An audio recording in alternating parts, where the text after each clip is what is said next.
good time.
The bottle service VIP section, having a good time.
Buenos dias, GM. Good morning. How are you all doing? Oh my goodness, great to see you all. All looking very guapo, all looking caffeinated, and all looking ready for some hot startup pitch action on this stage. If we haven't met before, my name is Oisin Lunny. Do not try and search that phonetically. I'm from Ireland, and our names do not match how they sound, but you're very welcome to connect with me on LinkedIn. Now, in fact, my personal motto is easy to remember. It has to be all the grey hairs. My personal motto is ABC, always be connecting, because I am a great believer in the power of global ecosystems, and I'm a great believer in the power of South Summit. So congratulations all for being here, and congratulations on the excellent choice of what to do with this next hour of your lives. Now, as the accent gives away, I am from Ireland. I do remember when the Pope came to visit back in 1979, and there was a very interesting phenomenon. Exactly 9 months after the Pope's visit, exactly 9 months later, we had the biggest population explosion and the biggest number of babies that we have had in like over 100 years, 9 months after the Pope's visit. So much so that this group of children is called the Pope's Children, and there's been books written about it. So I just wanted to say, you know, we are very honored to have the Pope visiting us here in Madrid this week, and we also have Bad Bunny visiting, so my goodness, I think if you wanted to start a family, maybe now is a really good time. I'm just saying, okay? So listen, have way too much fun. Listen, do connect with people here because you never know where the connection might bring you. I'm a great believer. We don't know where people are going to be in 3 months, 3 years. Let's connect. Find me on LinkedIn. Let's see how we can help each other. So listen, welcome to the South Summit Startup Competition 2026. This is undoubtedly the most exciting part of South Summit. I'm a little bit biased, but I do really love it. You're going to meet the hottest startups. You're going to hear some great pitches, and they are going to win big, big prizes. So we have the most disruptive startups, the most innovative startups on the planet. Thousands have entered to find a spot here on this stage this morning, and we have 100 finalists. There's a lovely sign out there if you want to get a selfie with all of the logos outside. Please do make sure you post and tag South Summit on all of the socials. So we have startups from all over the world, and they've come here to pitch to our incredible panel of judges here, and they're going to win one of the following awards. Oh my goodness, the excitement is rising. So we're going to have an award for the best team, the best scalable startup, the most disruptive startup, the most sustainable startups, and the big grand prize, the global winner of South Summit 2026. And this is a very big deal. That's the kind of award that opens serious doors. You know, we're going to have royalty at South Summit this week. I remember when we had Antonio Banderas back here in 2020. So winning that South Summit prize associates the winners with the very highest levels of connection, and it is a very big deal. So today we are going to see startups from 5 different verticals. We're going to have fintech and insurtech. We're going to have consumer. We're going to have mobility and smart cities, trust, tech and data, and digital and tech solutions. And we're going to kick off this morning with fintech and insurtech. So this track is going to bring together startups reshaping how we manage, move, protect, and access money. I am with David McWilliams here. I think money is a global language of trust. It's one of the most profound inventions of humanity. And, you know, just try doing anything in the world without money, and we see how truly powerful it is. So this is a really important category. So from smarter financial services to new insurance models, these companies you're going to see today are building solutions that make finance more efficient, more inclusive, and more secure, which is muy importante. So here's a quick reminder of how we roll on this stage today. Every startup will have 3 minutes of very valuable time to pitch to our VIP judges, and it's going to be followed by a maximum of 2 questions from our jury, and they're going to have to fight it out to see who gets to ask the questions. It's pretty competitive. These are very alpha people down the front.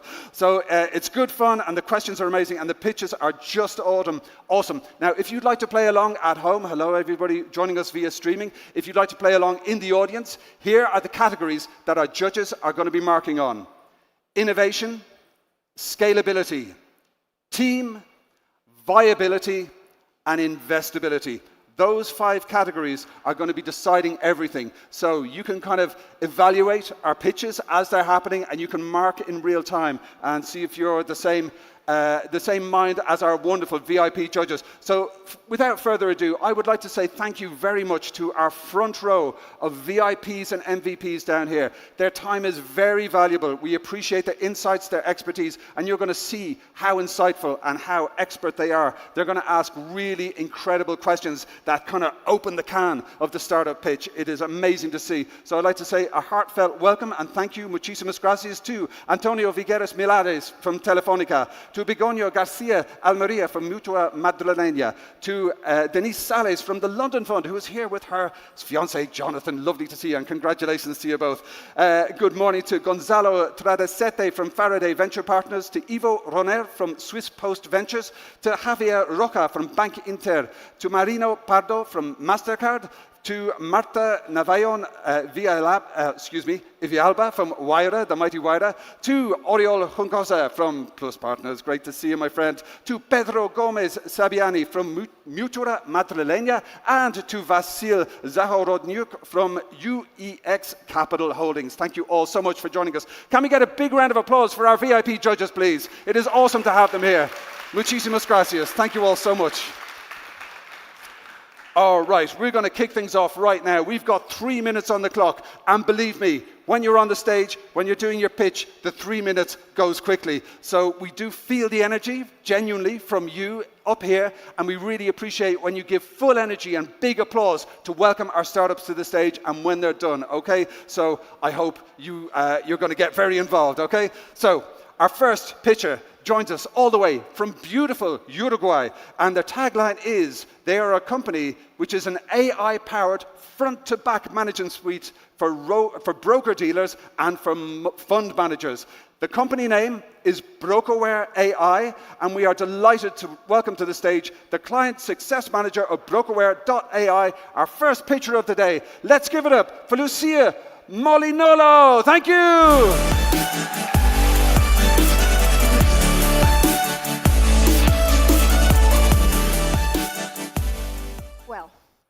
Picture this.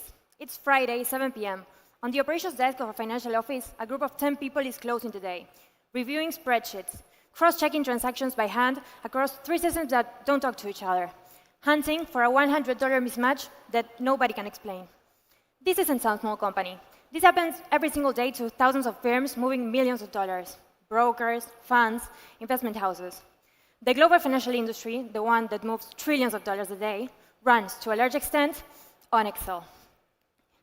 Brokerware is what Shopify did for e-commerce, but for capital market firms. One platform that replaces 8, 10, 15 disconnected systems, from client onboarding to order management, to accounting, to compliance and regulatory reporting. Front to back, everything connected, everything automated. But here's what makes Brokerware different. Sitting between the front end and the back end, we built a central cognitive layer, a thinking brain that sees every transaction, every event, every movement across the firm in real time. It doesn't just store the data, it analyzes, it interacts, it acts. A cash reconciliation that used to take 4 hours, now it resolves itself in seconds. A compliance risk that used to surface the next day when it was already too late, flagged the moment it happens. This is not a promise. This is already happening. Today, Brokerware is trusted by institutions connected to groups like Itaú and firms like Insignio, organizations with the highest security and compliance standards in the region. In Paraguay, Itaú scaled their operational volume by 200% in a single year working with us. In just 3 years, we captured the 50% of the Paraguayan market, and today, we're the leading player in Uruguay. We're now expanding into Brazil, Mexico, and the United States, the 3 largest capital markets in the Americas. And Europe is next. In Europe alone, there are over 6,000 regulated investment firms managing over 30 trillion euros in assets, including hundreds right here in Spain. Yet, almost all of them still run on legacy software, systems built 20 years ago. No AI, no real integration, built for a world that no longer exists. Meanwhile, regulation is tightening, operations are becoming more complex, and the talent to build this in-house simply isn't there. Financial firms don't need a new tool. They need a new operating layer. Intelligent, automated, secure. And Brokerware is building that layer. The AI-powered operational system for capital markets. we're not just building software. We are rewriting how this industry works. So that's Broker. Thank you.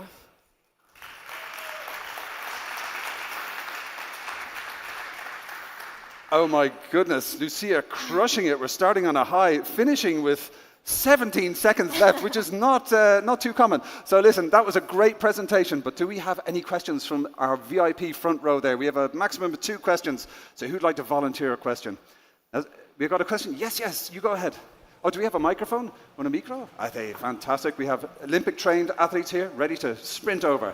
Okay, thank you. Thank you very much. Congratulations on the evolution and the idea. I wanted to know a bit more about the team. But could you tell me about the founding team and other relevant executives that are on board? Well, Broker was founded in 2010, and our team is now not only multinational, but also multidisciplinary. We are a team of engineers. Well, I'm an economist, accountants. We have people in Paraguay. We have people in Uruguay. So, like, the synergy is really good because we have a lot of everything, so it's really good. Great question. We see the judges, they always find the bit that maybe will help them make a decision. And we have our microphone is going to be running to, which next? We have one more. Yes, indeed. Question just down there in the front row. Thank you so much. Yes, we have stereo mic runners here. Thank you. You go ahead.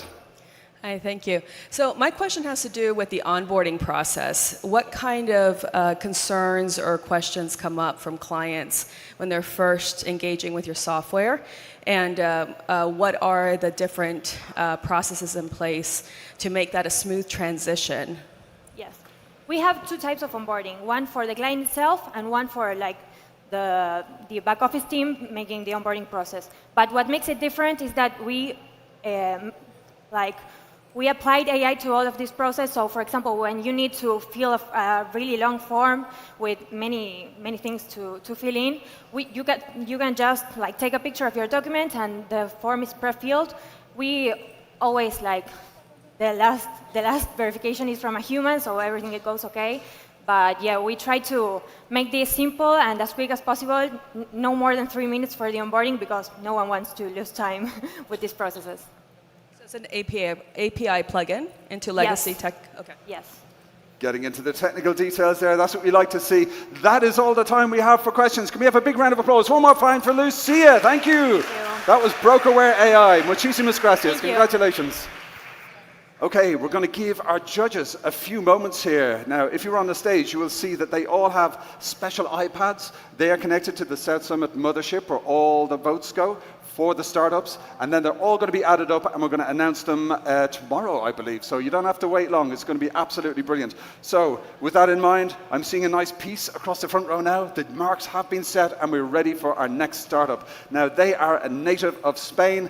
The company is called Dalatea, and they are helping to automate internal risk processes for banks to optimize regulatory provisions with vertical AI agents. My friends, we are delighted to have the CEO and co-founder of Dalatea right here on the stage. Let's give it up for Alberto Lazarov. Thank you.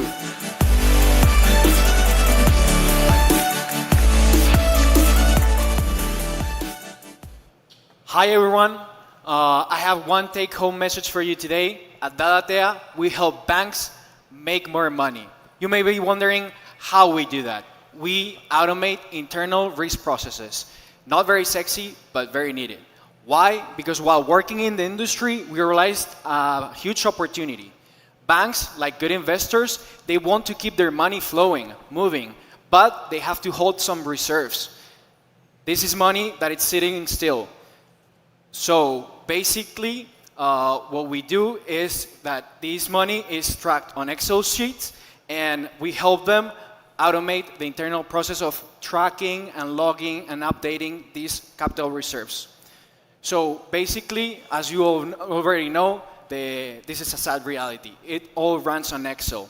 And what do these Excel files have? They have information from thousands of contracts, information that it explains what there are in these contracts, right? So let's run through a quick example. A small bank here from Spain has 55,000 contracts.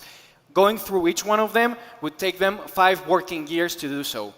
So they don't have time if the regulation changes 1 or 2 times per week. So the solution is that they overhold reserves due to mainly changing rules, difficulties tracking rotating portfolios, and outdated legacy systems.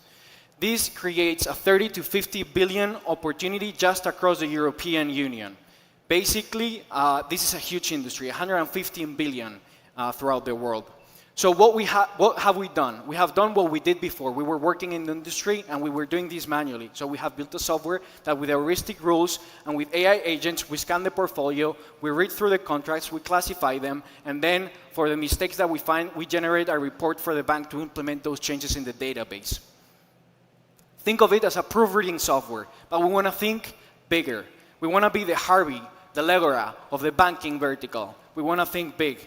We're not only a productivity tool, we sell peace of mind. We avoid sanctions and reputation hits. The business model, simple. Large tickets because we have few customers and huge potential wins. It's a subscription model. Then we're engaging banks directly and we're part of different innovation programs. This slide is already outdated. We have 30K in revenues, 30K pipeline. We have a very solid banking background coming from the Bank of Spain, the World Bank, Oliver Wyman, Santander, and we're looking for 3 things today. 1, partners to accelerate distribution because it's very hard for us to get to the right stakeholders. 2, business angels, even though we have already closed our fundraising, and then talent. These are the investors that already trust in us. Thank you very much and happy to answer all of your questions.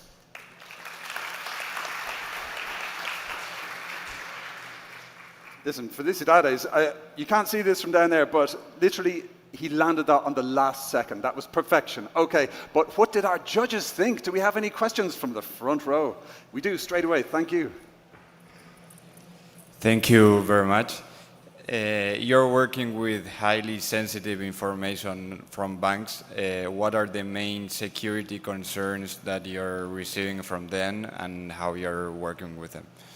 Well, banks are very concerned about the data. We already know that. That's why in our team, we have worked with this kind of data before. Pablo, CTO, has worked at Tetaray, implementing on-premises solutions. We have replicated that architecture and we're ready to deploy on-premises. So the sensitive data never leaves the banking environment. We have done it before with transactions and we're ready to do it now with this type of... A great question. In a digital world, security is paramount. Yes, Oriol, we have a question right there. Thank you. Yeah, hi, thank you for the presentation.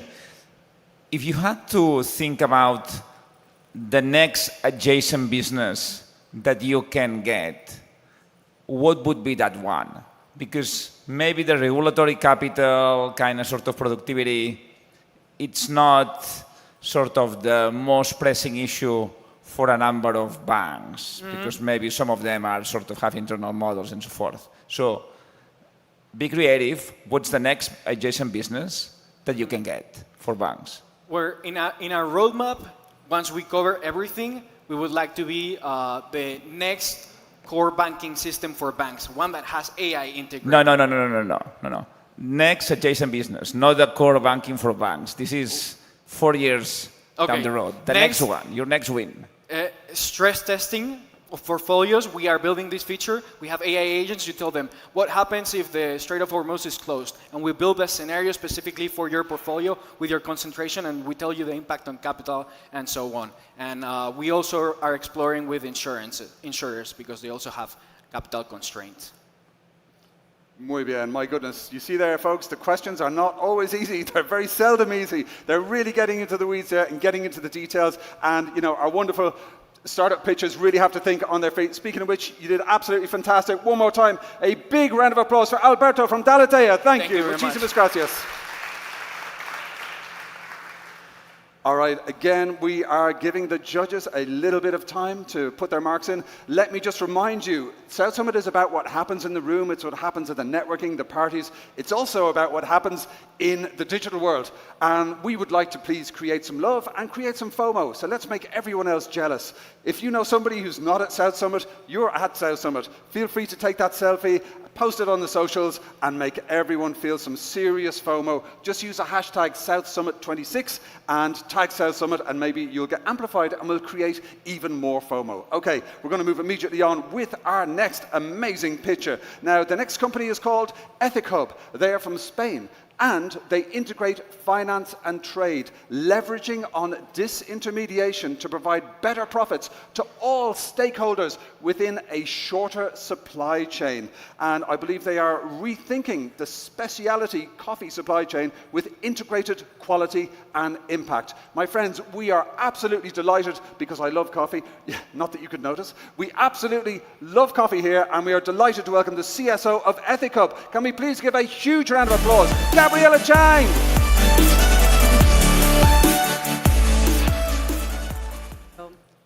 Coffee beans can travel thousands of kilometers to reach your morning cups, but the farmers who grew them are often invisible and have no access to our traditional financial system. And that's not just a gap in finance, it's a gap in opportunity. EthicHub started with a simple but powerful idea.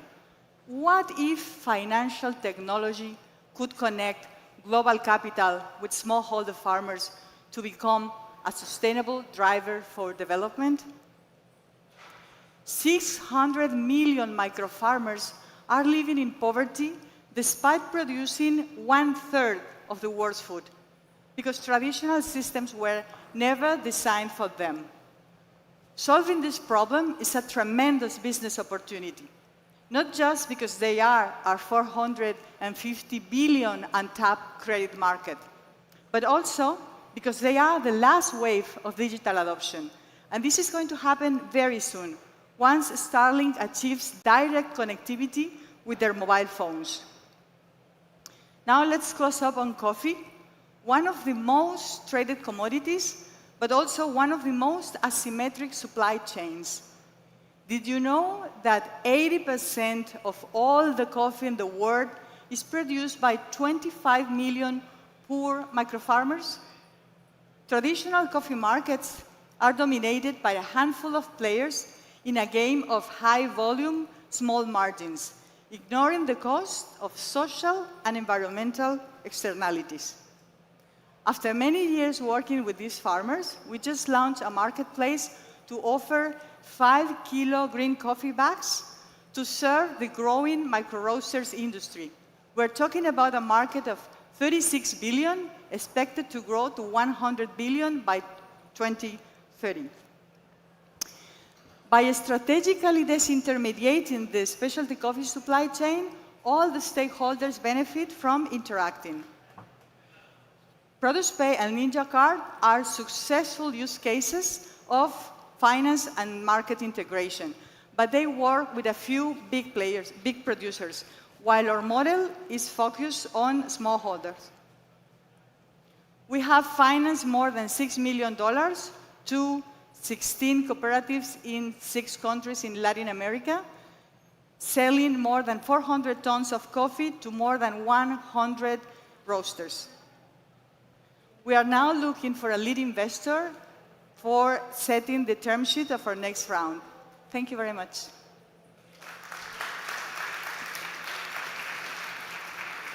Fantastic. That was wonderful. And, you know, with at least 12 seconds on the clock. So that's really, really impressive. I love coffee. I'd like it even more if I knew the farmers were treated well. And that sounds like a great solution.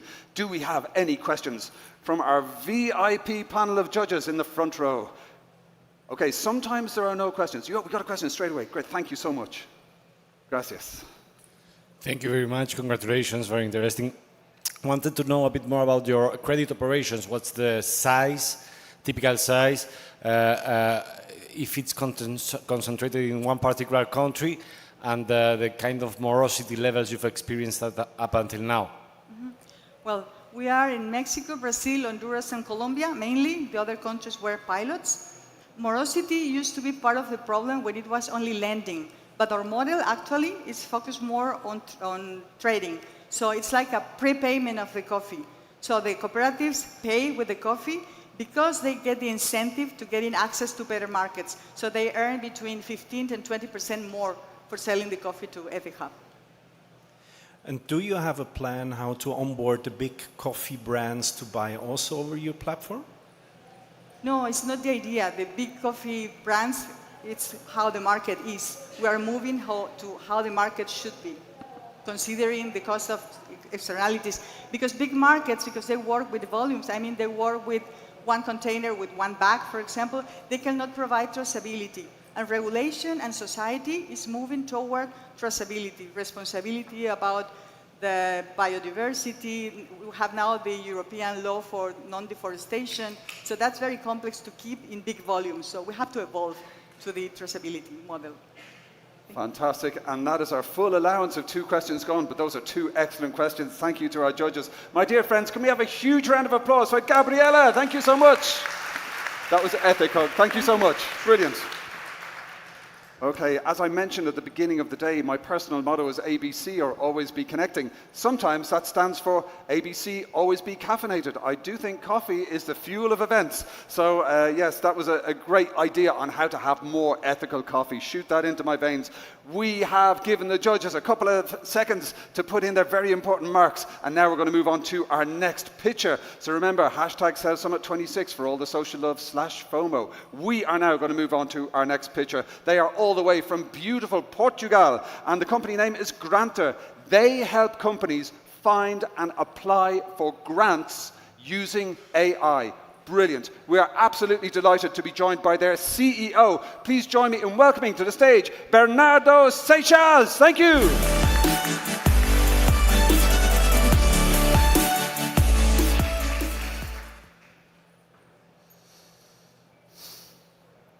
The European Union has awarded 285 billion euros in grants last year. And yet, most companies missed out. Not because they were rejected, but because they got buried in bureaucracy. Or worse, they never even heard about them. This means that companies that really want to access public funding need to be constantly searching in outdated government websites, read through dozens of rules and regulations, and then spend up to 50 hours writing an application. Now imagine doing all of this without any certainty of success several times a year. Applying for grants is a full-time job. And the only other option companies have is to hire expensive consultants. The bottom line is this. While grants are supposed to be the best source of funding for companies, for most, they end up becoming a complete waste of time and money. Well, not anymore. We are Granter, and we have created the world's first AI grant consultant, a vertical AI agent that does all the bureaucracy of grants, end to end. But how does it work? It all starts with grant matching. We created a database of every single publicly available grant in Europe. Then our agent matches each company to the right grants for them and checks for eligibility instantly. And when it finds the perfect grant, it writes a full application. And because it does so according to the official criteria, it greatly increases their chances of approval. But it doesn't stop at submission. Once an application is approved, our agent will manage the entire project, tracking results, sending reminders, and submitting reports and invoices. And companies can apply to as many grants as they want for just 4,000 euros per year, which is 5 times less than what you'd pay to a consultant for just one application. And we are growing fast. We started last year with a single target in mind, reach 100,000 euros in sales by the end of the year. But we didn't do it in a year. We did it in just 3 months. And then we thought summer was going to slow us down, but we actually doubled it and expanded to 4 new markets. And by the end of the year, we doubled it again, reaching over 400,000 euros in sales in less than 9 months. And this was only possible because we're already working with some of the biggest companies in Portugal and also public companies like the Portuguese Navy, but also some very big European multinationals like Roca in Spain. My name is Bernardo and I'm the CEO of Granter. I'm a second-time founder and I was part of the first sales team at Uber in Portugal. My co-founder and CTO, who is also named Bernardo, has been leading tech teams in startups for the last 10 years. We are accompanied by yet another Bernardo and 3 other super talented non-Bernardos. We are Grantor, and we are here to empower every European company to apply to those 285 billion euros. Thank you very much.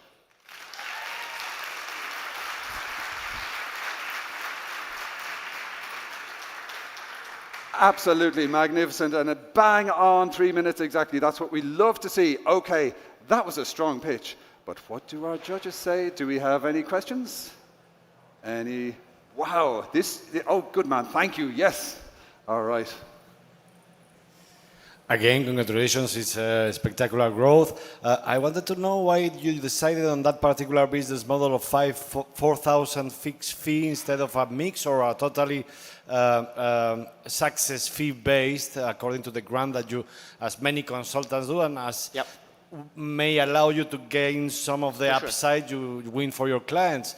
And that together with was kind of a proxy to the percentage success that you've had, even if it's through a fixed fee, but how many of the grants that your clients have presented through your system have won the grant? Yeah, so responding to the first question, in regards to outcome-based pricing, I definitely want to do that. I believe the best business model for us, for our clients, and it's the way for us to become the unicorn that we want to become, is to get a percentage of every single grant in the world. That is very clear to me, but for us, a very early stage startup, having to wait 6, 9, 12 months for a revenue that is not recurring, might not even come, it's uncertain, it's quite tricky to do, especially because we were closing a seed round, we just did it this week actually, so we couldn't do it, but right now we're experimenting for the first time with success fees, and we hope to do it. In regards to actually success rates, right now we already have over 3.5 million euros in grants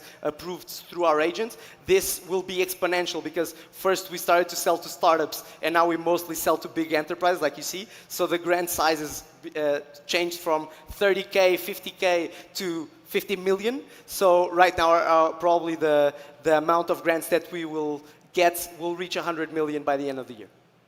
Amazing. Do we have one more quick question? Yes, we do. Fantastic. Thank you. Okay. Great questions. I love it, by the way. Thank you. So quick question here is, are you the paymaster? So do you control the entire relationship and the disbursement of the grants?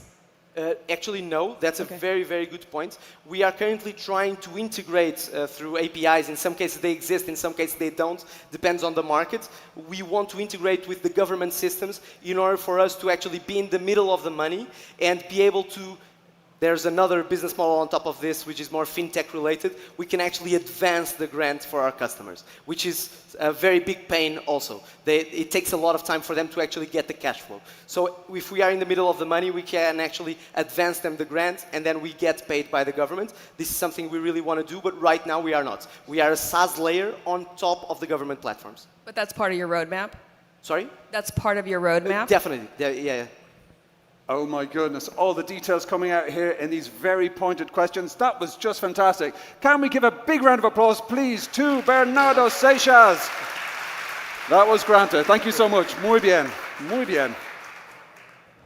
I mean, personally, I think we should give the prize to everybody, but that's why I'm up here and not down there. You know, this is a very difficult decision because every pitcher is like totally pitch maxing. They're just smashing it, every single one. Speaking of which, we've given the judges some luxurious seconds to put their marks into the cloud. And now we're going to move on to our next wonderful pitcher. She joins us all the way from La Belle France. And Initiative is a company that is the spot and derivatives exchange that connects all markets, all players, 24/7. Très bien. We are absolutely delighted to be joined by their CEO. Let's give a huge, warm, loud round of applause to Isaïe Cousinet. Let's give it up. Thank you.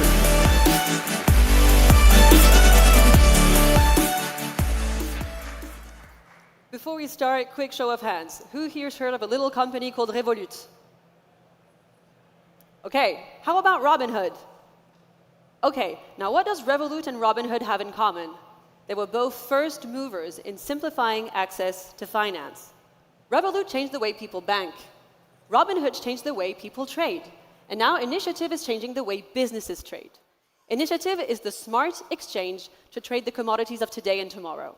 We're connecting the 95% of corporates that are forced to go through brokers to the 5% of the world's largest trading desks. We're a team of AI-native software engineers and traders. We've raised 1 million, and that helped us secure 70% of trading floor at launch, leading up to 1.5 million in revenue, and built the full product. Commodities trading is old and is bleeding out 150 billion a year.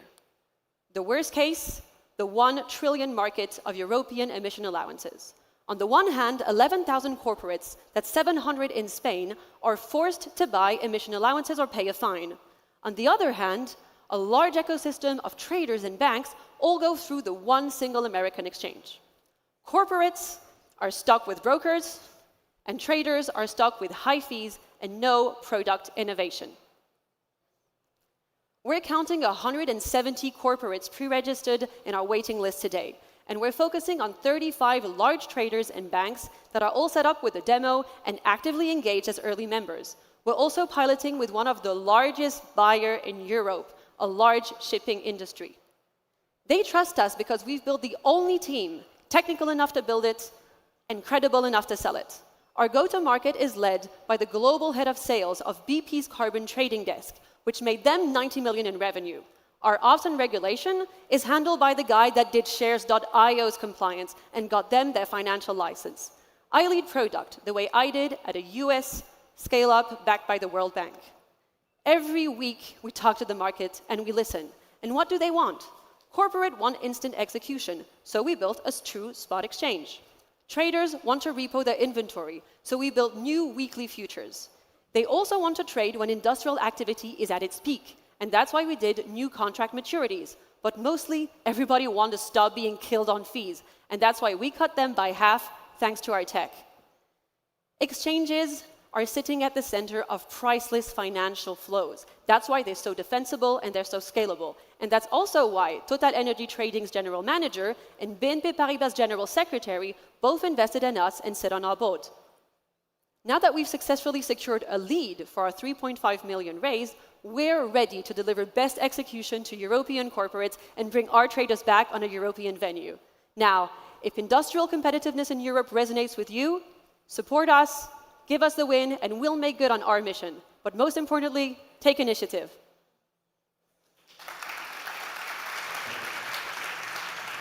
Très bien. Wow. Maybe even magnifique, I have to say. That was, I mean, the pitches are just out of this world this year, just phenomenal. But I would expect nothing less. These are the best of the best of the best. And this is why we have our front row of expert judges to really see the little gaps in the pitches and ask some amazing questions. Yes, well volunteered, my friend. Thank you so much. Okay, that's you're always awesome as an asker of the best questions. Sorry, I really hate where there are no questions. Every project is very interesting, so I think it awakes my curiosity. Congratulations. I wanted to know a bit more about your commercial evolution, because I saw in a slide that there was like some corporates on your waiting list, but you already had 30 clients. So what were your revenues last year or this first half of this year? What are your plans for closing the year, maybe?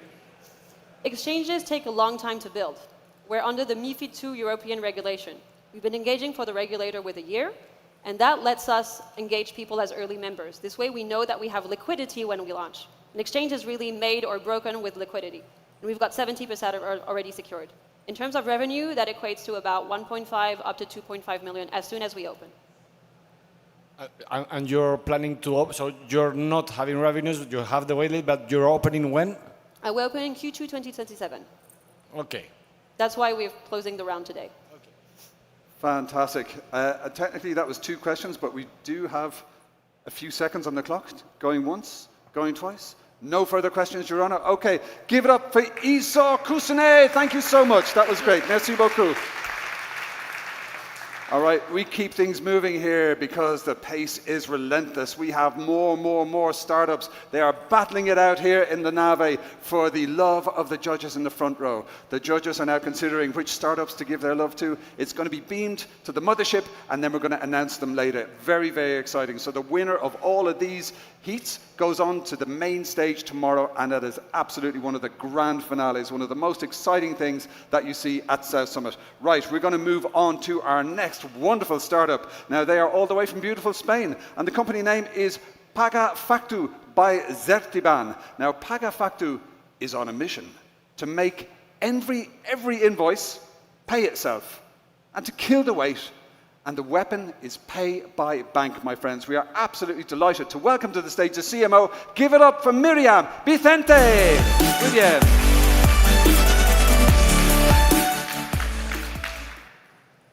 Paga factu. 2 words. Simple translation. Pay bill. Pay bill, like Quentin Tarantino's Kill Bill. But however, that's not the logic behind paga factu. Imagine a fire alarm. It is made to detect smoke, and it goes off immediately. No waiting, no delay. So why is an invoice that is a document made to be paid not able to collect by itself? That's the logic behind paga factu. Now, let me show you what a bank transfer look like today in Spain for SMEs and consumers. They have to open the bank and type down the 24 long digit of the bank account IBAN, and manually the concept, the amount, the reference, make the payment, download the receipt, send it, and make a call. It seems for me a lot of reasons to kill bill. But now, with paga factu, you just have to scan the QR and click on the payment button, and the invoice itself open the bank account, and with the biometric or your customer clicks and pay. One finger, it's paid. One finger, it's done. Paga factu is the fire alarm of invoicing. Paga factu is European open banking, pay by bank. And now I'm so excited, yes, to tell you that the momentum starts now. 400 billions of invoicing made every year manually bank transfer. The momentum starts now. We will hit 28 million in 3 years with really high adoptions and market share. And yes, the momentum starts now. Next year is going to be a hard year for SMBs and entrepreneurs. They have to comply with digital invoicing. No paper, no Excel, no Word invoicing. And yes, our go-to-market are not those 3 million, are just 100 ERPs that will have to serve them. And you will be wondering, if I have already a payment button in my ERP, what's new? That's the American way of pay. Stripe, PayPal, credit cards, 1%, 2.5, sorry, the comma is missing, merchant commission. Europe wants liberty, European money through European rails, instant payment, account to account, Bizum, and check the low fees of paga factu, and the comma is right, 0.1, 0.25. So it seems like we are going to kill bill, and you have paga factu in your hand, and your customer will pay you with one finger. Oops, sorry, thank you. Thank you. What? A yo-yo, all the moves, oh my goodness. That was very entertaining, bonus points there. But what did our judges think? We're talking about business. Do we have any questions? Yes, straight away, oh my goodness. Yes, I love instant payment, but you know, it can happen, I do it in between, I press the button and then I realize it's maybe a double payment, it's the wrong amount, or even fraudulicious. What will happen in the back? How can we return it? With paga factu, it's a technology based on PSD2 PIS. Yes, we do PIS, P-I-S, Payment Initiative Service. So we initiate the payment, and we have already the 24 digits, and all the payment details already are in the initiation service. So the customer just has to accept the amount that is already inside the payment. So open the bank app and just have a payment of 2,000, we have 100 euros top maximum. And just have to say yes and accept with a finger. It's already inside. But maybe when the amount was wrong, You know, maybe they charged me 80 euros and actually I only had to pay 60 euros. But the payment is not made by the consumer. It's made by, I mean, we initiate the payment, and I mean, of course, can be errors, but I mean, it's not. I mean, you don't have to type anything, so the error is not in your human error. Thanks a lot. And nowadays, not in all invoices the QR is included. I mean, you depend on companies including the QR to scale, basically. So you have to arrange with them the inclusion of the QR. If not, by a factor, doesn't work. I mean, I didn't quite cut that, but I think you mean there are already QR payments, right? And this QR payment goes to platforms or gateway like Stripe or PayPal, but this QR goes to account open banking. And we use the PIS technology, the Payment Initiative Service. So it's called account to account. It's like a Bizum. It's not double banks or double players. All right, I'm afraid that's all we have time for. I'm so sorry, but we run a tight ship. Big round of applause, please, for Miriam Vicente. Muy bien. Thank you so much. All right, you see that the judges' questions, they really get under the skin. And it's like if there's any gaps or anything that isn't clear from the pitch deck, the judges are straight in there asking those very pointed questions to see how this is all going to end up. So it's not just about the questions. Of course, it's about their brilliant minds. It's about their experience, their connections. So you'll notice that a lot of our pitches here, when they're on the stage, when they're answering the questions by the judges, they're actually doing some more pitching. And they're actually doing some more pitching to the judges and to the audience. So it's wonderful to see, okay, the judges have had quite enough time to put their marks into the mothership. So we are going to move on to our next pitcher. My goodness, and he joins us all the way from beautiful Portugal. We are delighted to welcome Paynest, which is the AI-powered integrated platform to automate and control all company spending. We are absolutely delighted to be joined by their CEO. Let's give it up for Nuno Pereira.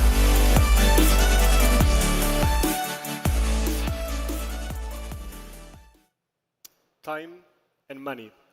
Let me tell you how we help companies save both. Every team has their AI. Engineers have copilots, marketing have AI-generated campaigns, even sales have now pipelines with automated buying and intent. But there is one team that got stuck in the past. That team is the finance team. The finance team still validates invoices, makes payments, and close books manually, like they used to many, many decades ago. Actually, half of their time is spent on work that needs to exist, is very critical, but can now, for the first time, be completely automated. And not doing so is very costly to the company. Companies spend on average 1 week to close their monthly books every single month. They use on average 3 to 5 not integrated tools that they somehow manage to work together with pivot tables. And they let pass many, many costs that could have been avoided, either because they are fraudulent or because they don't comply with their policy. So welcome to Paynest. We automate the management, the payments, and the accounting of all company spending in one platform. Imagine a world where an employee has an expense, we instantly validate it and instantly pay it back to the employee. Same for suppliers. Any of the thousands of invoices the company receives, we automatically validate them, integrate them, and pay that at the last due date possible to save companies cash. And same for automated collections and invoices to clients. All of these integrated with all their existing ERPs. How we do that? With 3 agents working 24/7. One, to automate the task can be automated. One, to detect any non-follow expenses out of company spending. Our agent, just the past year, has already flagged across our clients hundreds of thousands of euros that should not have been spent because they were actually fraudulent invoices. And same in real-time analytics and book visibility. From submission to reconciliation in seconds. All of these validated by AI and not by humans. Companies love us. We save time, money, and we help them close books faster than ever. We already work with 200 of the biggest Iberian companies, from PwC to the biggest e-commerce player in Portugal and now present across Iberia, and many, many more across industries. And of course, we don't do this alone. We do this together with Visa and MasterCard. The market is not new, so why now? Basically, now AI can actually automate those critical tasks before were impossible, and fraud keeps increasing. We see this with every single of our clients. We are growing 3x year over year. We started our journey 3 years ago. We pivot last year, of course, like many startups do. And this year we're about to break even. And this is delivered by a world-class sports team. I'm an ex-basketball player, aerospace engineer as well. Alex has an exit. He loves to run, runs faster than his dog. And Pedro has a skill set of coding while doing Ironmans. I don't know how. And just while we're pitching, we already processed 600 expenses, saved money. All the time. Okay, Thank I'm you so very sorry. much. Can we have a big round of applause, please? The time goes so fast, I promise you. It's like, wow. I'm so sorry. You really got through a lot there. I think you almost did the whole thing, but that was fantastic. My goodness, what a grand finale for our pitching sessions right here. You know, all killer, no filler, as we say in music, but a difficult decision for our front row of VIP judges. They're already putting their marks into the mothership, but do we have any questions? Was there anything? Yes, good man. Thank you for volunteering. That's brilliant. Congratulations, very impressive evolution as well. So I didn't get whether you were racing now or you just closed the round. We're looking for clients, not for funding now. What's your biggest fear? What's the threat with all this new AI, all these finance functions for Claude? And what's your biggest fear as the CEO of your company? Where the competition would come from? To be honest, the biggest threat is having finance teams trying AI which fails and losing trust in technology. I think AI can be used to automate a lot of things, of course, but also if you don't use the right tool for the right purpose, you might actually not be doing the critical work that finance team needs, and they might just give up on AI and then not even try a solution that actually works. So that's our biggest threat, actually, is using a non-finance solution for a finance purpose, which is critical. Yeah. Excellent question. Yes, final question from Oriol. Thank you so much. Hi, thank you for the presentation. Tell us a bit more about the pivot that you did. Where were you coming from? Why did you decide to go under this route? Okay, and what was basically what you saw that was a unique value proposition that really sort of would differentiate you from competition? Because it's a very crowded market right now. Yeah, we're not actually focused on CFOs in the beginning. We're focused on HR, helping increase the financial well-being of employees and give them access to cash using the company instantly. And we still do that. But it's a very hard sell in Europe. I think in Europe is a mindset on where employers and employees don't actually, finance is a taboo, and it's very hard to sell financial well-being through the company. And what we realized, we had the infrastructure to do much more and to do a lot of the finance payments that go beyond salary, and that does the pivot, which was just a year ago. Yeah. All right, fantastic. That was 2 wonderful questions from our amazing judges, and that was a wonderful Thank you very pitch. much. Can we please give it up for Nuno Pereira from Paynest? Thank you so much. Obrigado. Brilliant. Yes. All right, we're giving our judges a few nanoseconds to send their marks and their thoughts up to the South Summit mothership, and we will be announcing the winners tomorrow here on this very stage at 1800. So, my dear friends, can I just say thank you so much to all of our pitchers, and thank you so much to all of our VIP judges. Can we get a big round of applause for all of our pitchers and all of our judges? Muchísimas gracias. Thank you so much. All right, I have an announcement.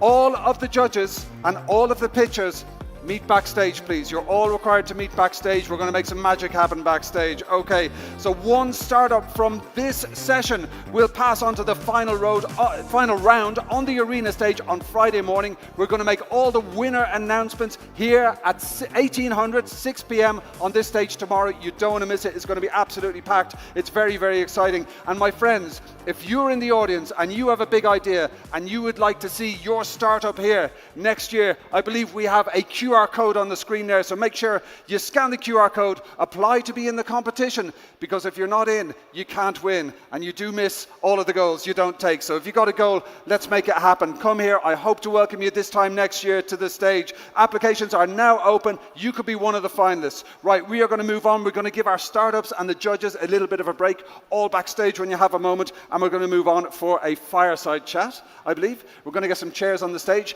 Now, just a little reminder, we are very much about sharing the love and very much about creating a bit of FOMO outside, because, you know, you are here, and lots of people you know are not here, so it's time to make all your friends, family, and financial directors extremely jealous. Just share the love, share a selfie, and create a bit of FOMO. Just use the hashtag SouthSummit26 and make sure you tag any speakers, tag South Summit, and if I'm in the photo, just use todos los filtros, por favor. Muchísimas gracias. Okay, we have a chair on the stage. We have our speakers lined up. Are they ready? We have Juan Carlos, part of the amazing team. Are our speakers ready to join us?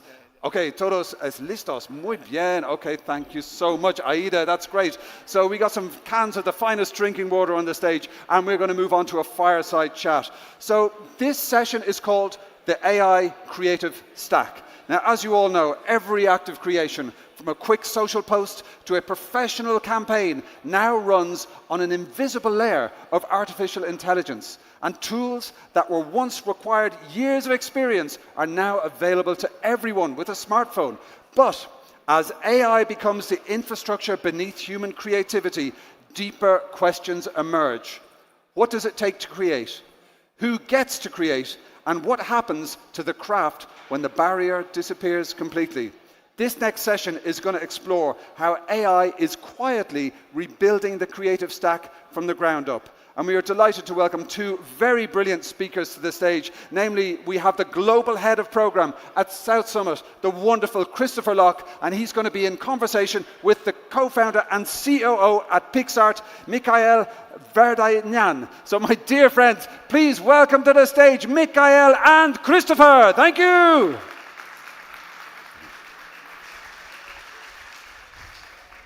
Thank you, Oshin. Mika, the AI Creative Stack. Hello, everyone. Thank you for joining us. This is a great conversation. I'm so happy to be leading this conversation with Mika today and within our track of AI convergence. AI convergence this year, as you know, is about how AI and technology is shaping how we do business, how our industries are changing, and how we create content. And that's exactly what we're going to talk about here with Mika. The AI Creative Stack, we want to talk about, I mean, all of you, I see your phones out right now. So we're going to be creating, you guys are creating content here. You're going to be doing it over the next 3 days. But the way we create content is changing, and AI is having a big sort of role in that. So just to sort of get started, we have Mika Vardanyan here. He's the co-founder and CEO of PixArt. He has 2 previous exits, and the company has been around since 2011, right? Yes. Please walk us through a bit of how it all started, because I know from where you started to where you are now, the tool, the platform, the company has changed a lot. If you want to share with the audience a bit of how it started and what it is now and what's changed along the way. Yeah, thanks, Chris. Great to be here. I was here last year, so amazing event, great organization. Thank you. First of all, before starting, I will be keen to hear how many of you are aware or know PixArt. Maybe raise your hands. I like that. Okay, not bad. Not perfect yet, but no, not bad. Maybe after this session? Yeah, after the session, of course. So, as you mentioned, we've been around since 2011. We have started when there was nothing in the market with just photo editing utility tools back then. We're forced on, first on Android, on Google Play, basically. That was one of the differences between us and other players, Instagram especially at that time, that everyone was starting on iOS as a platform, and we decided to go first on Android, which eventually helped us to succeed in the market. We were experimenting a lot at that time. We built, I think, around 300 different applications at that time. Some of them worked, some of them were short-term in terms of lifetime. And then we noticed that this photo editing space and everything related to photo stuff at that time was picking up. And in the meantime, also our CEOs and co-founders and other co-founders' daughter was also having hard time using some of these tools, not like unleashing her creativity.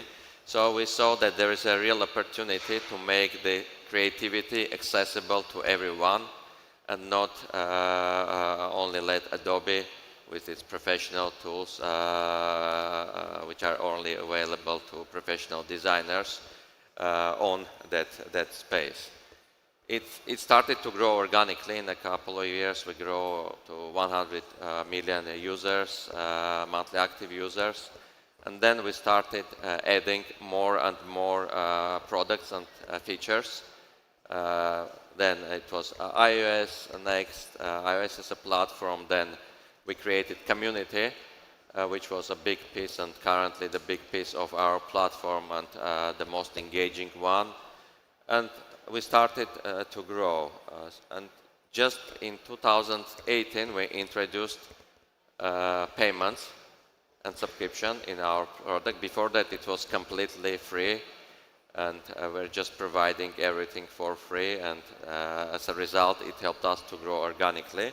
Yeah. And then we started to monetize in 2018 via subscriptions. Now we are at the stage, and by the way, yeah, we have been one of the first companies at that time. We were building AI teams since 2017. Of course, it wasn't Gen AI related AI. It was more traditional AI, how I call it currently. But we were building that team with around 80 people at the time, working on this remove background, different AI filters, and all the stuff which we've been introducing in 2017-18. And then the shift happened, another shift happened in 2022-23, right, with Gen AI. We're on top of it. We're one of the first to introduce this text-to-image feature in our product. And I think up until now, it was already billions of generations. And yeah, we are here now, again, trying to understand the market and introduced very cool new products recently. AI agents, which was introduced a couple of weeks ago, and also now not only helping with the creativity, but also helping our users to monetize their creativity. So we just also introduced our PixArt Earn, how we call, which helps you to monetize your creative assets, basically. And I think that's something interesting about what PixArt does. I've been playing with it a bit the last few weeks, and I think it's very interesting how you guys cover a gap that's not just for creators that are doing it for fun, but you also have a very big solution for businesses as well that use this tool, and you guys offer a variety of this. I think something that's interesting you mentioned, you have about 150 million users. That's crazy. That's a lot of people creating content with lots of different needs. So how would you summarize in a nutshell, what's the core problem that you're solving for all these different users today with AI? Because also there's a phrase that I heard yesterday on a conversation, which is innovation today is not, innovation anytime is not uniform, and the way AI is being adopted by businesses is not uniform as well. But like you were saying, what you guys offer is, in a way, democratizing AI for this. So what would you say is the core problem for people that maybe didn't raise their hands earlier? What's the core problem you're solving for these 150 million users? Yes, as you mentioned, we have started initially just pure for fun stuff, and at that time, I mean, the market need that part of the product. And we started with the Gen Z audience. At the time, the oldest Gen Zer was 12, 13 years old, basically. Yeah. So that's why we started to create everything for fun. We saw it works really good, and the market was not ready for professional tools at that time. Over the years, the same Gen Zers were growing and starting their businesses, joining some businesses. And we noticed that then there is a need for more professional tools.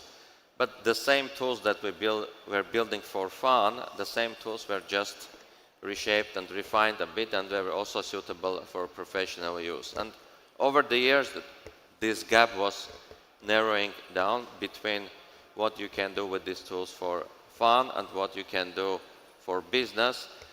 And at the same time, the same people were doing both for fun and for business. So that's why we started also to focus on that since 2000, I think 2021, to focus on that more. We also launched our web platform, desktop product at the same time in order to cover the needs for the professionals. But literally right now, every single person needs creative assets. Whether you are needed for your social media marketing activities or you need to run it for your paid advertisement or any kind of advertisement. So what we are doing right now, we are providing you all the possible tools, video, photo, combination of those, UGC assets, stock assets, AI tools, AI video tools, in order for you to come up with different kind of assets depending on your needs and depending on your scale, basically. I think that's interesting. You just mentioned this array of tools that you have across different types of channels that you could communicate in. You're sitting on a huge amount of behavioral data, and I think that's today AI. I mean, there's different tools of what you can do, but what's never going to change is the user behind it, the people that are using these different tools. So I'm curious to ask you, with these 150 million users and this behavioral data you've collected since 2011, what's the most surprising thing that this data has told you about how people create, what they look for, what actually they want to create? Yeah, the data we were collecting for all these 14 years, of course, was helping us and still helping us a lot to personalize experience, to understand what you need and try to provide the required content, the required tools, combination of all of those. So, and we were always experimenting, and still currently we are running hundreds and hundreds of experiments every single quarter, every single month. So the data was always the part of what we were doing. It's both quantitative data that we're collecting, all these editing processes, all what users are doing, etc. At the same time, qualitative data, talking to users, understanding their needs, doing user testings. So a combination of those helped us to shape many features and many products which you currently see in our application and also on web. So it was part of our DNA, this collect data, use the data to personalize and improve experiences, and then provide you the best experience and best the products you need at that time. I can imagine. Do you guys have like a research team that's in charge of like processing this huge amount of data, or is this something that you guys have implicit across all? Yeah, we have several teams. We have a research team who does interviews with users, or the existing users, potential users. We have a pretty big internal team who built our own A/B tool, how we call it, experimentation product. So we basically using our own product, our own analytics, to run hundreds of experiments. And that's basically the only way you can win in the market, because everything is hypothesis at the end of the day. You do not know what will work and what won't work. Yeah. So unless you test it, and especially nowadays, which everything is moving so fast, there is even no need to plan or overthink something. It's just easier to test immediately. Yeah. If it doesn't work, just throw it away. If it works, then just continue to improve it. And if I may ask, how fast are those cycles between when you identify a new behavior or need and you turn that into a product that people can use? We're releasing every single week the product. Oh, wow. Have something new every single week. Right now, it's almost every day on the web, because if you are late for a day, you are already late in the market, considering the pace with all the newcomers and all the AI tools you have right now at your hand. So right now, every day, almost every day, we are releasing something, and for application, it's every week. Wow. That actually gets me into another area. You talked about how tools like Pixar and AI in general is democratizing the creative process and design. And what happens if everyone has access to these tools, and anyone, whether you're a designer, a business owner, engineer, coffee maker, a barista, anyone can use tools like this, and I think this is the magic of AI. You can use a tool to create content, to launch your business. What happens when everyone can access the same tools? What's the difference between a remarkable output and everyone having something that looks relatively the same? Is that something you guys have seen in your behavioral data, or how are you addressing that? First of all, our vision was since the first day to make creativity accessible to everyone. Yeah. So what AI did, Gen AI especially, is it helped us to go much broader than before and make it really accessible to everyone.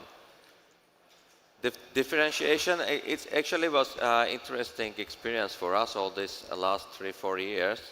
Initially, we also thought that, okay, now it's Gen AI, everything will be auto-generated, there is no need for someone to sit and do that. Then we started to learn that, again, it's not so easy, that we have a lot of issues with correct prompting. This correct prompts is another issue for a broader audience, and a very limited number of people can do it right, and keep improving it further. So, and over the years we saw that in reality it's not that everything is being replaced and everything is automated as we initially have thought back then. And we saw that even more, there is a need of certain human touch. So people generating something, they need to do something on top by themselves in order to feel that it's their own content or their own production. And starting from last year and moving into this year, we also noticed that it's getting back again. So the same users coming, generating, and this marketplace approach with a lot of content creators is coming back again to what we had in 2021-20. And that's why I mentioned initially we saw that there is a need also for those creators. They can do now a lot of cool work, and they can do a lot of cool work on a scale. And now that will allow us and them to help them to earn money as a result. So it's basically what changed. I see the biggest change was the scale of production and the speed of production have changed. Yeah. So now the same people can also make really good money by satisfying the needs of many other companies and brands. And this is very interesting. You've dropped the skill barrier. So that's a bit of what you were saying. Anyone can do this. Anyone can use one of your new agents. What's the new moat for Pixart users? You don't have to be a designer anymore to do this. Do you have to be a prompt engineer? You just talked about prompts. How important do you think it is to know how to prompt these different tools? Or does your solution sort of cover that part and you just come in with your need? There are many things we have tried and pivoted throughout these last 3 years especially. So one of the biggest moat, of course, is our brand and our distribution size, which are hard to get to, and many new companies are struggling right now because basically the technology is commoditized. So it's really hard to compete based on technology. Yeah, if you are not OpenAI or Anthropic or a couple of big guys. So it's super hard, and even the models which are really good, and we knew them 2 years ago, and they were we were asking them to provide the model to us. Now they are like, all of them are coming to us and asking to integrate their models because for them it's really hard to compete, and there is a huge competition, and there is almost no differentiation for them. So based on that, we initially were developing our own models. Then we saw, okay, our mode is distribution, so let's just get all the models in and focus on a solution to our users, because at the same time we saw that also it's becoming more complex for users to understand which model, why. There are many versions of the same model which released now almost every day. So that was one of the things we did. We just integrated all the models to become more like AI aggregator, and it's one of the directions currently which works really well for us. We have around 150 models integrated. and you can go and just play. We have this playground product, we call it, so you can just generate literally everything super fast, super easy. Behind the scenes, either you select the right model or we selecting the right model for you. But yeah, that was one thing. Second thing that we noticed that there is a need for marketplace, and there is a bit different kind of marketplace, based mostly on the video generation versus what we had previously, photo generation. As a result, we did go deeper into the video AI part, which also now going really good, and the quality is now really good compared to a year ago, 2 years ago. It's almost not there, but now we see that the video is becoming the prevalent product and the usage on our platform. Still, there is a big part of photo and legacy we have on the photo, but video becoming a bigger and bigger mode for us. Again, as a result of integrating the models, having our community who can learn from each other, and also as a last step that we currently talking is about also providing the way to those creators to earn some money. Not only just generate the content and then figuring out what they can do or just do it for fun, but help them also to earn the money. And lastly, what we did is we saw that creativity is just one of the steps, right, of the process. You just do not create for creation in most of the cases. You need to push it to social network, you need to push it to Meta, to TikTok, to advertise something, you need to do some Shopify sales. So what we noticed that, okay, let's combine everything together and provide all the complementary stuff as well. So cover the whole workflow. So let's say if you want to sell something on Shopify, you put your product, you generate a variety of videos, photos, promotional stuff, and then you need to upload to Shopify, then you need to analyze the results, test what worked, what didn't work. So now we baked everything in what we call our agents. We just released it 2 days ago, not 2 years, 2 days ago, make it publicly available. They are very personalized agents, go and test them, we name them Zoe, etc. So basically you can get your own team of agents doing for you everything, which before you needed, let's say, 10, 20 people. So basically each of you can become now small business by running by yourself and 20 agents versus previously, you would need to hire like 20, 30 people to do the same job. So that was the last thing we did, and now we are currently marketing it. And you talk about agents, and you talked about a lot of the tools that you guys are facilitating for users. And you just mentioned creativity. What happens to the creative process in this? How do you guys see it? Do creators or creatives bring their ideas? Do they use Pixar to build that ideas? And moreover, I'm thinking about agents. You talked about agents, and today, not only in Pixar, agents today can do anything from do your groceries to maybe helping you brainstorm an idea for your business. So you guys already have agents. What do you see the future of the creative stack happening and the creative process changing? Like, what do you see happening next, and how do you think that process could change over the next 2 or 3 years, maybe? What we see, you will still need, of course, a limited number of people doing something really unique and from scratch to create some foundational stuff, which then can later be scaled with the help of AI and other processes.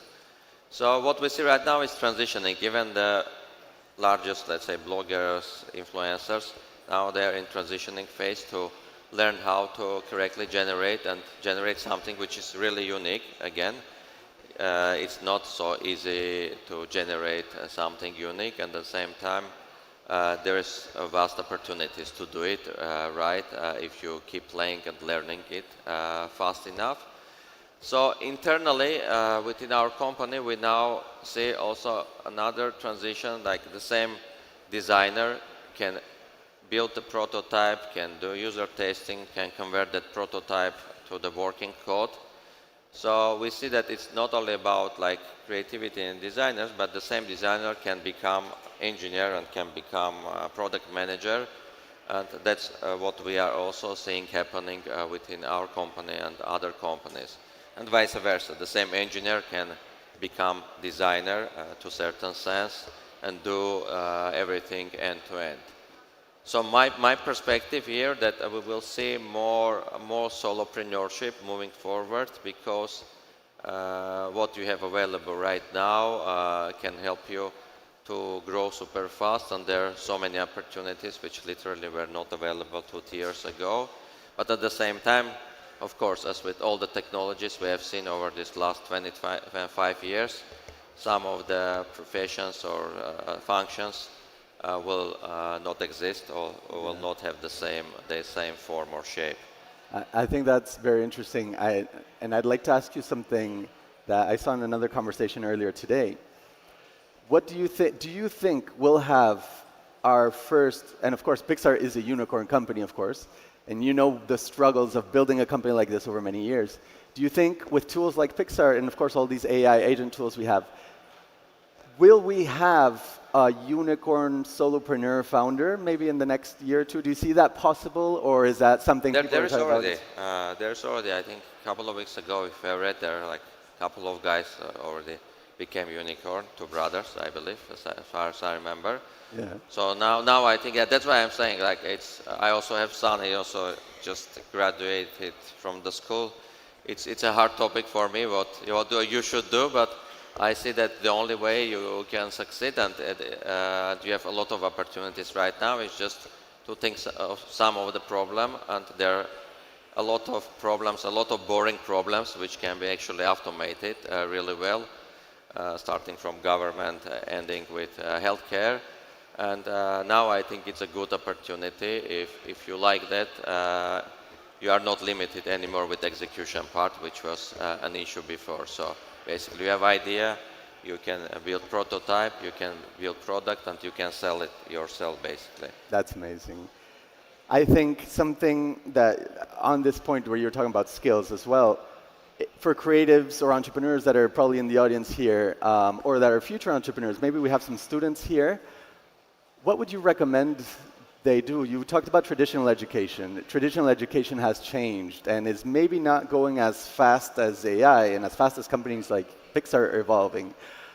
Someone that has a big idea today, what would you recommend they do? Someone in the audience. Yeah, it's a hard topic, as I mentioned, but from my view, it's like you either need to go deeper into math or physics and become more like core AI engineer, which again, very limited number of them now exist in the world, and you will need in future.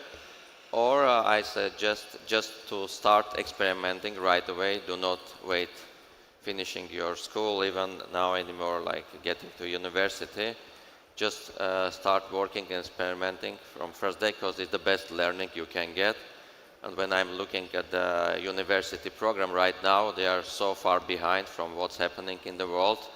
So there is no way anymore you will graduate and will find something in the 3-4 years. Or I do see that most of the stuff even you are learning will not exist, or will not exist in the same form like after you graduate.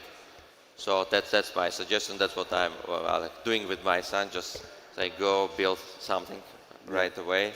And in the meantime, whatever you need, just read and learn, because everything is literally available.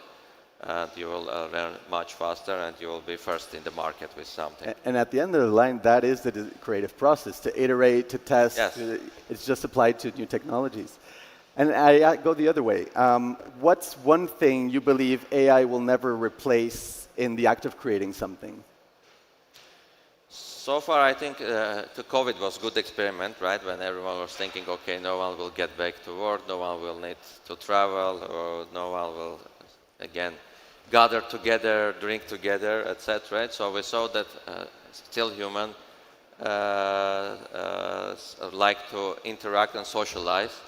I believe that's the part which will still stay the same. That's why another important point I do see, besides learning all the technologies and tools and doing your tests, is for me the networking part, which I see the biggest thing you can get from the universities, especially good universities, is meet different people, talk to them, come up with ideas, do together something, and so I think that part will still exist, and you will still go to restaurant, we will still enjoy drinking together, watching football. So all this part, I do not believe, you will send your agent to Bernabeu to watch the match, right? So I couldn't agree more, and I think in this industry, of course, and in the events industry, I feel we spend more and more time connected to our screens, to AI, and asking. And it's events like these that are super important, where you actually connect, you build trust, you create business. But on this previous question, there's something that you and I have been working on for the last few weeks, and something we've been asking ourselves. And do you think AI, and I hope Oishin back there is not listening, but would AI maybe be able to replace something like an MC, a moderator? And I think maybe it's hard. moderator for sure. Yeah. Yeah, especially boring moderator, AI can replace. So it's not your case, Chris. So no, of course. You are the best. But yeah, I think and it's not replacing so far what we have seen. You can add something nice to your moderation. And I think we have some part delegates to like agent MC. I love that, and I think we have someone else here on stage with us right now. Zana, do you want to introduce yourself? Zana. I'm Zana, South Summit's new voice. In Asturian myth, a Zana stands at thresholds and points travelers onward. South Summit is a threshold, between founders and capital, between ideas and execution, between the room and what's next. I'll introduce every speaker, connect every conversation, and bring your questions into the room. Built with PixArt, creative intelligence made audible. Coming to the next South Summit. See you there. Like in the movies, where like previewing what you will see next year. It's a trailer of a project we're working on, and the whole idea is to have an AI tool that can help us interact with the audience, make this a two-way conversation. But Mika, unfortunately, we are out of time. Thank you so much for your time, for joining me on stage, for joining us at South Summit. Anyone here that's not using PixArt, on our website you can access, I think it's like a test drive of the PixArt tool. Yeah. You can find that on our website. Thank you so much for your time. Thank you. Everyone, Thank you, please Chris. give Mika Thank you a all. great round of applause. Thank you so much. Thank you. Thank you, Mika.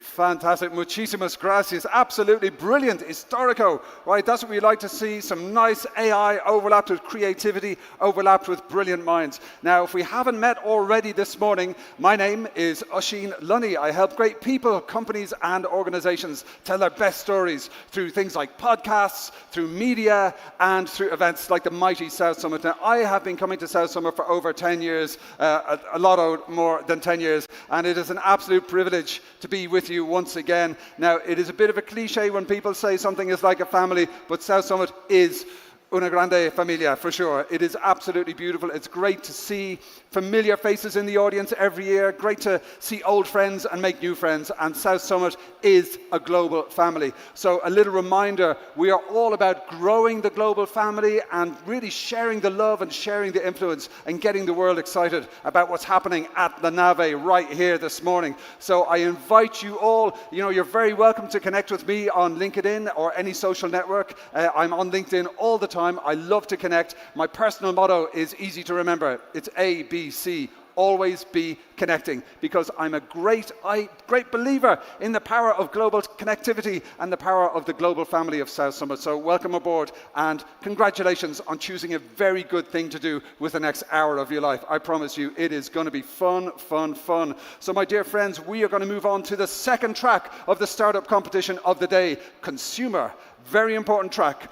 So in this track, we are going to discover startups who are creating new products, services, and experiences for today's consumers. Now, they are redefining how people buy, how they live, how they connect, and how they interact with the brands that they love. And it is a fast-changing market to make all of this stuff happen, my goodness. And we're going to have a very fast-moving sessions with our wonderful pitchers. Here's a quick reminder of how it works. So each of our brave pitchers who are going to rock the stage, they have 3 minutes. Oh my goodness, and 3 minutos goes very quickly when you are on the stage giving your pitch. It is not easy. They have a clock here, and it is their job to tell their best story in 3 minutes to you wonderful, wonderful people. And then after that, we have a maximum of 2 questions from our incredible jury down the front. Now, our jury is really picked from the great and good of this sector. These are investors, these are experts, these are subject matter expertise, and you will see when they start asking the questions how they can really get underneath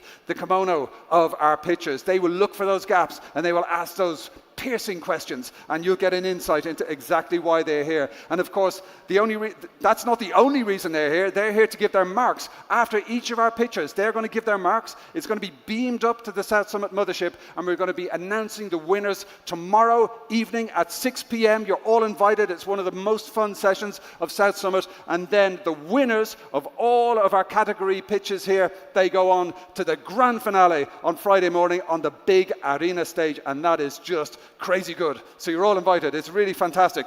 So let me tell you how it works. You can play along at home if you're joining us on the live stream, hola, or you're in the audience. This is how our judges are thinking. They are going to mark our finalists on the basis of innovation, scalability, team, viability, and investability. That's right, show me the money. So if you're sitting in the audience and you want to pretend to be a judge, you are all invited. And let's see tomorrow evening when we announce the winners if you're all on the same page as our magnificent judges. Now, I'm going to I like 3-letter acronyms and 4-letter acronyms. If you're in consumer tech, you know the idea of FMCG. So in our front row here, we have some fast-moving consumer guapos for you. I'm very, very pleased and honored to introduce our wonderful VIP judges. I'm going to do my best to read out their names. I am from Ireland, so language sounds a bit different in Irlanda than it does in España, so just bear with me here. So thank you so much for joining us. Begoña García Almería from Mutua Madrileña, to Diego León from PwC, to Gonzalo Pradacete from Faraday Venture Partners, to Gustavo Mesquita from Éxito VC, to Ignacio Monherrero from Boost Capital Partners, to Jorge Daniel Garcia Enriquez from Santander, to Merce Tet from Encomenda Capital Partners, to Nick Corini from Spin Ventures, to Patrick, welcome, because we like to keep the energy here. We are going to kick off with our first amazing pitcher. Now, the company is Ciudadela Property Management from beautiful Spain, and they are building the agentic operating system powering the next generation of property management companies. My dear friends, let's give it up for the CEO and co-founder. Welcome to the stage, Javier Garrido.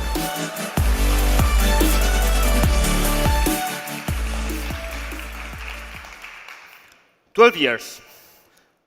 12 years is what any property manager spends on administrative tasks. 12 years chasing paperwork. 12 years answering emails, answering calls. That's the lifespan of my dog, Puita. Well, I'm Javi, COO of Ciudadela and co-founder. And if you ask me, I would rather be with my dog those 12 years. While every other industry has moved to AI, property management is still stuck in the past. And you will wonder why. Well, 90% of the property managers are still running their business on all legacy softwares that were built more than 20 years ago. So no connected tools, fragmented workflows, limited automation. In Ciudadela, we believe that there's a way to offer these people a better technological infrastructure. And this is not a niche market. This is a market that represents 14 billion euros just in Spain, and it sits in the middle of a larger real estate business that includes property services, building services, and financial operations. And we didn't end up here by chance. 4 years ago, we started building up the business. We ended up with more than 1K communities, with 25 firms, and we started to create software for ourselves. We ended up creating the first agentic OS for property management, a single place where property owners, property managers, and service operators can come together and interact. And we redefine the way administrative tasks are done in property management. We are 2.5 times faster than the legacy softwares. We increase in 145% the speed of the property management tasks. And Ciudadela is much more than a software. It brings together 5 operational pillars, so no more additional tools, no fragmented operations, and everything connected into a single software, into a single OS. And the market is already validating the shift. That means that we've been able, in the 8 months that we've been giving the software to our clients, 4 million euros ARR, more than 2.5K communities, and more than 17 property managers working with Ciudadela. In Ciudadela, we believe that every property manager will run on an agentic OS, and we have already built it. Thank you very much.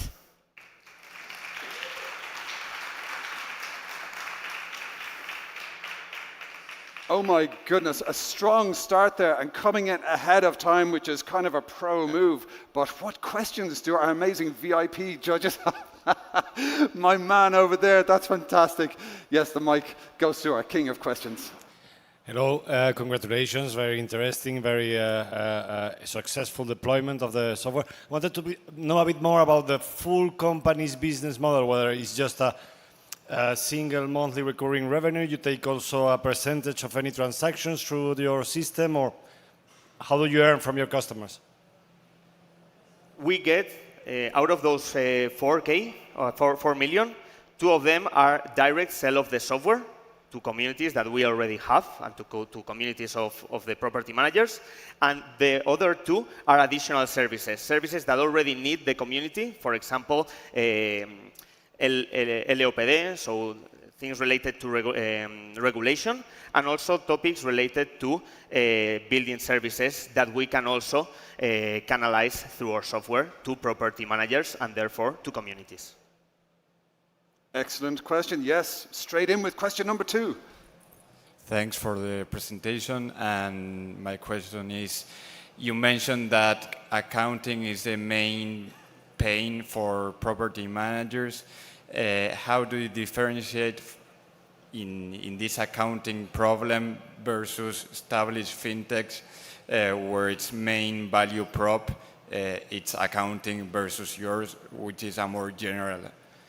If you look at the business, there are a lot of businesses that run on SAGE typical accounting systems, but the accounting of a community, of a multi-property community, is very specific, with a lot of owners that get a lot of invoices, a lot of bills, and you see that even legacy softwares are very specialized.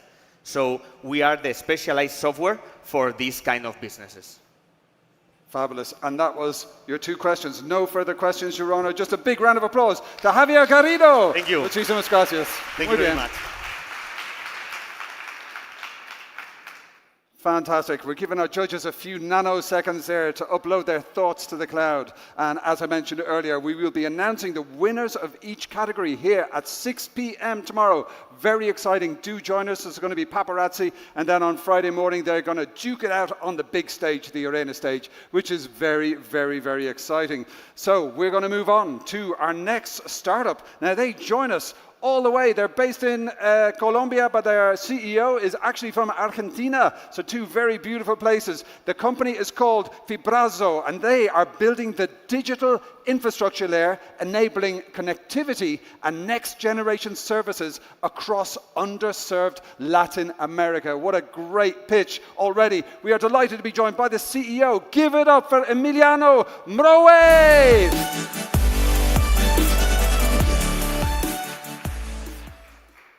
30 years ago, I had my first internet connection at home. But today, there are still 100 million homes in Latin America that lack access to reliable, fixed broadband internet. And this is not a matter of technology. The technology is just out there. It's mostly because traditional telcos think that serving the barrios or the low-income households is uneconomical. They are wrong.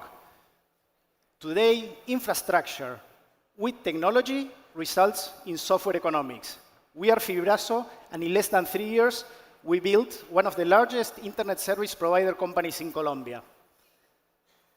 Mostly, or most people priced barrios or serving barrios as charity, and that's a mistake. We are not pricing them as charity, we are pricing them as a business. But we had to rebuild the whole model from scratch, with dense deployment and a software that enables efficient execution and operations, but most importantly, with a pay-as-you-go payment system that aligns the service with the household income. Traditional telcos try to force a monthly payment service to households that make money on a daily basis. That simply doesn't work. We have built over 370,000 home passes in Colombia, out of which 80,000 are homes connected, and most importantly, 60% of these 80,000 homes that are now connected to the internet never had internet before in their lives. We are not competing in a saturated market with incumbents. We are expanding the frontier, opening a new segment in this market, a segment in which we are almost alone, and that enables us to have 77% gross margin and growing, and 150% growth in ARR last year. But the moat is not the fiber, it's the operating system that goes behind it, the thousands and thousands of decisions we have to make on where to deploy, how to do it, who to serve, and to run this pay-as-you-go payment model. I grew up in Argentina, but I spent the last 20 years building infrastructure in Africa and in Latin America. And that experience is what looks like in connectivity. We are raising $10 million not to validate a model, but to replicate it, to go from $11 million to $30 million in ARR in less than 2 years, cloning what we have done in 6 cities in Colombia in the rest of dense barrios across Colombia. And Latin America comes next. The market everyone avoided became one of the most interesting opportunities in infrastructure in Latin America. They were wrong, and we are just getting started.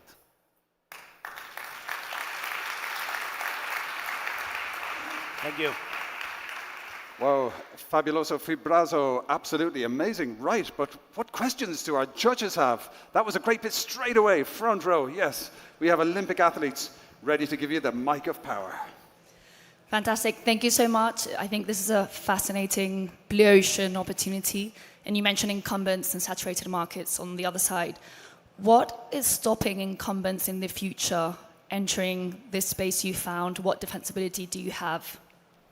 It's mostly a business model issue, right? Incumbents are still serving 70, 80% of the population, even though this is not a niche, because we are talking about 4 million homes in Colombia alone, 100 million homes in Latin America. To serve these households require a completely different approach that is mostly driven by a pay-as-you-go system, but it's also driven by the whole technology that goes behind to run a model that works for this segment of the population alone. This would cannibalize, the 80% of the market. It's not that the big telcos don't know that this market exists. They serve this market with prepaid, mobile phones, but they have chosen in the last 20 or 30 years not to serve this segment with fixed infrastructure. Great question. Question number 2. Thank you very much for the presentation, and again, great work. My question is around the CapEx, and how do you see the technology and deploying those fibers in these neighborhoods? Absolutely. Great question, because this is many times seen as a hybrid between a pure CapEx or infra opportunity and a pure, sort of software SaaS-y type of opportunity, right?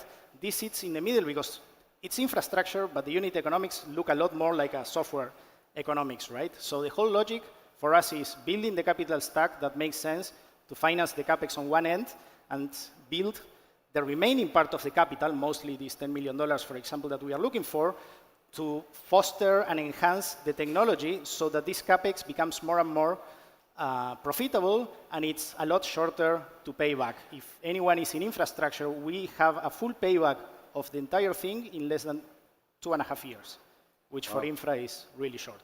Amazing. I love it. What searching questions, what brilliant answers. Fabuloso Fibrazo. Give it up one more time for Emiliano from Fibrazo. Thank you very much. Gracias. Thank you. Now you see why the front row has such high-powered people in there, because I have to make some very high-powered decisions now. This is a big deal. This is the conference attended by royalty.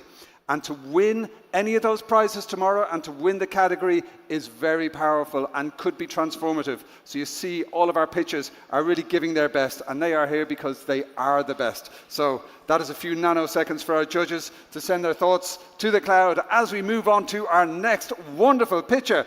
They are joining us from beautiful Spain, and they are Find Nido. And the tagline about Find Nido is really, really cool. I think we could use this a lot in Ireland. Now, this is a marketplace for industrialized housing that integrates AI, architecture, and turnkey construction to design personalized homes in record time. Muy bien. We are delighted to welcome their CSO to the stage. Let's give a huge round of applause. Give it up for Sara Raimundo.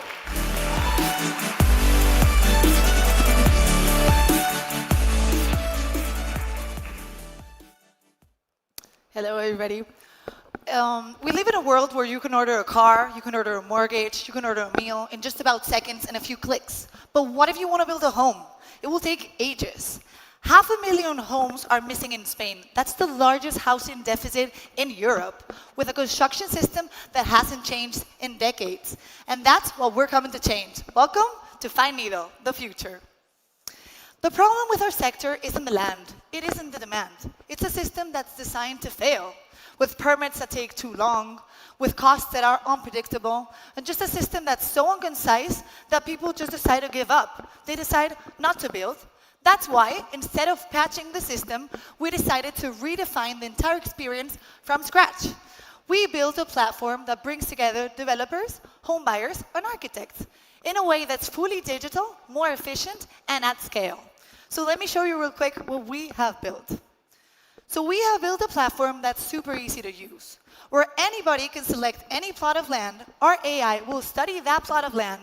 It will match it to any compatible model. You can get that model and you can configure it both interiorly and exteriorly. You can add extras, get a budget, and you can pay online. And you can track your construction online. So what do we do different? We do 4 things that nobody else can do. Our AI plot matching takes 1 minute. Then anybody with 0 technical knowledge can design their home with our AI configurator from scratch.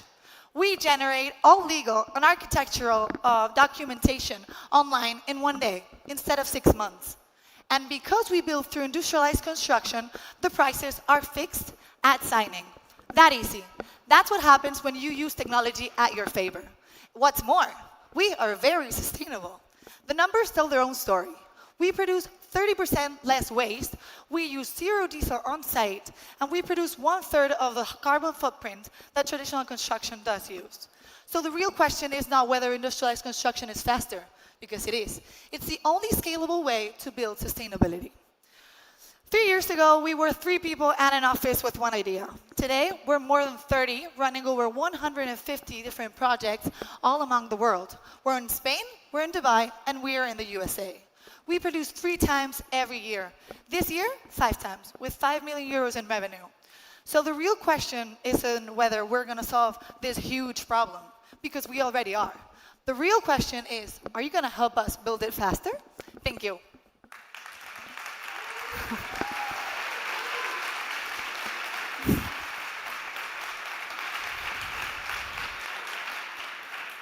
Wow, Dios mío, amazing. I did not know that about Europe's largest housing deficit. You know, I learned something on every pitch, that's for sure. But that was great. But what did our judges think? We have the King of Spain here, and we have the King of Questions in the front row. Thank you. Thank you very much. Congratulations. Very nice presentation indeed, very dynamic. But I wanted to know, I maybe didn't understand fully, do you have your own architects, your own production, or you put together as well with other architects outside of your Find Nido team? We have our own architects, so we we do the designs, we take care of all the licenses, of all the process, and then we have our own fabric. We developed finally the development this year, which is a construction that's fully ours, but we work with other constructors. Great question. Do we have question number 2? Maximum of 2 questions. Any questions about house maxing? Yes, good man. Who is your ICP, your ideal customer profile? Our what? Your ideal customer profile. We started with a B2C, but now we're doing B2B and B2B2C. So our idea is to grow so much that our project, that our company is so scalable that we're only gonna be B2B with huge developments that are gonna make our company very scalable. Amazing. Big round of applause all the way from Spain. Give it up for Finito. Muchísimas gracias. Fantastic. Sara Raimundo. Muy bien. So you see our pitches here, they're talking about big issues and using technology and very big ideas to make the world a better place, to use the cliche of all cliches. So listen, we're giving our judges just a couple of minutes, or a couple of seconds, should I say, to send their thoughts up to the cloud, because we move things quickly here. We've got so more amazing pitches to impress you and to share their vision of a better future with you. Now, speaking of which, our next pitcher is rocking some branded merch, and they are joining us all the way from the UK. I lived there for many years myself, although I was born kind of next door in Irlanda. Now, our next pitcher is iCook. They are turning health and lifestyle data into clinically backed meal plans and grocery orders for families at scale. Brilliant stuff, and we're about to have a brilliant pitch from their wonderful CEO and founder. Let's welcome to the stage, Maria Kardakova. Thank you.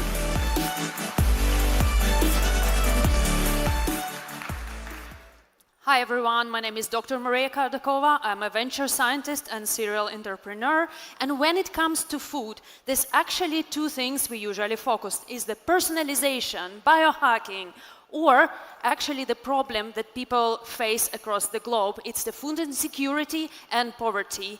And 76% of all people in the world actually worry and struggle with the same question every day: what should I eat to stay healthy and live longer? These questions solely cost us 11 million deaths globally every year, with the healthcare system just providing us the information about what to do, but not helping us on the everyday basis.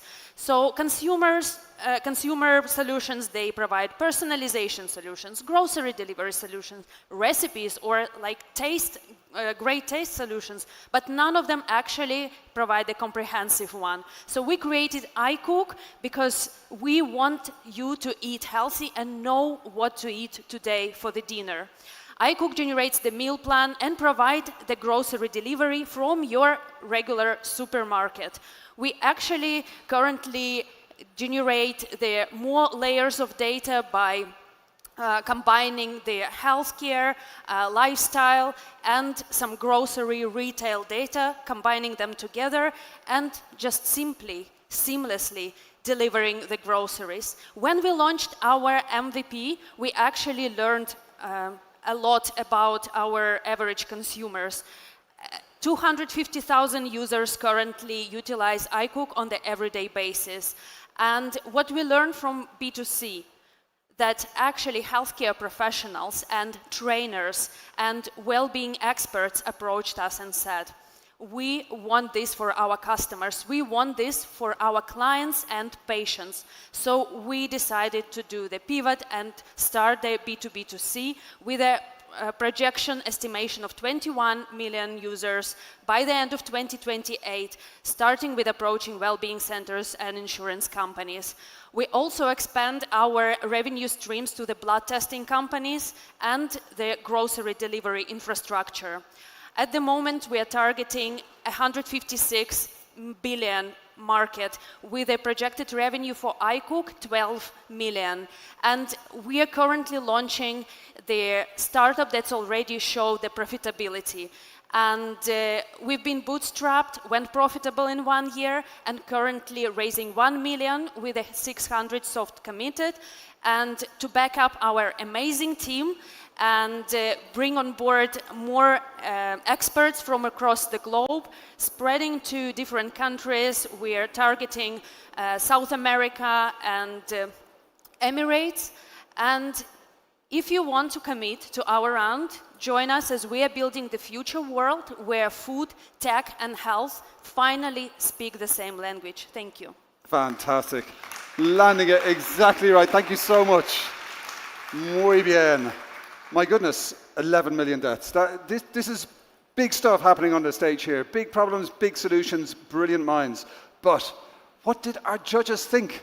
They are busy tapping in their iPads. They are sending their thoughts and marks up to the cloud. Now, questions are optional. Sometimes we don't get any questions. We have a question from the king of questions, my friend in the front row. Yes, sir. Thank you very much. Congratulations. Very interesting and hopefully impactful for many of us. But wanted to know a bit more about your model. You already have some revenues. How are you earning from your customers or brands? Yeah, so a couple of years ago, we launched MVP as a B2C consumer app. It's App Store, Google Play, freemium subscription model, 115,000 annual revenue at the moment. And we want to expand, we want to grow and have more customers on board via the well-being and healthcare infrastructure. Great questions. Getting under the hood. Yes, sir. Brilliant. Hi, congratulations. Really exciting business model. I've actually met a few of these in the US, and a lot of them have pivoted more towards insurance companies, so I really like what you're doing. The GLP-1 assistance is on our radar, yes. And so as you scale spend, do you think you'll be doubling down more on sort of the insurance side, because it is harder to acquire customers profitably on the organic side? So I'm curious as where the growth is coming from and where are you going to double down? So the growth is coming from also projects like Pure Gym, Peloton, those projects that hasn't been backed up by the nutrition side. So we currently got the contract, and in just a couple of weeks we had 12,000 people on board just instantly. So we want to replicate this model with the well-being partners. With insurance companies, we need to launch clinical trials within the GLP-1 infrastructure. We have all the settings ready to do so. So part of the funding that we are currently raising will go to do the model proven. Fantastic. That was two great questions there. Can we get a huge round of applause for Maria Kardakova from iCook? Thank you so much. Okay, my friends, you will have noticed there, as Maria did, as many of our pitchers do, when they deliver the answers, they're kind of extending the pitch, and maybe there was a bit of invitation for partnership there. She mentioned insurance companies. So like the folks who are here on the stage, they really do use the time very well to reach out to our judges, to share some invitations, to plant some seeds, and to connect with all of you, and all of you joining us on the live stream. So thank you for tuning in. Hashtag South Summit 26 for all of the FOMO-inducing posts, my friends. Right, we are going to move from iCook to our next wonderful company. They are from beautiful Spain, a country I am absolutely honored and very happy to call my home these days. Been here for 8 years, pero mi castellano es un poquito fatal, so yes, I do speak in English as a preference. But our next company is called Macadam.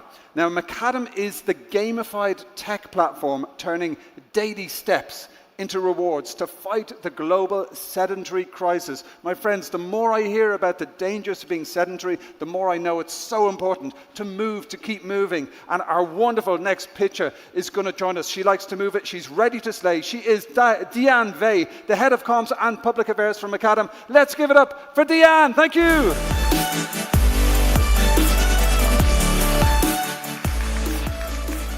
Good morning. Wow, qué nervios. What is a typical day like for many of us? You wake up, maybe you do a bit of workout, and then you sit at your desk, behind your computer, you do a bunch of calls, and then for lunch, you order in, and at night, to relax, maybe you watch a nice series on Netflix. Never in human history have our lives been so sedentary. According to the WHO, 1 in 3 adults is considered physically inactive. Sedentarity is now one of the leading preventable causes of death globally. But here is the paradox. Even though we all know we should move more, we fail to do so. Why? Because the brain is biologically wired for immediate gratification, for dopamine. That's why we created Macadam. We created Macadam to overcome the short-term bias and to transform movement into long-term health benefits. We launched Macadam in 2022 in Spain, in Barcelona, with one mission: fight sedentarity by making movement irresistible, rewarding, and fun. How does it work? Very simple. You walk, and once a day, you convert your daily steps into coins. Second, you enter a gamification loop that will incentivize you to walk even more. So you do challenges, you look for coins on the map, you do treks, and you walk a bit more every day. Third, you enter the reward ecosystem, where you can redeem your coins for cash, gift cards, or donation for charities you care about. We have 15 million users globally, and we're aiming at 20 million by the end of the year. We are available in 51 countries, even though Western Europe is our core base. We are bootstrapped and profitable. We are a team of 36 people from 13 different countries. But the metric we are most proud of, by average, our users walk 25% more with the app than before. Our business model is very simple. It's free for users, it's paid by brands. So we have two high margin revenue streams: performance advertising on one end, brand partnership on the other end. In short, we created an economy where staying healthy is the most rewarding choice you can make. Join us in making the world move. Thank you.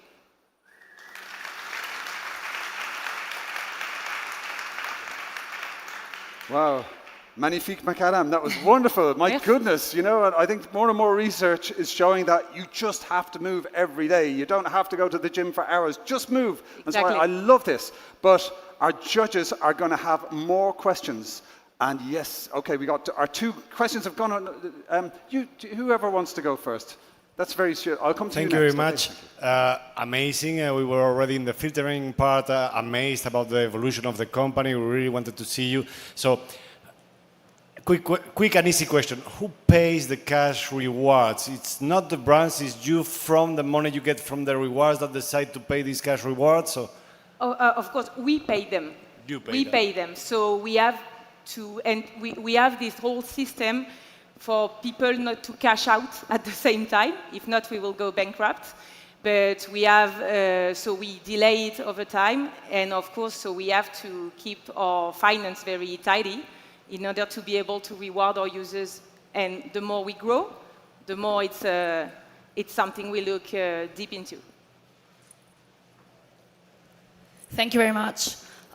What a fun startup. You know, I think gamifying things is key at the moment, and how you measure success there is how much time a user actually spends in the app and how much they click through the different brands that are actually paying you and generating the revenue. What kind of metrics do you have on average of those 50 million users in terms of activity in the app and recurrence? Well, on the 15 million users, we have more than 1 million daily active users. We have a retention D30 by 40%, and we have a very good average of monthly active users on daily active users of 45%. On the time they spend, for us, really the important part is for them to connect every day. It's the metric we are selling to brands, and that's what they're interested about, because then we have a large volume of audience.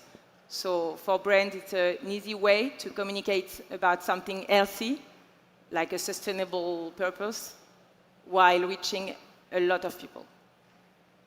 Très bien. Oh my goodness, no further questions. I'm afraid only two questions, my friends, but two do please find her after and ask questions after. That's great. And any of you in the audience, you want to connect with our speakers, do so. Use LinkedIn, use the app, make sure you have the app. A big round of applause. That was wonderful. Magnifique. Macadam. Merci beaucoup. Diane Vey from Macadam there, that was great. I mean, honestly, I would give all the points to all of the startups. I'm impressed by every single one that comes on the stage, but this is why the judges are there. They have a very difficult decision to make. They have to allocate those points, and they have to choose the winner of this category. It's a very big deal, and we're very grateful to have them here. Now, speaking of which, we are going to move on to our next pitcher. They are joining us all the way from beautiful Portugal, and our next platform is actually called Money. And Money is your personal agent that ensures you don't overspend on your core expenses. Honestly, I want to install all of these apps on my phone immediately. I need them all in my life. We are delighted to be joined by the co-founder of Money. Let's welcome to the stage Francisco Valferreira. Thank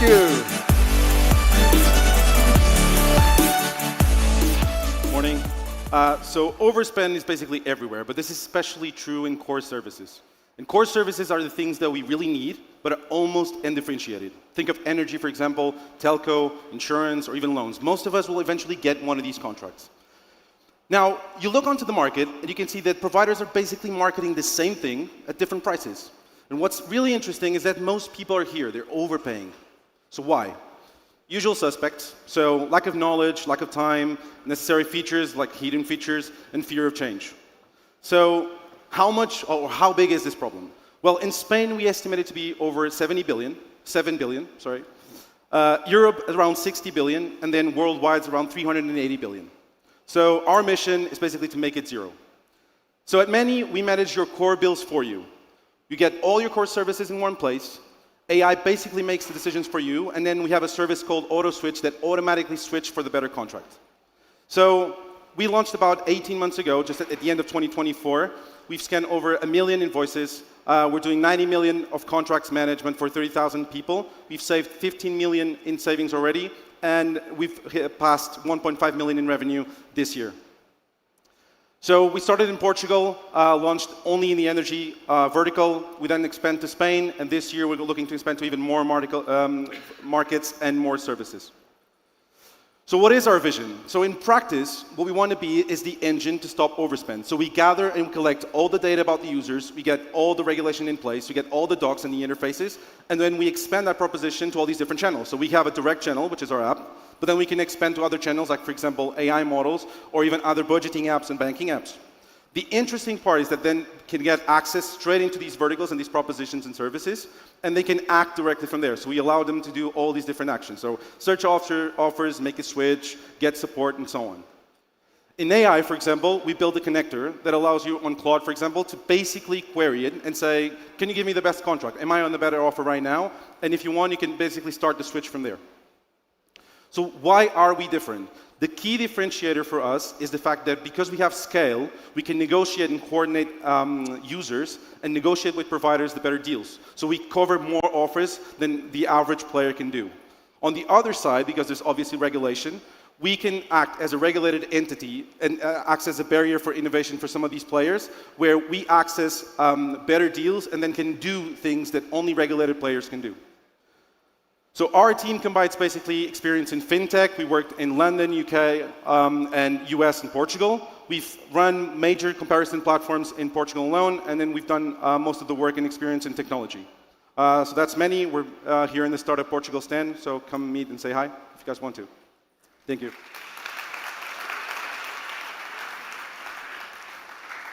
I love it. Team Portugal representing at South Summit 2026. We love it. Okay, that was fantastic. But do our judges have any questions to go under the hood of that excellent pitch? Now, sometimes we do have no questions because the pitches have answered every question. Is that happened today? We have a question. Wonderful. Basically, how's your business model when collecting the revenue, and how much negotiation power you have? Like, how much are you able to reduce an average bill for a user or a company?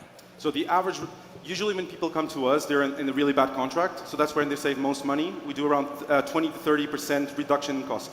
The way we make money is twofold. So one, we have a subscription model. So users pay us to get more advanced features. So better scanning, access to specific deals, and so on. And on the other side, we act as a marketing driver for some of these providers. So they pay us for acquiring some of these customers, and they pay us a commission. Great question. Yes, we have another one. Fantastic. Muy bien. Congratulations on doing this. Why Revolut or Monzo or any neobank is not going to build this inside their app as a feature? Yeah, so I think from our perspective, what we see is there's a lot of underground work on the operational level. So this is not only a software play. A lot of the integrations they have to do with providers are really manual. So it requires basically some of the dedicated work to do that on combination with the regulatory work. So I think that eventually they can step into this market and build what we're building. I think it's more likely that they use us as a service. And we are already working with some of the banks. So for example, I don't know if I can disclose exactly the bank here, but some of these banks are already, using us as an upsell because they want to differentiate from neobanks. And we're one of the neobanks that you mentioned, I can't say which one, basically acting as a perk within their plans. So I don't think they're, it is possible that they can jump into this market, but I think it's more likely that they use us initially before jumping in straight ahead because there's a lot of manual work that is not digital already, and we can just build the API. Oh my goodness, our startups need to be on their toes with those excellent questions. Can we have a big round of applause for Francisco Valferreira from Money? Thank you. Obrigado, brilliant. Wow, you see exactly why our front row is full of who it's full of, because they are able to see behind the veil. They see the corner, the little crack in the pitch, and they say, actually, you haven't answered this in your pitch, I would like you to dive in. So the questions are so insightful, and it's also really insightful to see how all of our pitches, they really use the question time as a way to expand on their story and maybe to spread some seeds and inviting people to collaborate. Absolutely love it. That's brilliant stuff. Okay, so we are moving on to our next wonderful pitcher. They are, of course, joining us from beautiful Spain, and the company name is Quaya. They are transforming school operations through secure, traceable, and real-time communication between schools and families is muy importante. We are delighted to have their CEO and founder joining us on the stage today. Please give it up from Quaya for Carles Porta. Thank you.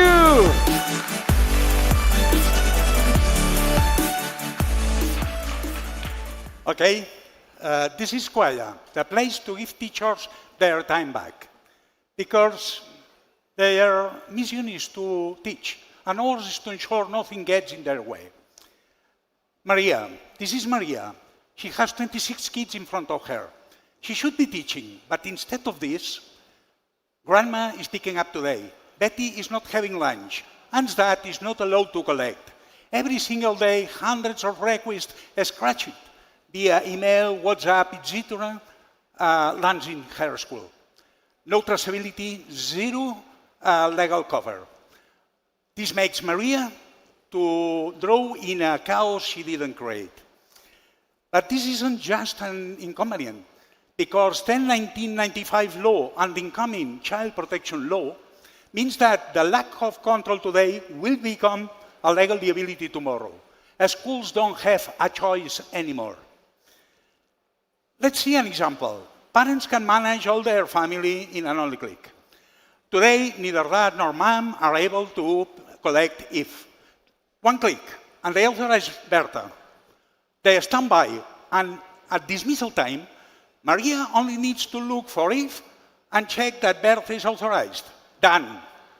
Everything has been done. Parents receive a push notification, and a school gets an automatic full legal record.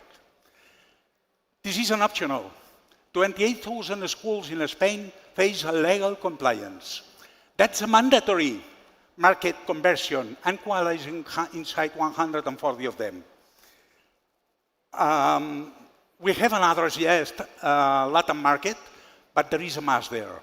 Because of this, Peru, Mexico, Colombia, and Venezuela called us, and they are all with schools paying for the service.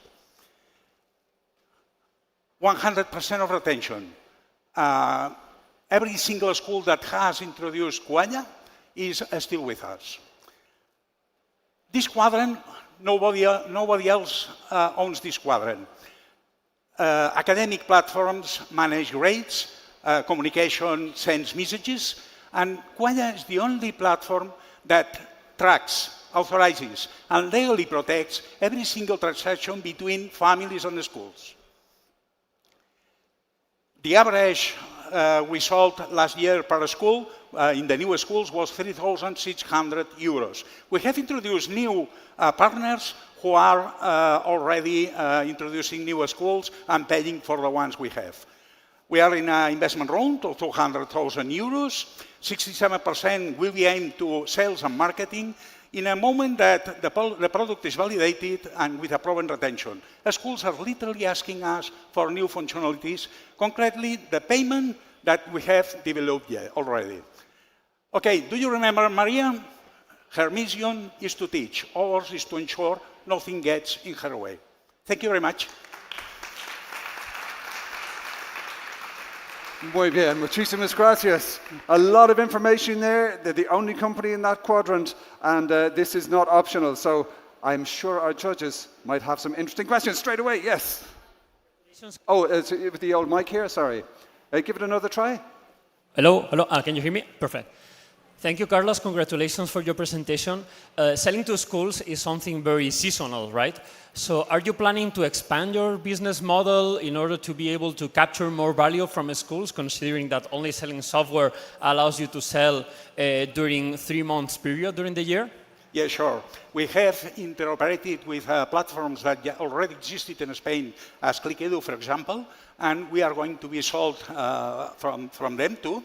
And we are going to introduce money every month with them. Another thing is that the catering enterprises and the school transport enterprises are our customers too, with a B2B2B, and they are introducing us new schools, and they are paying every month. And besides, the system of paying for transactions, we are having a commission from every transaction. Thank you very much. Great question. Do we have one more? One more question? Going once? Any more? We do indeed. Yes, thank you. Thank you. The young woman in the front. Great. Thank you for jumping in. Can we, la micro? Muchísimas gracias. Thank you so much. Okay. Thank you very much for the presentation. In terms of insurance and liability, if an accident is to occur in transportation, who would be liable and how is that worked out in the app? Sorry, I will ask you to repeat me because my hearing isn't very good. And so, if possible? Yeah, sure. Hello. In the case of an accident, who is responsible to cover the costs? Well, I think I have understood you. If not, we will meet in the backstage in a while. So, yes, everything we register is automatic registration with a registration with the logons, etc. And this had worked for the judges when they have asked for this registration. Is this what you have asked me for? Yeah. Yes. Everything has a traceability and is being really useful for the schools. Thank you. Fantastic question. That's like, these are the details we need to know. This is why the front row is the front row. And that was a great session. Muchísimas gracias. A big round of applause for Carlos Porta from Quayla. Muchísimas gracias. Muy bien. Oh my goodness. Okay, we're going to give our judges a few nanoseconds. You know, it's not easy to be a judge. They have to decide between all of these amazing pitches, which are all brilliant, and they have to judge them on specific criteria, and that's going to be deciding who rocks the stage tomorrow as the category winner and goes on to the grand finale pitching competition on Friday at the arena, the main stage. So it's all to play for. But you'll see there, their pitches are about sharing the seeds, sharing the love, impressing some people, making connections. And if you are an investor, if you want to collaborate with any of these companies, make sure you reached out on LinkedIn or use the South Summit app, which I really hope that all of you have on your phones already. Right, we have reached the grand finale, and they join us from beautiful Sverige. Now, I am a big fan of music. I actually have a radio show every 2 weeks in Brighton, UK. If you'd like a playlist of fresh music every 2 weeks, reach out to me on LinkedIn. I'm very, very happy to connect. And this actually addresses one of the most interesting things about music and its potential to generate revenue. So our next company is Tangy Market, and they are turning music into a tradable investment asset class, making it as easy to invest in music as in stocks. All right, I think we probably have some Bad Bunny investors in the audience already. My dear friends, please join me in welcoming to the stage the CEO and founder of Tangy Market. Give it up for Linda Portnoy. Thank you. Big round of applause.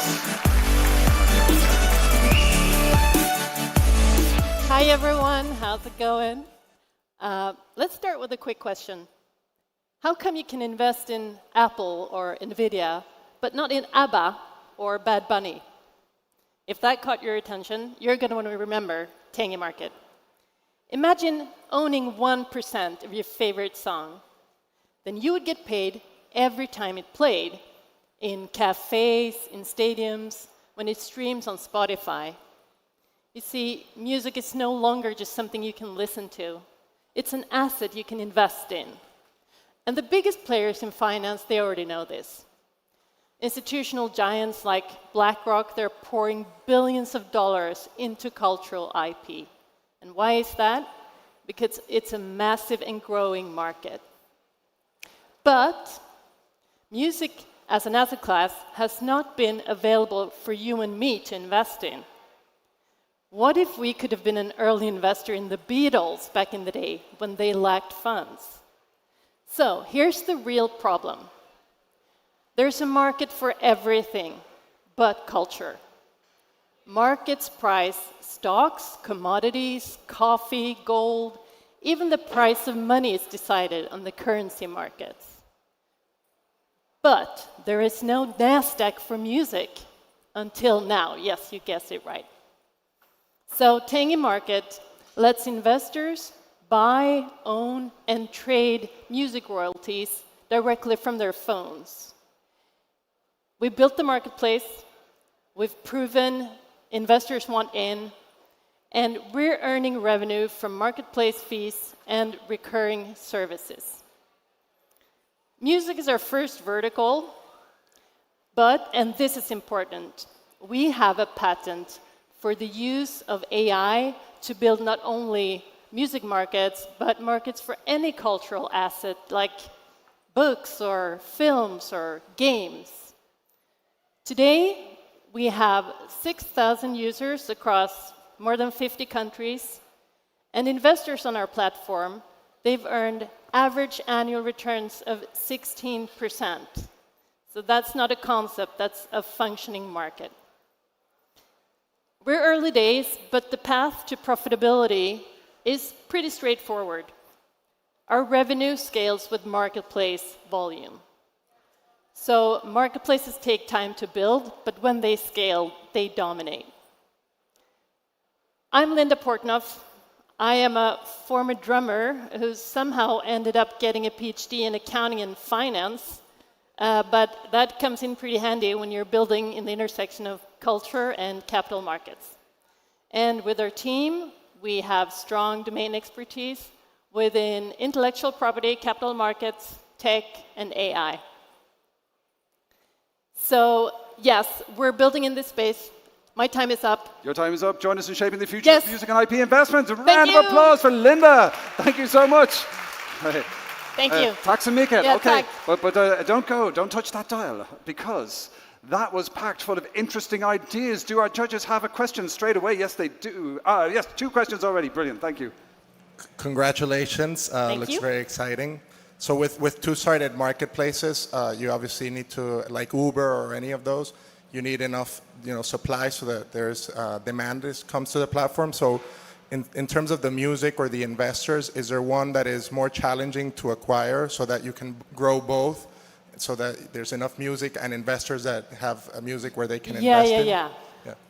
Have you worked with us? But it seems like you really get this. So like you say, we have the supply, which is we need to get music rights on the platform, and then we need to have investors investing in these assets. And it was sort of a cold start problem for us, but I have a background, I sit on the board of STIM, which is the ASCAP or BMI of Sweden. So we have access directly to all those 120,000 songs, and we have partnerships with all the collecting societies worldwide. So that's sold for. We have $20 million worth in our asset pipeline. And with the retail investors, we realized that they invest with small tickets. And we also made it possible for them to get in with small tickets. So now we're targeting institutional capital. Muy bien. One more quick question. Thank you. Gentleman in the white shirt. Thank you very much for the pitch. Amazing. The question on my side is there a negative bias to capture musicians that are not being funded by traditional record companies? Do you think you're capturing like this? All about the indies?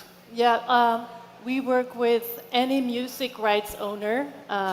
So it can be the struggling up-and-coming artists or really, famous artists.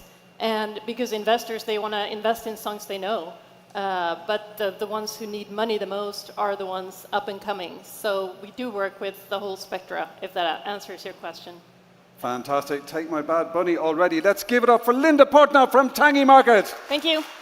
Tack så mycket. Tack. Oh my goodness. Well, that was all killer, no filler, as we say in the music industry. But what do our judges think? They are going to pump their scores into their magical iPads. The scores are going to go up to the cloud, and we're going to announce the winner tomorrow at 1800. But before we go any further, our judges are awesome. Our pitches are awesome. Can we have a big round of applause for our amazing judges and all of our finalists? Thank you so much. Muy bien. So a special announcement for our judges, for our pitchers, meet backstage. It's all about the backstage access, my friends. The judges and our pitchers invited to meet backstage and have some more chats and make some magic happen. Now, the winner of this vertical is going to pass on to the final round. They're going to be announced tomorrow, 1800, here on the Next Big Thing stage. And if you would like to be on this stage this time next year as one of the finalists, scan the QR code. Dream big, make it happen. I want to see you here, and this is how you make it happen. Scan the QR code, and you could be pitching next year as part of the South Summit 100 Startup Competition. Now, we are going to move on to our next amazing session. It's all about the human potential in the age of AI, redefining talent and creativity. Now, as many of you will know, as AI takes on more of the cognitive work that once defined human capability, a fundamental question emerges. What does it actually mean to be talented or exceptional or creative in a post-intelligence world? So drawing on her experience as an investor, author, and advocate for AI-driven talent discovery, Lucy Chow is going to explore how human potential is being redefined and what we need to unlock it right now, my friends. For the next 30 minutes, should I say, we are absolutely thrilled to welcome the Dean at IE Business School, Lucy Chow, Lee Chapman, in conversation with investor and author at Changing the Game, Lucy Chow. Let's give it up for Lee and Lucy. Thank you. Thanks. Muchísimas gracias. Bienvenidos. Great to see you both. ¿Qué tal? Thank you very much. It's lovely to see you. Thank you. All right, let's get settled What here. a great full house, Lee. Hi again, everyone. Pleasure to be here with Lucy. Me Thank you too. so much for taking the time. This Thanks is an for honor. having me. No, thanks for having me, Lee. This is awesome. And we're on the Next Big Thing stage. And we're on the next big thing stage, so hopefully Yeah? some of you will take away some ideas for the next big thing. All right. I've got some words here on one of my cards that I normally would not put together. Gaming and the future of work. I mean, one could argue, like, if I spend too much time in games, I'm not going to be working. So I want you to help us connect those things. What does this world of gaming have to do with the world of work, skills? What's the connection? And can it be disrupted by AI? And how can it be future-proof? And the role of AI. Right? Yeah. We look at games. What is it that we're learning when we're playing? Adaptation, continuous adaptation. Creativity, cooperation, strategic cooperation. These are things that are uniquely human that AI cannot replicate. When you play games, you're pivoting and you're thinking so fast in real time. AI doesn't have that sort of capability, right? So what is also amazing about games is that it's deep storytelling, and that goes to the heart of what makes us human. Absolutely. And that's how we future-proof ourselves, right, from anything related to AI. AI does not know how to make a fun game. It doesn't know how to emote, right? And I don't know how many of you are gamers out there. I don't know if any of you have heard of Raise a your game. hand. Woo! Gamers? I love that. Okay, I don't know if any of you have played a game called Stray. And Stray, if you haven't, play it. Okay, and Stray is, and I want to use a tangible example and why this particular game, it's a few years old, but it has staying power because essentially it's a cat, based on the name, it's a cat going through a cyberpunk world, and it is incredible. When the players finish playing it, it's a narrative game, you feel hope, you feel isolation, and there is a final ending, and everyone that plays this game, and when it ends, they don't want it to end. That cannot be recreated by AI. So what I hear is lots of skills that are very innately human skills. We have the chance to develop through the right times of games. Absolutely, and only humans know what another human wants to experience. And so if we develop those skills within the environment of games, I mean, you've talked in many things where I've seen you talking about, though, that these lead to careers as well. Absolutely. Tell us a little bit about the relationship between gaming or working in the gaming sector and career pathways. No, I love it. So in my book, one of the reasons, so the book is made up of collaborative authors, and I want you to read each chapter. There's like 34 of them, but I want you to read their bio at the end. And the bios, you get everyone that has a PhD in geography that was hired by Microsoft, and you're like, how did this person get hired by Microsoft, and why, what is her unique skill set? She knows geography, right? And what do you do in games? You build worlds. So she helps, like when she was hired, all of a sudden everyone that was building games went to her because they wanted to know the difference when they were doing geographic landscapes. Oh, they want to replicate the real world as best as possible. They don't want to get it right. They don't want to get this nation's flag wrong, that nation mixed up with another nation's flag. They don't want to make a hill like this size when a hill is supposed to be that size. So she brings real world knowledge into like the developing of games and makes the games that much more immersive because they are fun and deep storytelling. And so that's one example. Okay. But then we have someone that's a lawyer. She gamed. This is awesome because she still became a lawyer, which her parents wanted her to be, but she was a gamer all her life. So you know what she does? She started a law firm that only helps gamers get visas and entry into the US. Wow. Okay. That's her USP.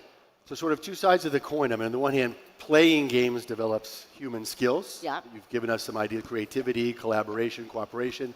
On the other hand, the gaming industry as a place to work there is also a breeding ground for great skills. There's a place for everyone, Lee. If any of us wanted to pivot tomorrow and go into the gaming industry, we could utilize our skill sets in a myriad of ways. So I should look for a game called I think you would be perfect. Deans of the Universe?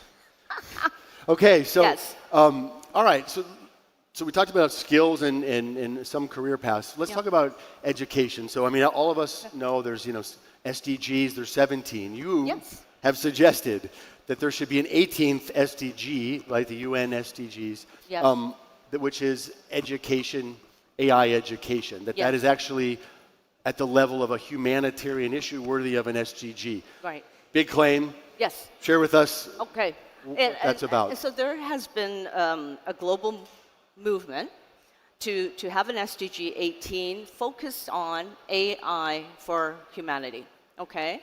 And that whole reason is to make sure that AI compliance, AI ethics, that as we have more and more advanced technology, that the focus is on good for the globe versus a bigger bridge to disparity, right? This is one thing we worry about, right? Leaving others behind, but we want advanced technology to be for the betterment of the globe.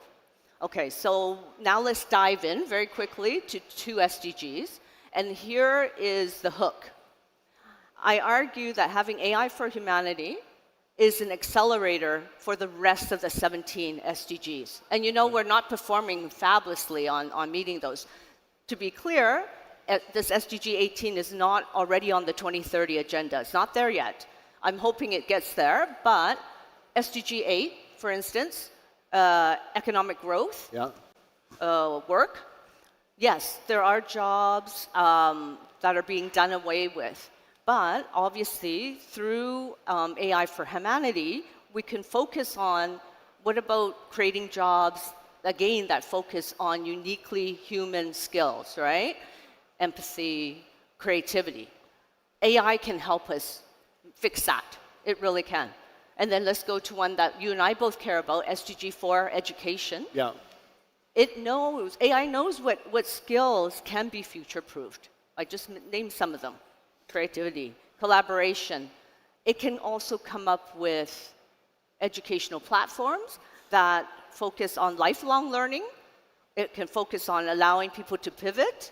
And we're not making sure no one's left behind. That no one, if they lose their job because of AI, they're not getting reskilled or upskilled. What you're saying made me think of a question, which is, if we go back to like the dot-com era, right? Yes. Which I was part of. I was Yes. doing startups during dot-com. You were doing it as well. I mean, we used to talk about the internet when it first came out, and this is a while ago. Yeah. It was going to democratize everything.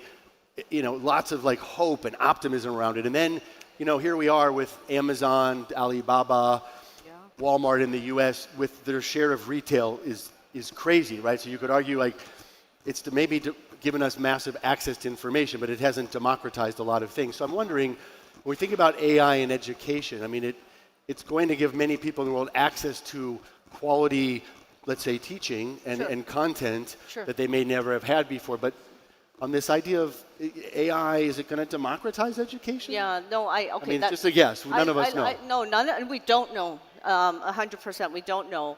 But what I do see with education is that, again, what's fabulous is that we need to focus on making sure that we continue to pivot, that we become lifelong learners, that we don't stop this. We have a situation right now where I think it's broken, where we're siloed, our education's too siloed, and then we just have a job that fits into a box.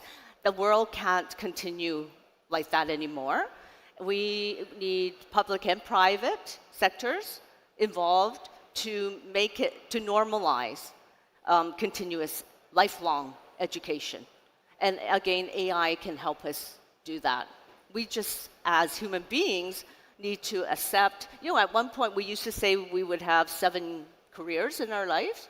Maybe it's 14, right? But in order to have 14, we need to have the right skill sets. And again, educational platforms with AI can help us get there. Let's drill a little bit on skills. So I'm the dean of a business school, and I hang out with a lot of other deans of global business, top business schools. And I mean, what we routinely hear from companies when we say, look, how can we serve you better? How can we train the graduates, mold graduates that would serve you better? What could we do better? And one of the most common answers that we get is, they say soft skills. We need better soft skills. We need people that graduate that we can put at work and who have this ability to make stuff happen at work. And so soft skills. I hate the term soft skills, by the way, because they're the hardest for us to teach, and I think they're actually the hardest to learn. So there's nothing soft about them. They're hard. But you have some ideas about the relationship between gaming, AI, soft skills. Sure. Okay. Go there for us. Let's talk about from maybe some advice to recruiters in one bucket, and then advice to students in one bucket, okay? So first of all, recruiters need to stop calling them soft skills. They are what makes us uniquely human, right? The ability to have emotional intelligence, to understand what it is to play in a team setting, to lead as a team leader, and to know how to motivate people. These are things that make us uniquely human. So I think for recruiters, I would say take a look at your talent pipeline and really think interdisciplinary. And I think you agree with that. IE is all about that. Yeah, well, we just launched a College of Interdisciplinary Studies. Oh, did you? Yes, we did. Okay, all right. Nobody paid me to even say that. That's pretty. I really am a believer of interdisciplinary skills. So as a recruiter, hire from philosophy, hire from art, and make sure you knit corporations together with all these different skill sets. Also, when you're looking at leadership training, I think that really needs to be re-looked at, because don't reward because people are really able to finish a task and they know the hard skills. Really look at rewarding and teaching for the so-called soft skills. Now, for the students, I would say, and again, I would say this even if I was not at South Summit, I would say go out there beyond your degree. Go out there and lead teams. Go out there and find challenges in the real world. And what are some of the best ways to do that? Go and attend hackathons. Go and find and scale entrepreneurial ideas. These will, again, be something that's evergreen, that AI cannot replicate. These are skills that you're going to use throughout your lives, and that's what separates us from human beings.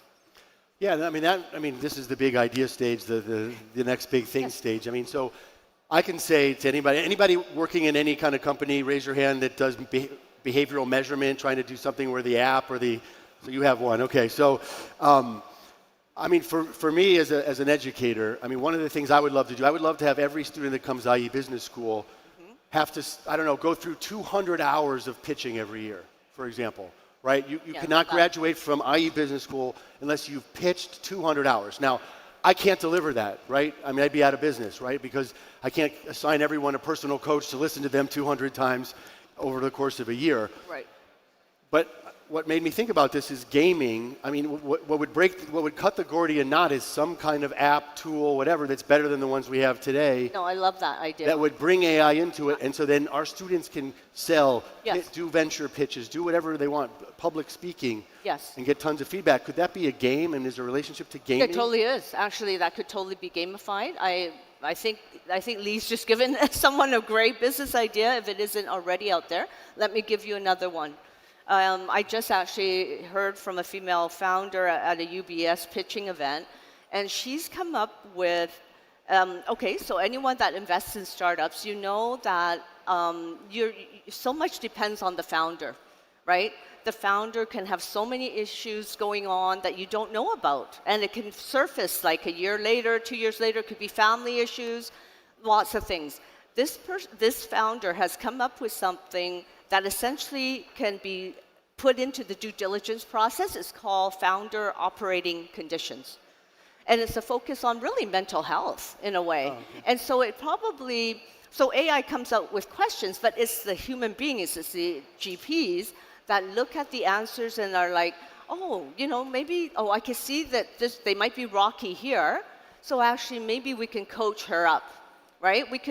We know this might be impending. It might catch us out year 2, then maybe what we can do is make sure that we help her, therefore, from a very selfish perspective, from an investor perspective, make sure then that company succeeds and that there's no founder risk. It lessens founder risk.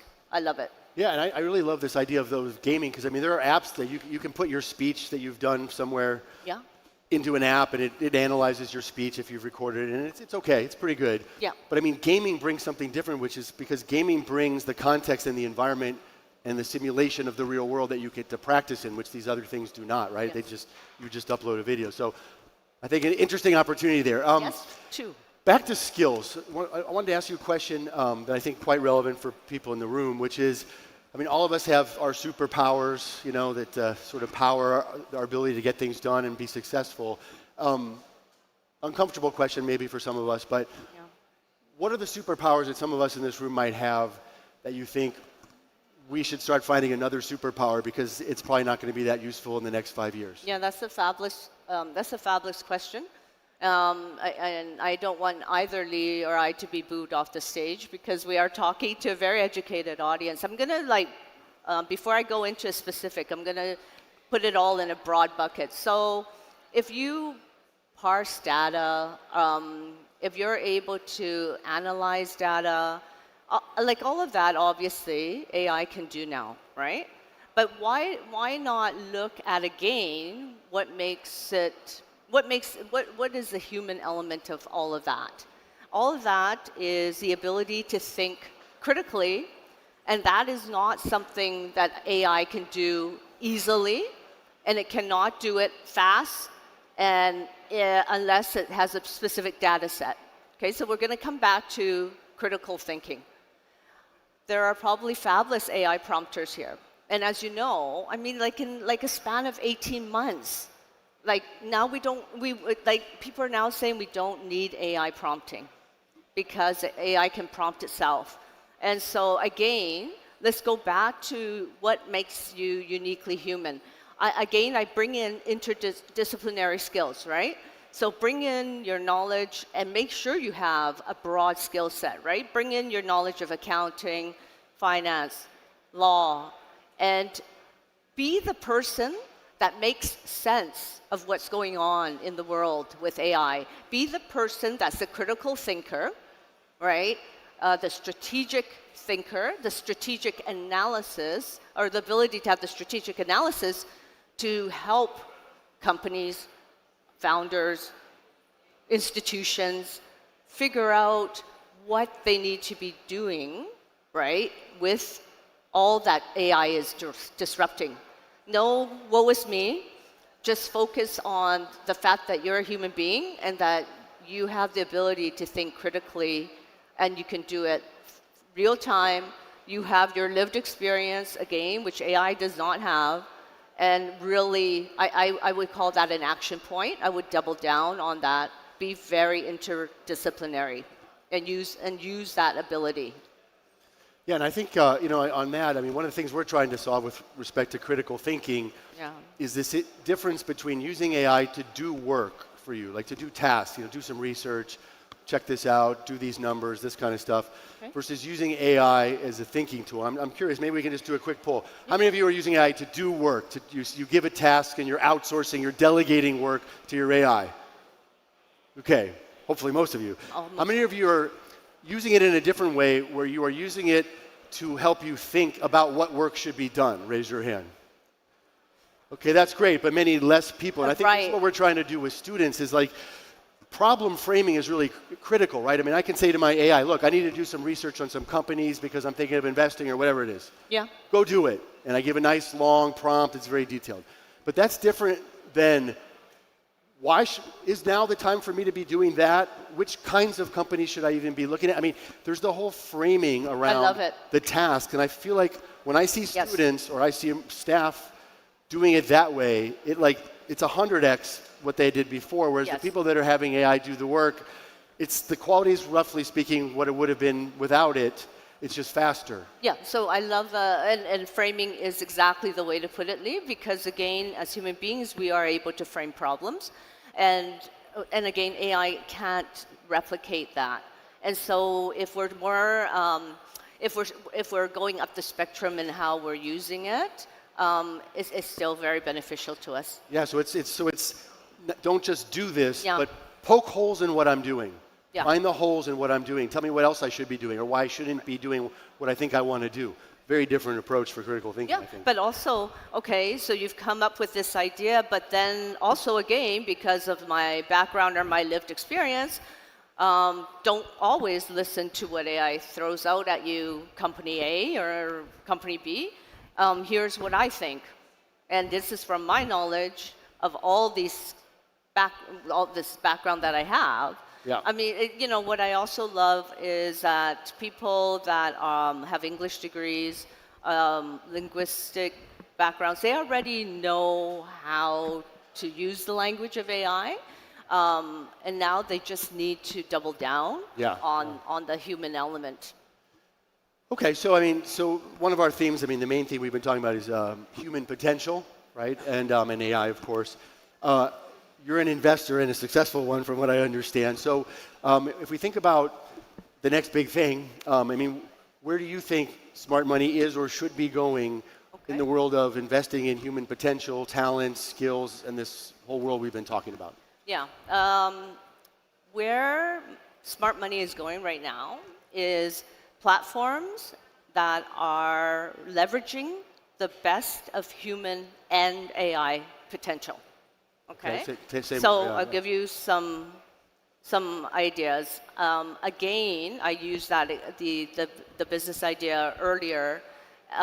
There's a lot to do with health tech. And what I find disheartening, because there's a lot that is actually trying to better human beings and our life, right? Everything from femtech to health tech, longevity plays. Okay, this is all to ensure that we as human beings live a longer, healthier life. Okay, AI can help us do that. And one very great example of a startup that's based in Turkey and in the US is that they're able, through different mail-in samples, figure out what you're depleted in. You know, this is not new. There's a lot. Wearables? No, just it is actually an app on the phone, but like you just do a swab and the results come up. But what they're doing is also making it compatible with what's going on around you in the world. So for instance, they haven't gotten there yet. They will. I can walk into Starbucks and apparently I'm low on vitamin D. And then they'll tell me, okay, you're in a Starbucks, get yourself a milk. And this I love, right? And again, that can be done because that information is coming so quickly from the app. So, and it's also going to make me like live longer, I hope, and be a better human being. So that's one example. Kind of well-being, wellness, and health. So much, okay, so much. And we've got the data points to be able to do that now. And actually, I was listening to someone talking in another stage earlier, and he was talking about how his company is seeing some of the best business innovations, the best entrepreneurs come out of hospitals, because they are literally, right, they literally are seeing pain points, haha. Yeah, so they know what needs to be fixed in the medical system. And so therefore, they're the best entrepreneurs. But again, all of this requires a lot of data points, right? If I'm trying to do pain management, or I need all the data points that I can get from AI. So healthcare, Healthcare, longevity, what makes us live longer, live better lives. Femtech is another whole sector, which is really important for female longevity and health also. Yeah. You know, and just to build on that, I mean, what I'm shocked that I have not seen in any kind of interesting form is that nobody's built a nudging, a reminding system that is really good. And I don't know what the obstacles are, but I mean, that to me is, because humans have habits. It's very hard to break habits. It's a whole system in your brain that I studied when I did my PhD. But I mean, one of the most important things to break habits is to have triggers, you know, and we just are not capable of reminding ourselves constantly of all these little things that we think we want to do, especially related to health behaviors, what we eat, et cetera, you know, exercise, getting up, stretching, et cetera. And I'm surprised that we haven't gotten to the point where I have this perfect intelligent assistant that makes me do the things I want to do. No, I love what you're saying. There's like standalone systems, like, you know, I've just been kind of hunched over, just like that you could wearable, right? That won't give you an electric shock, but it's kind of like that, right? So you're supposed to make sure you sit up, but it's not all integrated. It's piecemeal.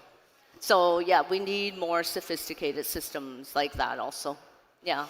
But can I talk about mental health also? Yeah. I mean, that's really, that's a really important area, and I guess it's something that's normalized in conversation now. So therefore, as startups, there is a big focus, and I'm glad there's a big focus on how do we live better lives, and how do we make sure that people that need the help get the help, And I use the founder example.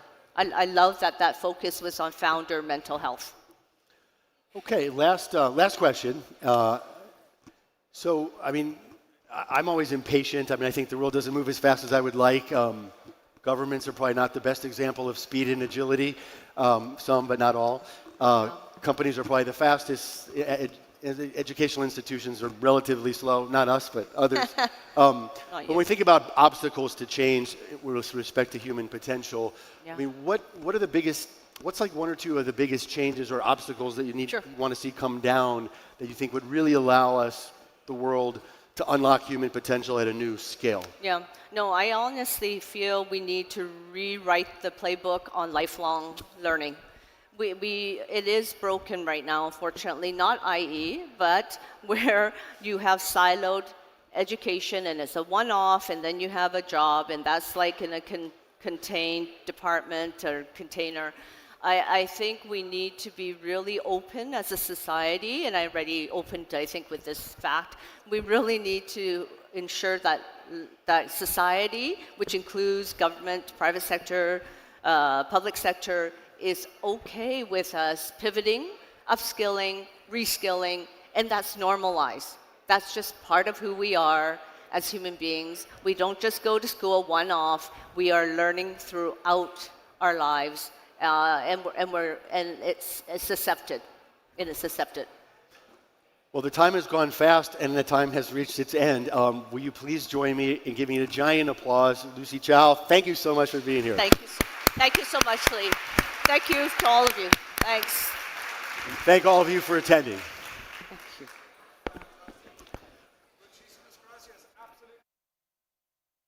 Once again to Lee and Lucy, muchísimas gracias. That was great. Some inspiring discussions there. Just the thing before the next round of our startup competitions. Here's a reminder, we're all on LinkedIn. It's all about ABC. Always be connecting. So make sure you reach out to our VIB speakers, all of our startups, all of our judges, and indeed my good self on LinkedIn. I'm easy to find, OISINLUNNY. Do not search my name phonetically. My name is Oisin Lunny. It is an absolute privilege to be back with you for the umpteenth time. I've been to South Summit more times than I can count, and it is always a privilege to rejoin La Familia here at La Nave in beautiful Madrid. Now we are going to move on to the next track of our incredible Startup Competition 2026, and this is all about mobility and smart cities, my friends. We're talking about the future, we're talking about how we live, how we travel, and the intersection of technology and AI with human everyday life. So this is really important stuff. Just a reminder, what you're seeing on the stage is the best of the best of the best. Thousands of startups apply every year to reach this point. We're going to have a bunch of pitches, and the winner is going to be announced tomorrow evening, 6 p.m. on the stage, and then they're going to go on to the final on Friday on the big stage, the Arena stage. So our next track is Mobility and Smart Cities. It's going to be focusing on the future of how we move and how our cities work. The startups pitching here today are developing solutions for smarter, cleaner and more connected urban environments, from mobility platforms to infrastructure and city innovation. It's important stuff. Here's a quick reminder of how we roll with the startup pitching competition. Each startup will have 3 minutes to pitch their best story, followed by a Q&A with our amazing jury in the front row. That's a maximum of 2 questions, and we are very strict on the timing because we have to be fair to everyone. Now, our jury is here. They're going to be evaluating our startups based on the following 5 criteria. So do feel free to play along if you're watching the live stream, or indeed if you're here in the audience at La Nave. Those categories are innovation, scalability, team, viability, and cha-ching, investability. So what would you score? You can play along in the audience, but our judges have the most difficult job of all here today. Now, our judges are selected from the highest ranks of the industry. They're selected for their expertise, their connections, and just being awesome. And so we really appreciate their time. Their time is very valuable, and we don't take it for granted. I would like to give a special shout out to our wonderful front row of MVPs and VIPs in the audience here. So I will do my very best to pronounce everyone's name appropriately. Let's see how we go. We have some sounds in Spain we don't have in Ireland, believe it or not. You're about to find out. So we are very, very delighted and honoured to be joined by Andrés Sánchez Ontoria from Mutual Madrileña, by Asier Segura from Sacer, by Astig Zaharan from SIA Angel Hub, by Burak Adulu from Nitera Ventures, by Diego León from PwC, by Felipe Fernandez Aramburu from Uber, by Gabriel Iglesias from Invest in Science, by Juan Martínez Díaz Guerra from Telefónica, by Maria Blanco Perez from Mutua Madrileña, by Maria Nieto from Women for STEM, by Mónica Martín Abad from Mueve, and by Victor Martínez from Cardumen Capital. My dear friends, these are VIPs. Please show your appreciation. Let's give a big round of applause for all of our wonderful judges. Muchísimas gracias a todo. Thank you so much for being here. We really value your time, your expertise, and we know you're going to crush it with some very insightful, searching questions. You're going to find out, my friends in the audience and on the live stream, when our judges ask a question, sometimes it just goes right to that little crack in the pitch deck that hasn't been covered, and you'll see exactly why these folks are right here in the front row. So let's crack on. Thank you again to our judges for being here today. Thank you to our audience, our live streamers. If you want to share the love, create some FOMO, remember to use the hashtag SouthSummit26. It's very easy. And another reminder, when we welcome our pitchers to the stage, we want full energy from you to them, because we really feel it and it really helps and it makes everything more exciting, okay? Muy bien, gracias for your collaboration. Our first wonderful pitcher is a company called Detercam. And this is cool, I believe there's going to be some props on the stage as well, perhaps. Now they are joining us all the way from the UK, and Detercam is an AI-powered deterrence that detects, decides and stops wildlife threats before they become costly incidents. I actually live in El Campo, I live in a forest, and this really resonates with me. We are delighted to be joined now by their CEO and founder. Please give it up from Detercam to Anwar Almojarkesh. Thank you.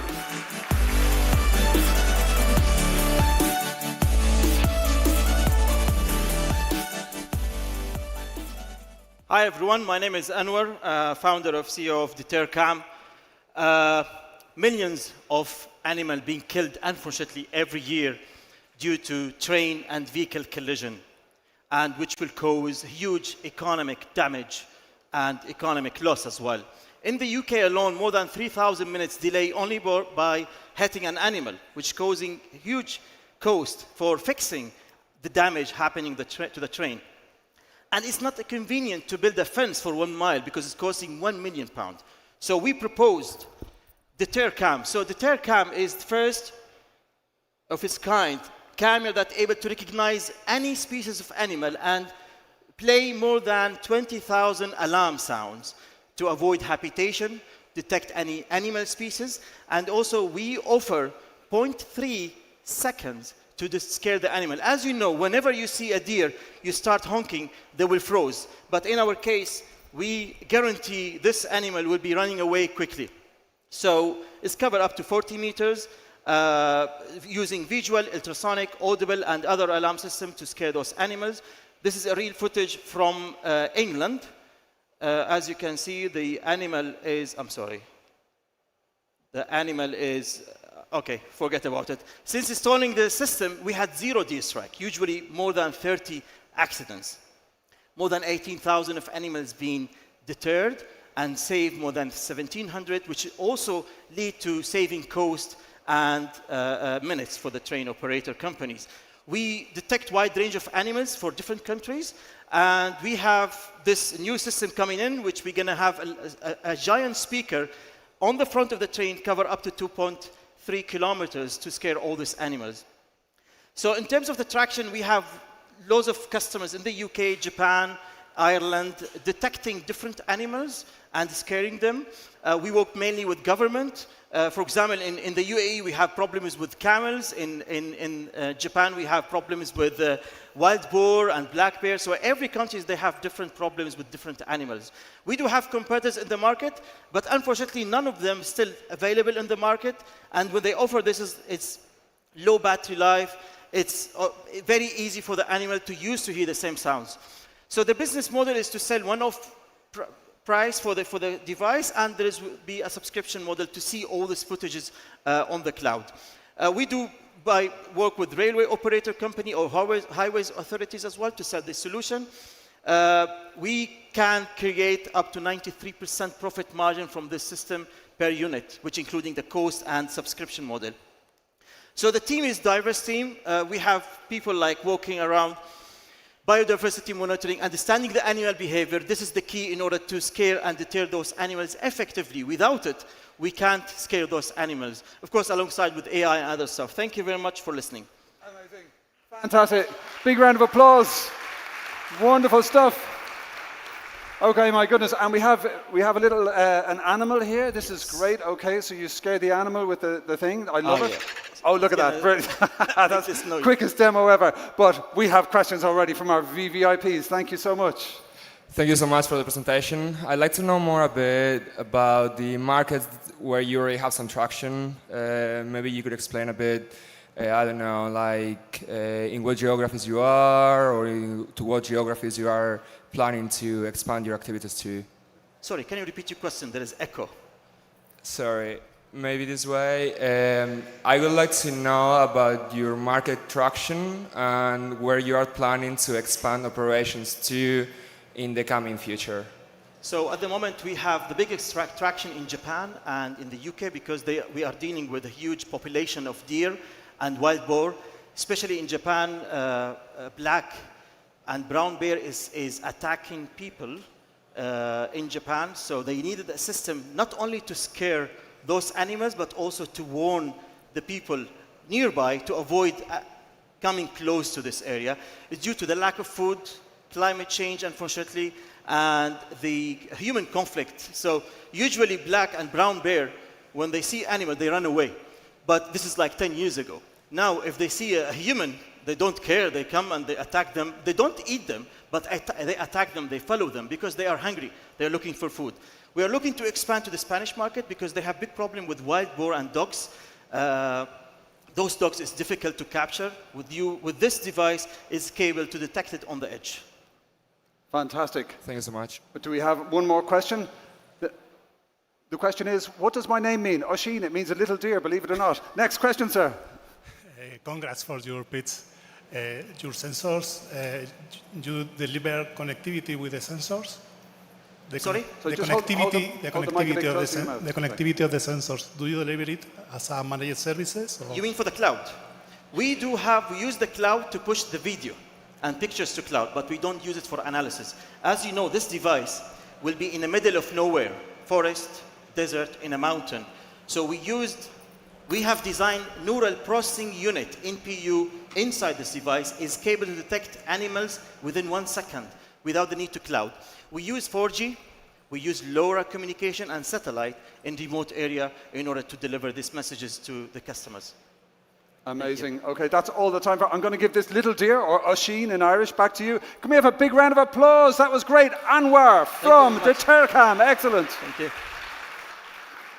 Fantastic. And as mentioned, I live in El Campo in Spain, and we have javelis and we have deer, and it's a big deal if one of them gets into a swimming pool or something, not ours, but I have heard it happen. A deer would fall in the well. It's bad news. That's such good stuff. That's great. Okay, Simar, hello. Great to see you. We'll catch up later. We are going to move on to our next wonderful picture. We have given our judges nanoseconds to send their thoughts about the Tercam into the cloud, and we are going to move immediately on to our next awesome session. Now, our next picture is from Spain. The company is called Impresora. And will they impress the judges? We have to wait and see. Impresora is a sustainable 3D printed housing and marine structure company, and they deliver it layer by layer. We're about to find out how. Please join me in welcoming to the stage the CEO of Impresora. Give it up for Daniel Denez. Yes. Thank you. Gracias, dude. Thank you. So first of all, thank you very much for having me here. I'm Daniel. I'm a CEO and co-founder of Impresora. Impresora is focusing for research, development, and manufacturing big-scale 3D printers, and also development of new kind of materials. World is facing generally problem with lack of housing, lack of professionals on the construction field, climate change, and this is what we are trying to solve. Imagine that we can build a house in about 5 days, 120 square meter house with our printer, which is operated only with 3 people on the construction field, and we can use the local source of materials. Our material solutions. This is on this table saying what usually we are using, but just because after the volcanic eruption of La Palma Island, we kick off a project. We took volcanic ashes, we took the waste from banana plantations, we absorbed the fibers from the trunk of the banana plants, and we made up a material, and soon we will kick off the project and building houses and doing the recovery on La Palma Island. Why now? Now is the time to change the industry because the construction is a little bit behind the others and make it faster, easier, and cheaper. This is our technology, how it works. Mostly made from carbon fiber, so it's very lightweight, can be transported with industrial van, assembled and disassembled with only 2 people, and operated on the construction field with 3 workers. This is the previous version of our printer. This was our previous prototype. This is the latest version.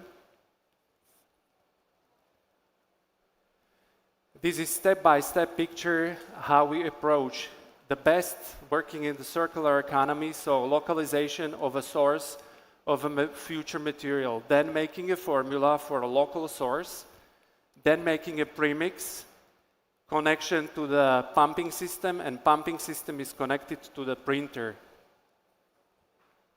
This is our structure, how we operate. So we have a holding company which holds 3 other companies, one for construction, the other one for development of new materials, and the third one for manufacturing the printers.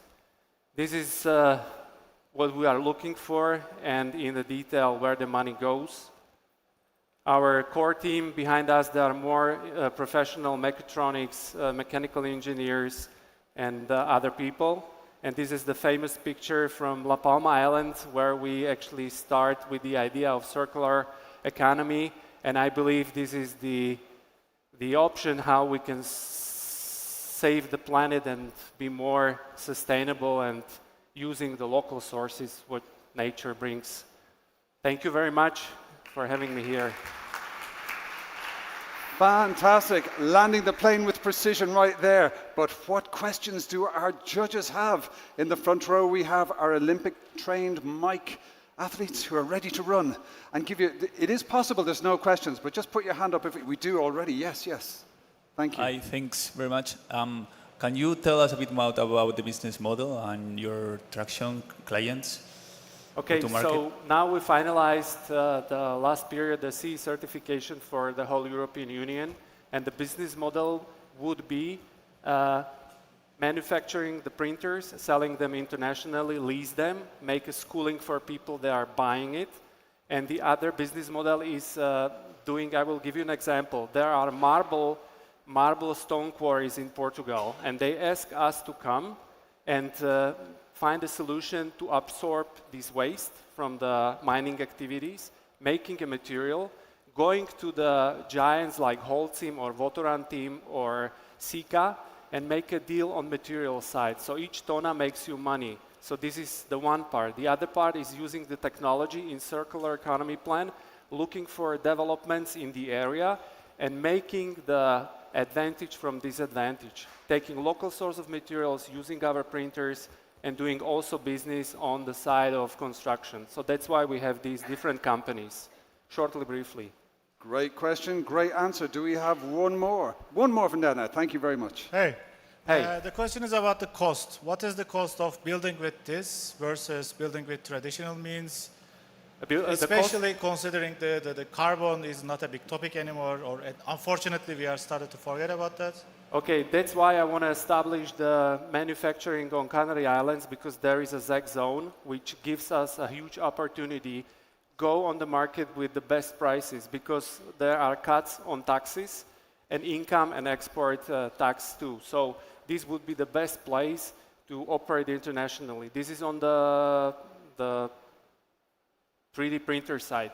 On the material side, it's, as I said, it depends on the model, location, but also we have now project in Africa, and there are different models how we can operate and using, for example, plastic, printing from the plastic, and dealing with India because the plastic granulates or the pellets can be used for textile industry, making revenues on that, not dying in 2-3 years, first years, without any like big revenues from the printing, but having it like source of money constantly, so shortly. Muy bien. Oh my goodness. Like all best questions, they can be continued backstage. But first, a big round of applause. That was wonderful. Thank you so much, Daniel. That was brilliant. Impressora, impressing the judges. That was wonderful. Okay. So this is next level stuff. It's the cutting edge of technology. It's big dreams, big ideas, and big futures. And we are absolutely thrilled now to be welcoming a company from Spain, and it's called Metis AI. Now, Metis AI reads human intent to make autonomous vehicles smarter and mobility safer, which sounds like a very good idea indeed. We are delighted to be joined by the CEO of Metis AI. Please join me in welcoming to the stage. Give it up for Filippo Brunelleschi. Well, yeah. Thank you. Autonomous vehicles don't fail at perception. As a matter of fact, they understand their environment and they react to it, but they fail at predicting humans. Hi everyone, I'm Filippo Brunelleschi, CEO and co-founder of Metis AI. We are a deep tech, multi-patented company that uses AI, computer vision, and machine learning to become the driving school for autonomous vehicles.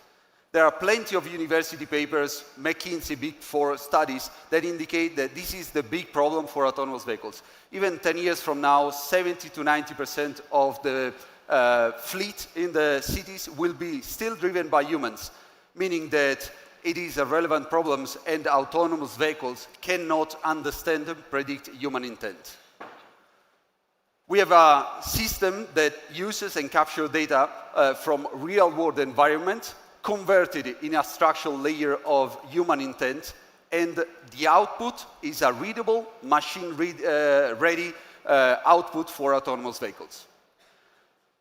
Our system uses computer vision, therefore cameras, but also GPS, OBD data to understand whatever happens outside the vehicle, road traffic sign, maneuvers, braking, and so on. And inside of the vehicle, the biometrics, the feelings, the emotion, gaze recognition, gesture recognition, to understand human intent, whether it is a driving school student that is afraid of runabout or a truck driver that is nervous where he has to drive in heavy rain. We understand human intent. Our whole system is built on privacy, so all is fully compliant with GDPR and ISO regulation.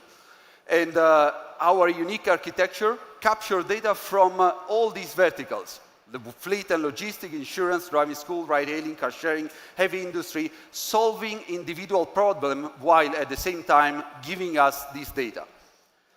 We are already in the market with over 100 driving schools in Spain and a few in Italy and France. We have collected over 500,000 of driving real-world data, and we have a projected revenue of 4.3 million with driving schools and fleet logistics with models as consumption and subscription. These verticals generates revenue and funds the data engine that autonomous vehicles need. While we don't have a direct competitors as covered by our patents, there are players like Mobileye, Drive AI, and Waymo that will inevitably become our customers in the near future. Our winning team has received awards from the CES of Las Vegas on innovation and AI, has a broad European background in mobility and deep tech, and more than 80% of the team is fully dedicated to R&D. So we are Metis AI, we are building the predictability engine for autonomous vehicles, and we are hence to become the driving school for autonomous vehicles.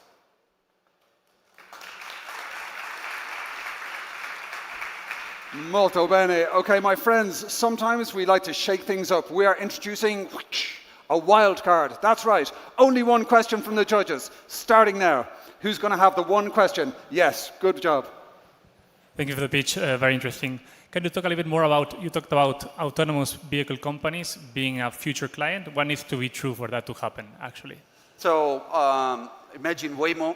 They have autonomous vehicles going around a few cities at the moment. They don't have global coverage, and they don't have anyone behind the wheel. So they see and scan the environment, they react to it, but they don't understand the human behavior. They don't have anyone behind the wheel. With our system, we will be able to give them this architecture and data set for them to understand. So imagine you are in Berlin, you have a driving school, you are an autonomous vehicle, you have a driving school car, Amazon delivery truck, and a truck driver around you.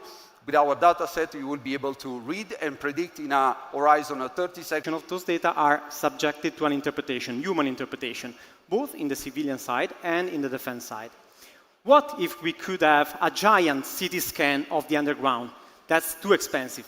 But we create it with AI and machine learning. So we gather data and information from off-the-shelf best commercial sensors, we put it in our AI, and we deliver output to our customers. So we turn invisible risk into actionable data. We digitalize almost everything that is in the underground. We can do output in 2D, 3D, and GIS file without human in the loop, so fully automated, and with a centimetry accuracy. What we can see and classify, we can see underground infrastructure, data and power grids, unexploded ordnance that we are full of in Europe and abroad, and archaeological findings. That's the advantage that we give to our customers, so in the EPC and real estate or oil and gas. We, if you see the traditional methodology, can take up to 3 or 4 days to analyze just 1 hectare. We can take less than 5 hours, we reduce the false positive, and we increase the margins of our customers. Everything that you just heard, we can do it in the defense sector. We are a dual-use company. So we detect threats in real time, so situational awareness on the field for our soldiers. We are material agnostic, and we can cover up to 3 hectares in 1 hour. How do we make money? We sell, in the civilian side, we sell for direct and full service. So we gather information for big utilities or EPC contractor. Then we deliver data, or we can sell everything as a SaaS, software as a service. In the defense side, we sell direct product, drones, and payload for the military usage. So we were born in 2024. It was a great year. We made our first million. Last year, we closed in 2025 at 1.4 million, and we are on the way to close the year before the end of the year, 3.8 million. We stand out because we are AI native. We do real-time assessment and analysis. And as I told you before, we are AI native in real time. So the team is composed, the founding team is composed by 3 co-founders. Marco is a PhD in mechanical engineer. I come from the venture capital world, and Giancarlo is a senior geophysician. So we are going to enter a 350 billion market, and that's why we are raising a 6 million round. That currently we just raised, so big round of applause for us. Thank you. Fantastic, beautifully done there, grazie mille. Okay, grazie. But listen, do we have one magical? Yes, we do indeed. Well claimed. My goodness, very fast. Thank you so much. I think it was a very clear presentation. I would like to know a bit more about your use cases or more in detail pilots or traction you have already generated in the field of infrastructures. Yeah, we mainly will work with utilities. So one of our main customers is Italgas. It's the largest gas network in Europe. They needed to digitize all the network that they had because it was difficult, starting from ancient old maps to find the position of their maps. So that's what we are doing with Italgas, A2A in Italy, Iren, Ireti, and we are now moving in Iraq, for example. We just closed a 2 million contract in Iraq. Amazing, what a great answer. Opening up the door for more questions and more connections. Speaking of which, please give it up for Eric Larson and Explora. That was wonderful. Thank you. Molto bene, all right. A little reminder, my friends, we are about what's happening here. We're also about all of your friends and family. Let's make them jealous. Share the love, share the selfies, use the hashtag SouthSummit26, and let's make everyone outside wish they were here today. Thank you very much. Okay, we're going to move on to our next wonderful picture. They are Xeon. They are from Spain, and Xeon Helmets developed the first motorcycle helmet with integrated air filtration technology, combining health, safety, and smart features for riders. And we actually have a prop, my friends. It's not every day you get a prop on the stage, but this is a special pitch. So, my dear friends, we are delighted to be joined by the CEO of Xeon. Give it up for Tanguy Uzel. Thank you.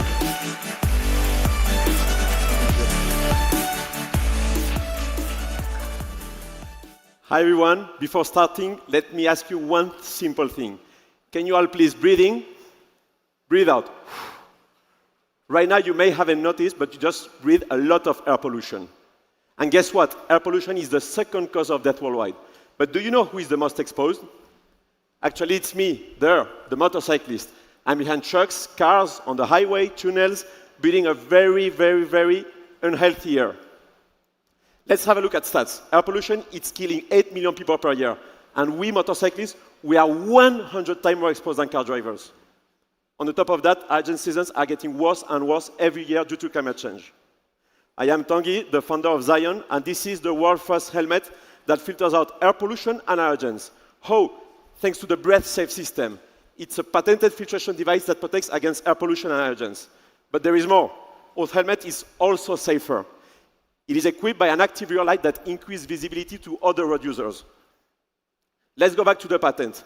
Our patent Breath Safe system is equipped by filters with 4 layers that protects against any kind of pollutants, fine particles, toxic gases, and allergens.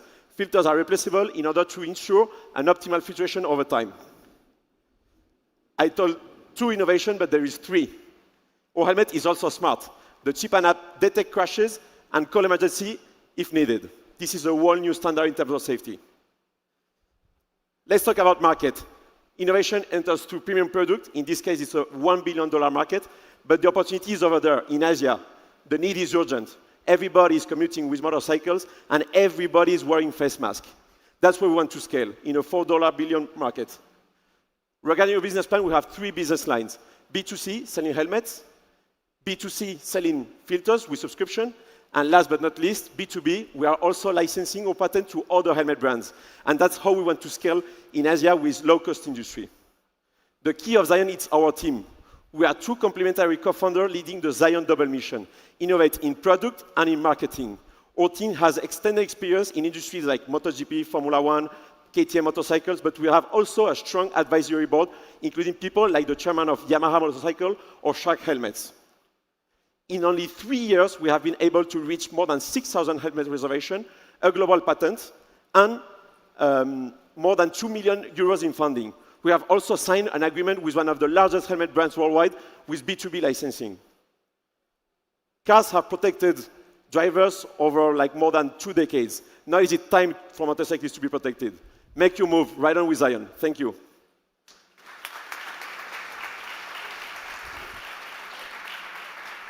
Très bien, Tanguy. Wow, amazing stuff. Life moves faster, Zion moves faster. Do we have a question from our fast-thinking, fast-moving audience? Judges, yes, we do. A young lady at the front. If we could get the microphone there? Yes, yes. Oh, I'm sorry, I missed it. Was it there? Oh, sorry. This is me. Thank you. Okay, thank you for your pitch. Really interesting innovation device there. I have a couple questions. One of them, you are talking about the impact, well, not the impact, but you are talking about the pollution there, the motorcycles and everything, but you have really the impact in the people that is driving these motorcycles or riding every day. And another one is, for sure, you, in terms of safety, very really complex to get all these approvals, to get this European certification and things like that. Could you talk a bit about that? Yeah, of course. So the main pain point of this industry is that motorcycles are dangerous and uncomfortable because we are cold, you are exposed to a lot of things. So that's where we want to have really an impact. On the safety, we want to increase the safety of the helmet. Helmet has remained the same thing over 20 years. And then we integrate this new vertical that it's air pollution, and where people is suffering from air pollution, but it's an invisible killer. Like, people knows it, but don't know really what's the impact on the helmet. So we are trying to educate also the market with some data and results on our filtration device. All right, and we have, our judges have said there's going to be one more bonus question, because I missed, no, that gentleman there, I beg your pardon, and that's... Thank you. Okay, Thank you. Make it a quick one. Thank you so much. It's brilliant. Could you monetize the data gathering for air quality for cities, for example? So, okay, could you monetize the data gathering? Monetizing the air data? quality indicators for cities? Of course, that's why also it's also smart. The goal is also to monitorize some data and give some data also on all the trajects, and also like to indicate the user when he has to change the filter in function of the pollution that he has been exposed. Amazing stuff. My goodness, great questions. We have no further questions, Your Honor, but all that remains is to say a big round of applause for Tanguy from Xeon. Thank you. Thank you. Amazing, amazing. That was great. Listen, I used to be a cyclist. I lived in London for 10 years, and I used to cycle everywhere. And one day I started, this is too much information, but we have a moment. I started coughing up this stuff, and it was green, it was disgusting. I was really, really ill. I went to the doctor, and they said, "Man, are you a heavy smoker?" And I said, "No, I don't smoke." And they said, "Oh, you're a cyclist. You should wear a mask." So honestly, I've been there.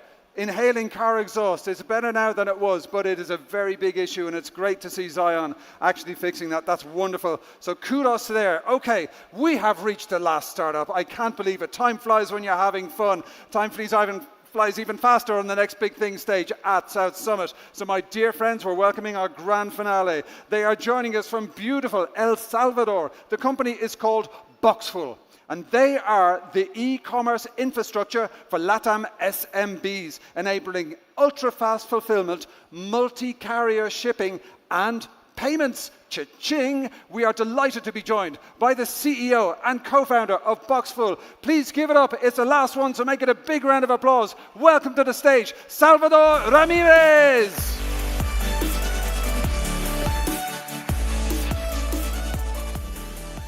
At Boxful, our vision is to make e-commerce simple and accessible for everyone.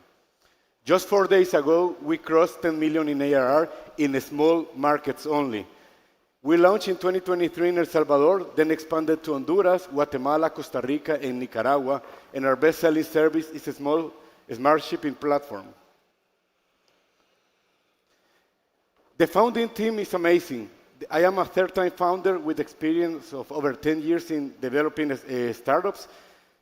I bootstrapped a delivery app in 2013, a drone spraying company in 2018, and now I am fully focused on Boxful. My co-founder, Roger Cibrian, has over 27 years of experience in logistics, and Juan Carlos and Jaime are both entrepreneurs and software engineers. Now the team is composed of more than 100 people. 80% of the population doesn't buy like you and me through Amazon or Mercado Libre. They buy through conversational commerce, because e-commerce in the emerging markets is really fragmented. They don't have logistic options, inconsistent payments, mainly cash, and there are no tools for scalability. That's why we created Boxful, an ecosystem of solutions where we offer a multi-carrier shipping platform where we resell at low-cost shipping labels, a ultra-fast fulfillment where we enable same-day deliveries in the capital and in 24 hours nationwide, and the first smart locker network in the region. The industry in emerging markets is like this. 90% of the e-commerce is done through conversational apps, no Mercado Libre or Amazon. 80% of the payments are done through cash in a service called Cash on Delivery or Cobro Contra Entrega. And there are over 800,000 online sellers in Central America and the Caribbean alone. The opportunity is huge. Just in Central America and the Caribbean, the e-commerce market is valued at 22.5 billion. With 60 million population, it's a huge market that nobody's addressing. And the same trends replicate across every emerging market, like the rest of LATAM. Actually, we're launching in Mexico this year, the MENA region, and Southeast Asia. We now have competitors in Central America that has allowed us to expand rapidly across the region, and our traction speaks for itself. We have been growing steadily 15% month over month. We hit 10 million in ARR, and our gross margin is very healthy for a logistic company at 34%. Last year, we hit 8 million in ARR. We are projecting 25 million by the end of this year. We have raised 3.5 million from Central American investors, Mexican and Colombian, and some global investors. And some of our advisors are co-founders of Rappi and executive from Mercado Libre. Thank you very much.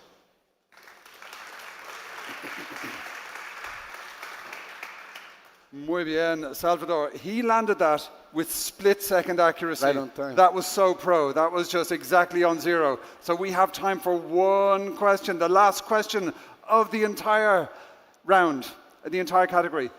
Who wants to have that one question? I know, all the judges are being really nice to each other. They're like, no, I'll let you have the questions. Okay, who's going to step in? Yes, good man. Hello. Thank you very much for the presentation. It was very good. What about the mature markets? Sorry, come again? What about mature markets? I mean, you want to go to emerging markets, but what about Spain? What about Europe?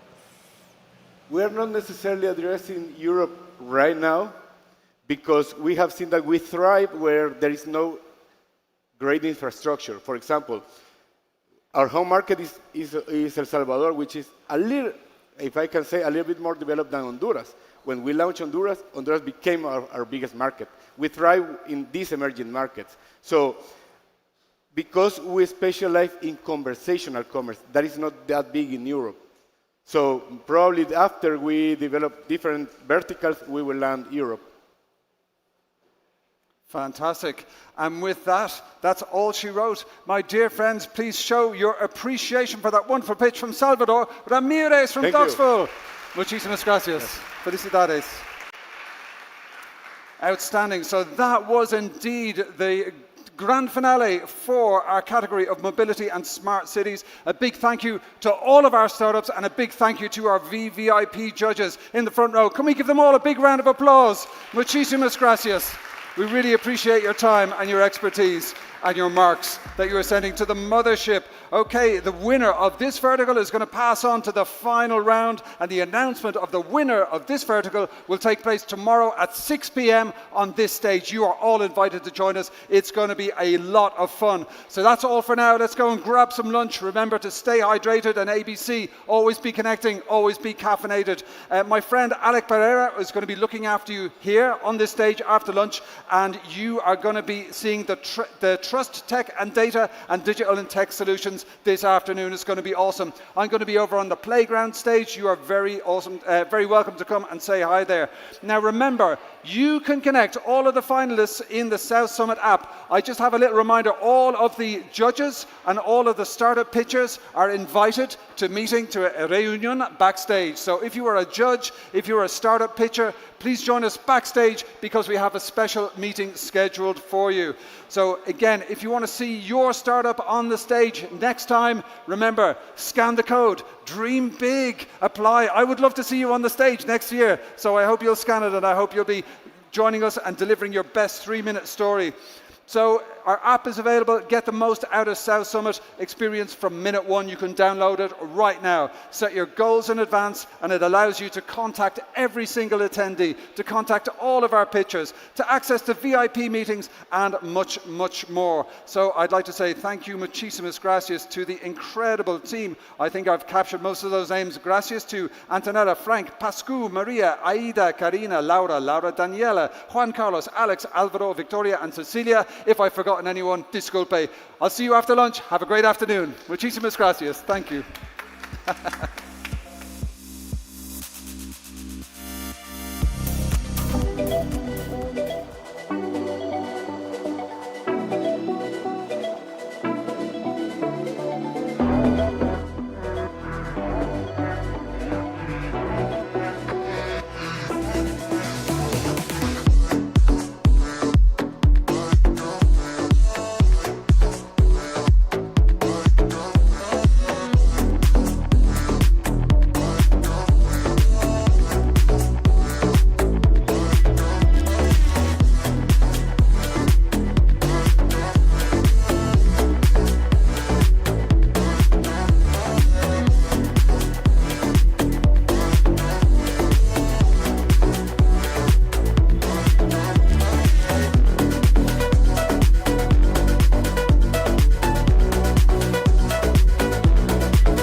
having a good time.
Oh, we got the bottle service VIP section. Having a good time.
And these are all technologies that are helping transparency of the things we're doing, how we strengthen cybersecurity.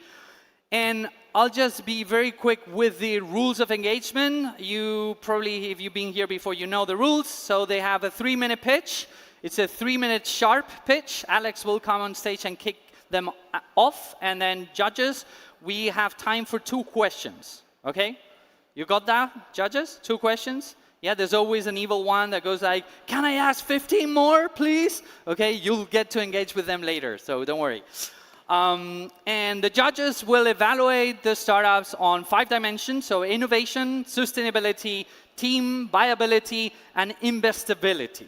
And with that, I have here my list of judges, which makes me very, very happy for several reasons, because good friends are here among the judges. So I want to welcome our first judge for this block, Alberto García, consejero técnico para el Ministerio de la Transformación Digital y la Función Pública. Applause for Alberto. Where are you, Alberto? Can I see you? Somewhere around there. Then we have someone that makes me very, very happy to have in the judging panel, because we were friends for a very, very long time, which is my good friend Alejandro Ramos, Director of Global Practice and Cyber at Telefónica. Alex, thank you very much for being here. Andrés Sánchez, Head of Corporate Venture Capital at Mutua Madrileña. Andrés, thank you very much for being here too.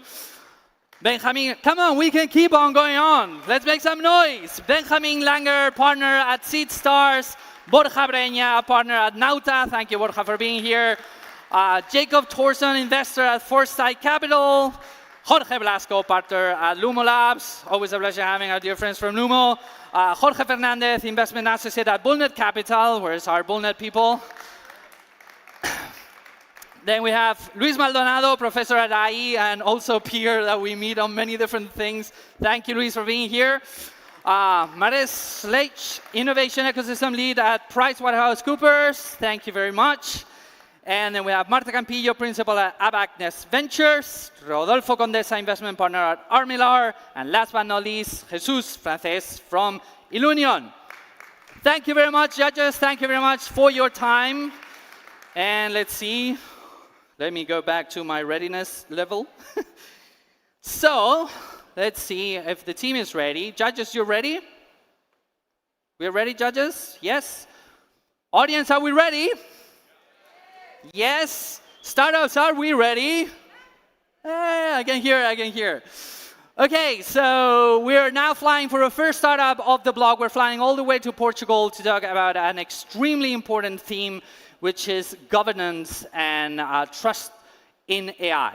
So everyone is deploying AI, and everyone thinks that, oh, we can just launch an AI agent on our thing. It's like, yeah, you know what? When you're a company that's in the NASDAQ, you cannot do that. You know, bad things will happen. And so the question is, how do we build the trust layer? How do we build the control layer, the governance layer, to make sure that the AI systems don't go off the rails?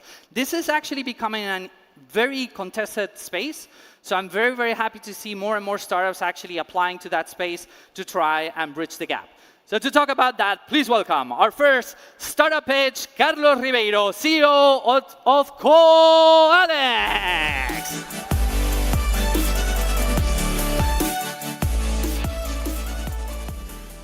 So, AI, as promised, every business leader in this room, a 10x increase on productivity. But even in software development, where the AI tools are most advanced, the average productivity enhancement is 10%. Not 10x, but 10%.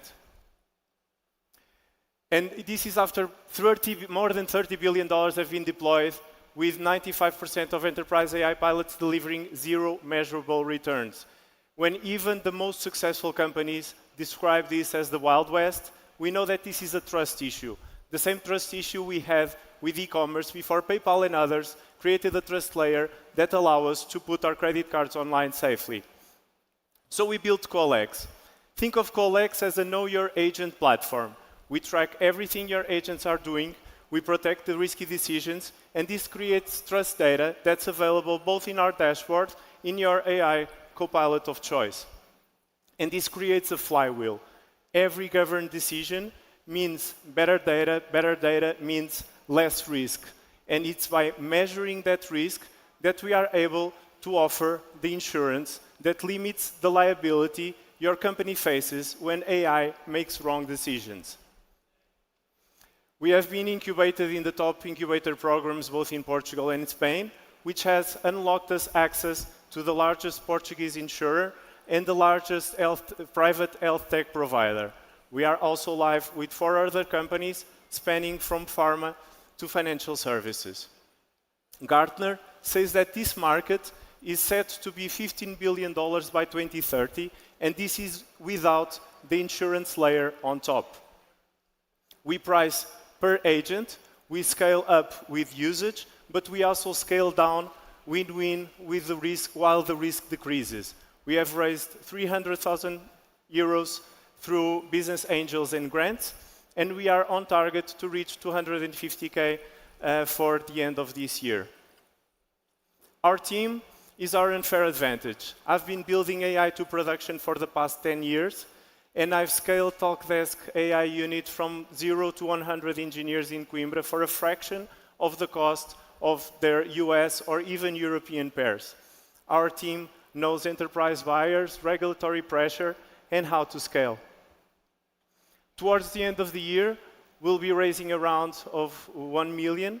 So if you want to be part of building the trust layer that will unlock the real AI transformation, the AI transformation that doesn't keep you awake at night, let me know. Thank you.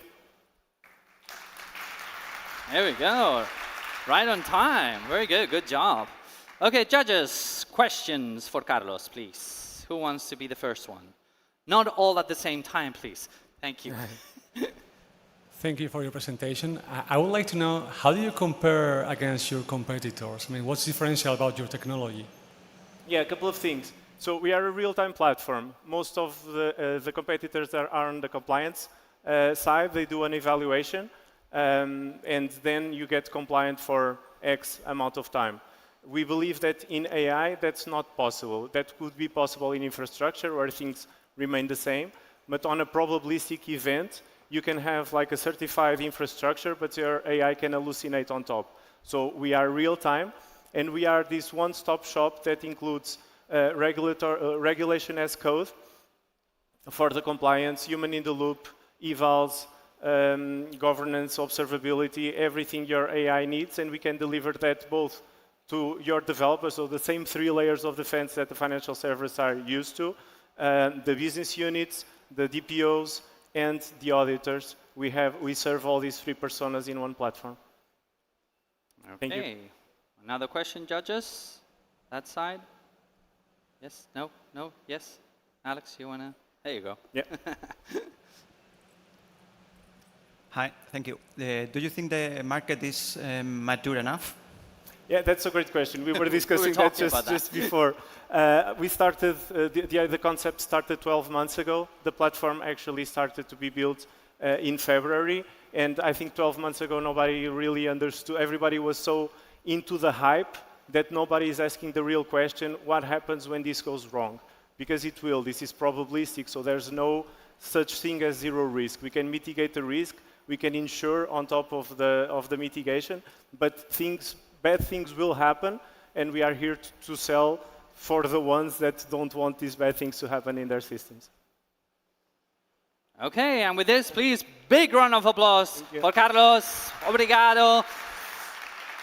Okay, thank you very much. And now we're flying all the way to the UK to keep talking about trustworthy and the protection of information. There's one thing that is always very fascinating, which is to run a good AI system, even if you want to adjust the AI system, you need access to information. Information, as you've heard, is the new oil. However, when you're dealing with large corporations or sensitive information, suddenly it becomes much harder to train your systems with that information, because that information is highly protected, highly regulated. So how do you actually fine-tune your models? How do you fine-tune your agents with information that is extremely sensitive?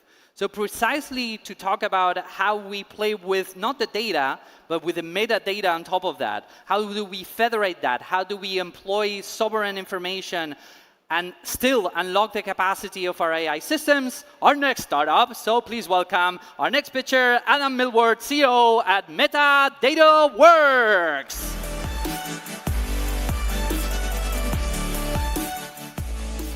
Thank you. Hi, I'm Adam. I'm CEO of Metadata Works. And our vision is to be the catalyst for data-driven innovation for public good. Is anyone in the audience excited about AI? I know I am. Yay! Well, there are three things we need for AI. We need compute, we need algorithms, and we need data. Compute, readily available in the cloud for most projects. Algorithms, they're accessible. Data is the big constraint on most projects at the moment. And Europe's most strategic data, healthcare, government, R&D, is exactly what innovators cannot access at the moment. Why? Privacy, security, and sovereignty. It's the bind that every public sector client has. If you share the data, you break privacy. If you move it badly, you don't get innovation. And we're not the only ones to spot this. 30 billion has been committed in the EU and the UK already, things like the European Health Data Spaces, things like the UK National Data Library, and there's 100 billion coming on in adjacent markets. And for the last 5 years, we've been productizing the federated layer that makes this work. Solving these problems, extracting and enriching metadata, making it discoverable, and managing data access. The data never moves, but the innovation does.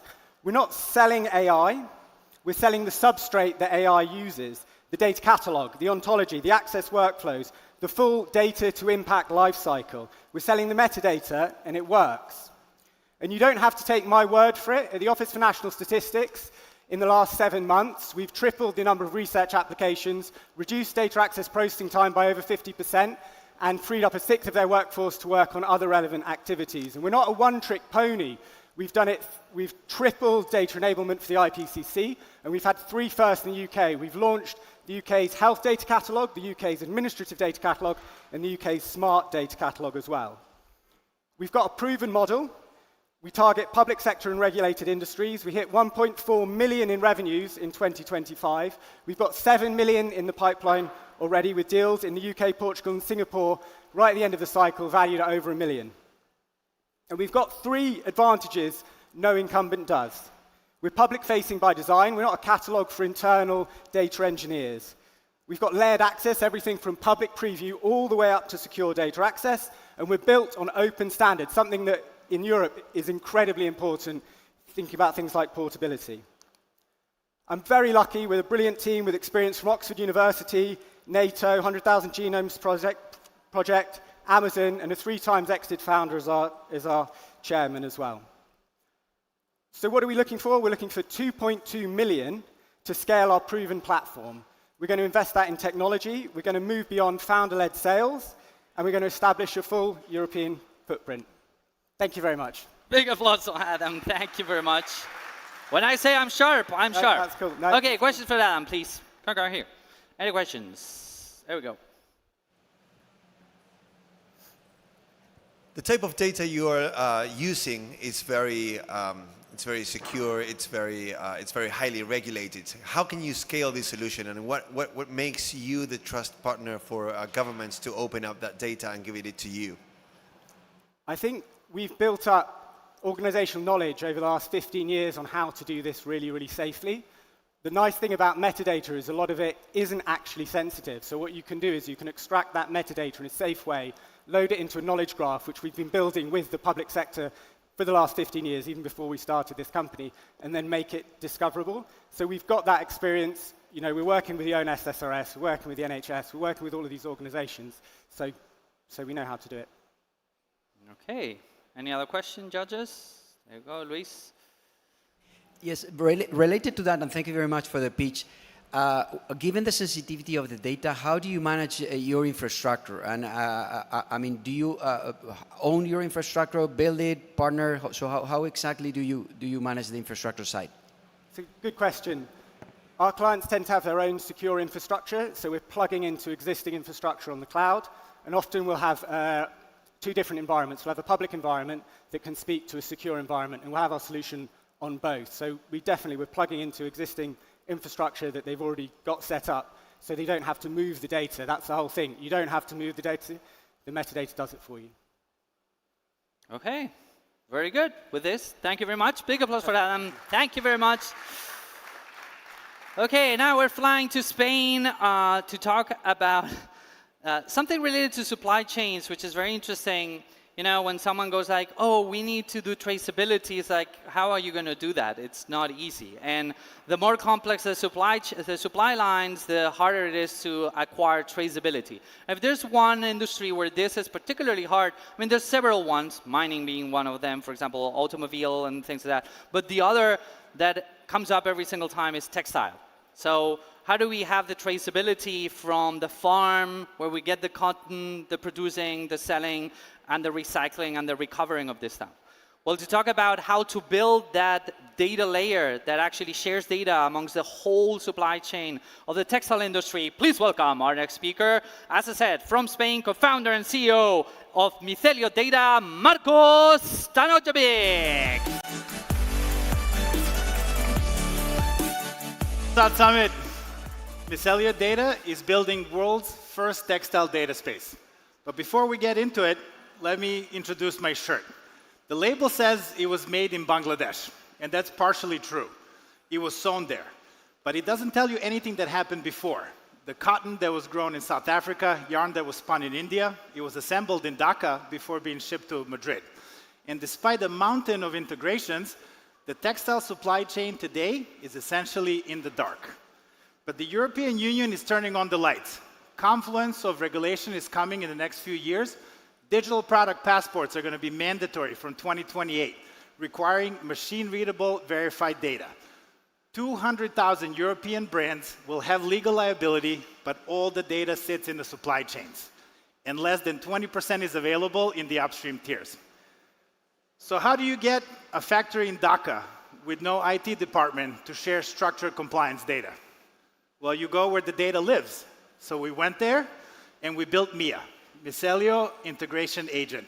Spreadsheets, mobile uploads, ERP systems, it connects to all. The semantic engine translates the data, and it requires no technical expertise. Once the data is captured, it's not uploaded to our database. We're the neutral infrastructure, federated, sovereign. The factory in Dhaka controls who they share their data with and on what terms. A brand in Madrid gets verified compliance data, but it goes beyond the brands. It goes to municipalities, sorters, recyclers. One connection gives you many use cases. And recent study of the tools in this space shows that they're all brand-oriented, top-down, building walled gardens, right? More complexity, more silos, more audit fatigue. Micelio is building from the bottom up, suppliers first. Our partners are industry titans. Over 3% of exports in Bangladesh, all the global brands we know and love are their customers. TRL5 validated with real production data. Business model is simple, suppliers are free, brands have monthly payments in 4 tiers depending on their side. Simple, transparent, no lock-ins. Our addressable market is 2 billion for the 200,000 brands. SAM is 3,500 brands producing in Bangladesh and Turkey, and we expect to onboard 150 of them by year 3.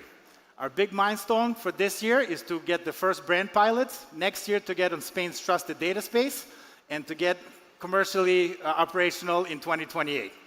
We're raising seed round, 1.95 million for go-to-market and technology development, and the team that is building this platform for that every voice in the textile supply chain can finally talk to each other.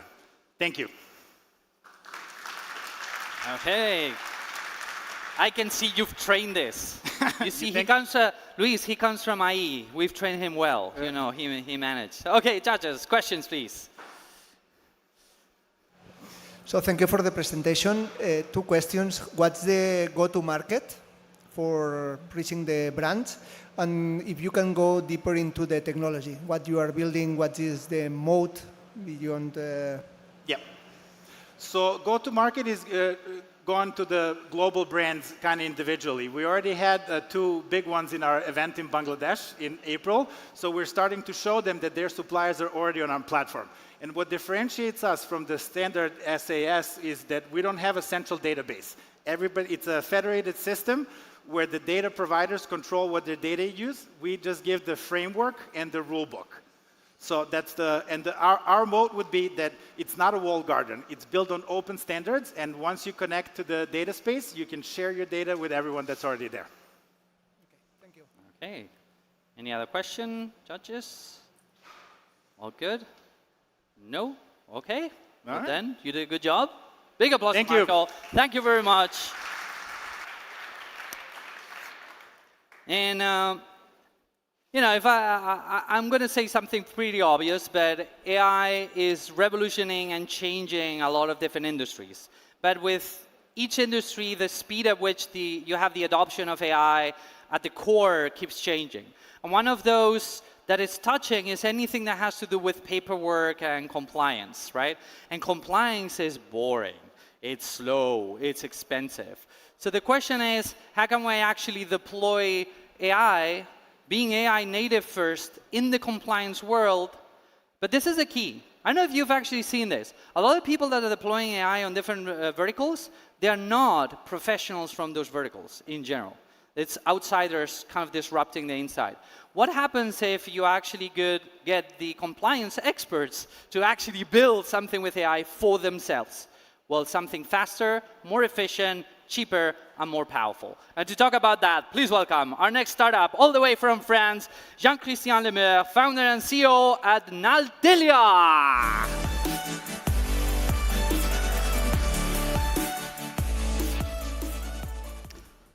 Hi, I'm Jean-Christian Lemeur, CEO and founder of Naltelia. Anti-corruption, money laundering, antitrust, GDPR, and now the AI Act. Compliance is not optional, but the way we do it is broken. It's costly, it's complex, it's time-consuming, it's boring. Every compliant officer spends more than 1,000 hours a year managing data, but not managing compliance. This means more than 100,000 euros for a mid-sized company, more than 10 million euros in a large corporate. I know it because we have been managing compliance for more than 20 years. My co-founder, Irache Gopeg, is a compliance lawyer. She led the investigation that produced the highest fine ever for non-compliance to a Spanish company. This is still the record today. She then founded her own compliance law firm. And then we founded Naltelia. Naltelia means compliance in Aztec, the Nahuatl language in Mexico. Why? Because the idea emerged in Mexico, where I was leading AI and data of AXA. The idea came reality while we were incubated in BNP Paribas Accelerator in Paris. What is Naltelia? Naltelia is the first AI native platform and operating system for compliance teams. You just need to upload your compliance handbook, and Naltelia agents do all the job. They detect and they assess compliance risk. They draft the controls to avoid risk. They monitor compliance in real time and do all the reports for the auditors. What makes Naltelia so unique? Naltelia builds the whole end-to-end workflow for compliant officers. And our AI agents do all the job. They execute with traceability and explainability all the time. And at the end, the human expert decides, which is important. Today available in anti-corruption, money laundering, antitrust, and compliance penal, which is the framework used in Spain and all Latin America. The result? Naltelia reduces time to compliance in companies by 70% and cost 40%, while increasing control. What is interesting here is that Naltelia is addressing 2 main markets. Obviously, the compliance software, but also compliance services. Compliance and consultants are converging thanks to AI, and Naltelia is addressing this. Lawyers and consultants have the expertise, yes, but they can't scale. Legacy compliance software have the workflow, but they still need a human to do all the heavy job. ChatGPT can produce a lot of wonderful text on anti-corruption. Jean-Christian, we're out of time. But compliance is not sorry. But compliance is not a text generation problem. It's it's a judgment problem. So where we are now, we are. One phrase. Come on, close it out. Thank you very much for your attention. So happy to discuss and make a demo to all your companies present here. Thank you. Sorry, I have to. No, stay with us. Sorry, I have to be the evil guy, okay? But you know, it's part of the job. Questions? There we go.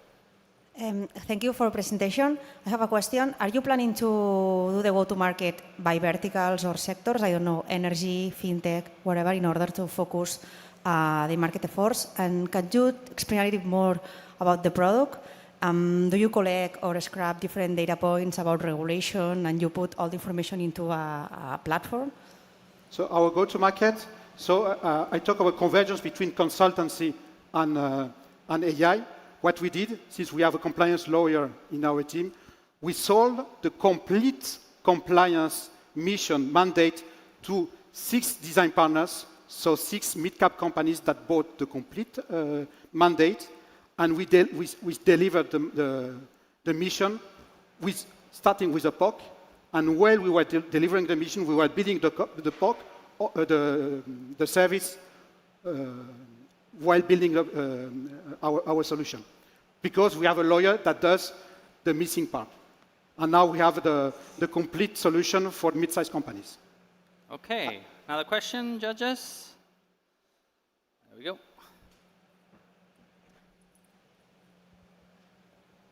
As you said, at the end of the day, this is a judgment issue, right? So, so you will still need, at the end of the day, someone to sign up on everything that this agent does. So my question is, how do you mitigate that or reduce that time, and what prevents you from uploading your compliance manual and everything to Claude and giving you the same answer? So when a judge or an auditor assesses a company and assesses whether or not they infringe something, they will ask, did you know? They will ask, what did you do in the past to avoid that? So what Natia does is that not only it detects the risk and proposes the control to reduce the risk, but also gives all the traceability and explanation of what they assess and what they propose to the human to implement in the company. So all the traceability and the explanation, which is produced by our AI agents, is available on our software, and then can just, at the end, the human just needs to improve or to validate. But at the end, there is a lot of time which is reduced just by looking for the information, answering to the questions, and explaining why the risk is 5, why the risk is 4, and why the company did that. Good? Okay, big applause for him. Thank you, Jean-Christian. Okay, now we are flying. I honestly, I just had this really, really crazy conversation. It's a startup from Spain, but it's from Galicia. So I asked, are you from Coruña? They said like, no. We're in a village, tiny village. I'm like, okay, it suits you. Doing amazing stuff. If you haven't guessed by now, it has to do with this. Who likes wine here, please? Raise your hand. Okay, good. Those of you that don't like wine, you can leave now. The rest, how many of you actually know how wine is made? Have you actually seen how the distillery or winemaker actually works? Yeah? Doesn't it feel sometimes very medieval?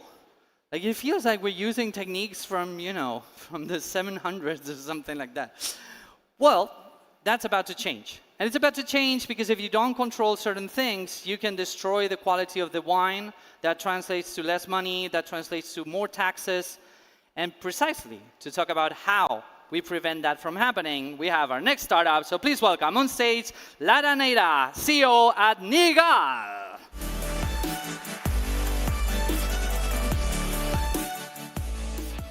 Hello. In Spain, People say that words are gone with the wind, but it's not the only thing that is gone. In wineries, up to 10% of the wine that remains into the barrels during the maturing process is evaporated annually. Due to the lack of an efficient wine maturing control system that leads to the evaporation losses, to the intrusion of bacteria, that is wine deterioration, high maintenance and energy costs, and a lack of traceability and standardization. That's why from Nigal we launched Libatio, a monitoring control system compound of a smart bank and a wet platform to control the quality and the volume of the wine in real time. The bank connects to the platform via IoT. The platform hosts the AI models to predict the volume, and everything in a secure and an intuitive UI. In our clients, we could test that we save 66% of the evaporation losses by 60% of the time in the low-value tasks. We improve quality as we detect deviations. We reduce by 20% the energy costs in the refrigeration systems, which leads to a reduction of 90 kilograms per CO2 of the carbon footprint during the wine production. We are not the only ones, but we are the only Spaniards and the only ones who apply AI to predict the volume and the quality and optimize the wine production. The business model is so simple. First, pay for the hardware, for the smart bank, and then an annual subscription for the platform, software as a service. It's important to say that we are in Galicia, La Rioja, Andalucía, and Catalonia, and in Mexico. So our market size is so huge, it's more than 1.5 billion, as the bank can be in any barrel, in any winery, in any distillery, in any place around the world. The market is increasing, the interest in the market. Our interest of Libatio is increasing and increasing. And it's important to say as well that we have won different awards and prizes during our history. All of this with all of these founders. Lara Neira, PhD in AI by the University of Edinburgh, Adrián Rodríguez, PhD in Applied Maths, experts in marketing and experts in computer science. It's important to say that we also have developed another AI solutions and another data tech solutions to help people in their day-to-day life and be more sustainable, to positively contribute to the Green Deal. Thank you so much, and I hope that today my words are not gone with the wind.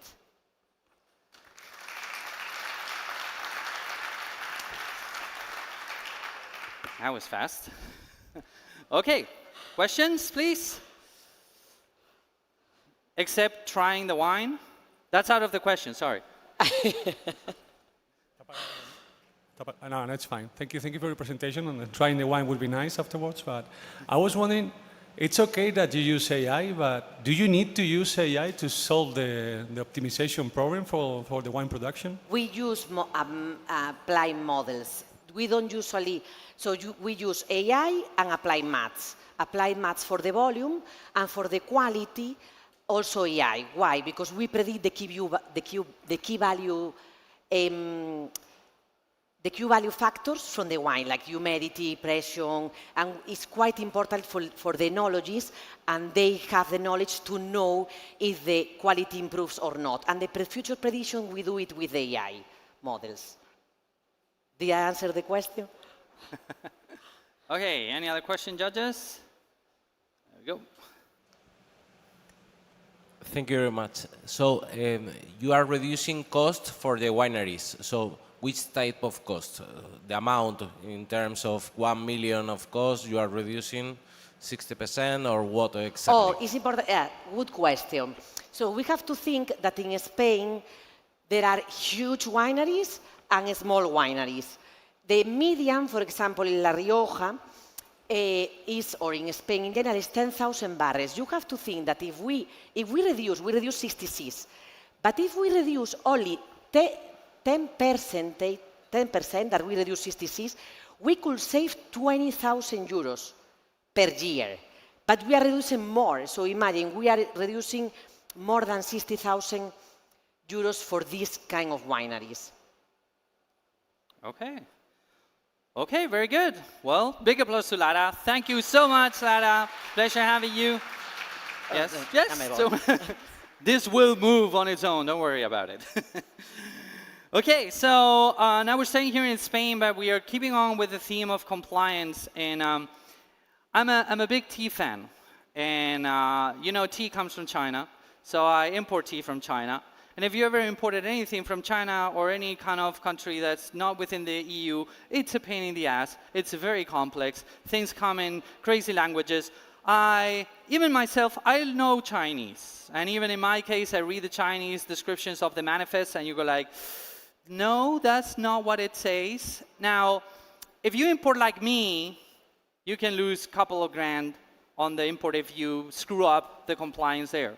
If you're a big importer, any error on the compliance, on bringing things through the border, it's millions.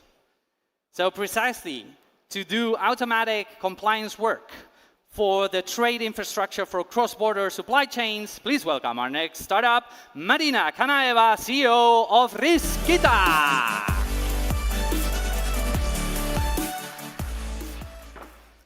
Look at the screen. This is a typical product description on a marketplace. Okay, I will give it in English. Just a random set of words. Can you guess what products are these? Well, I will not wait because I have only 3 minutes.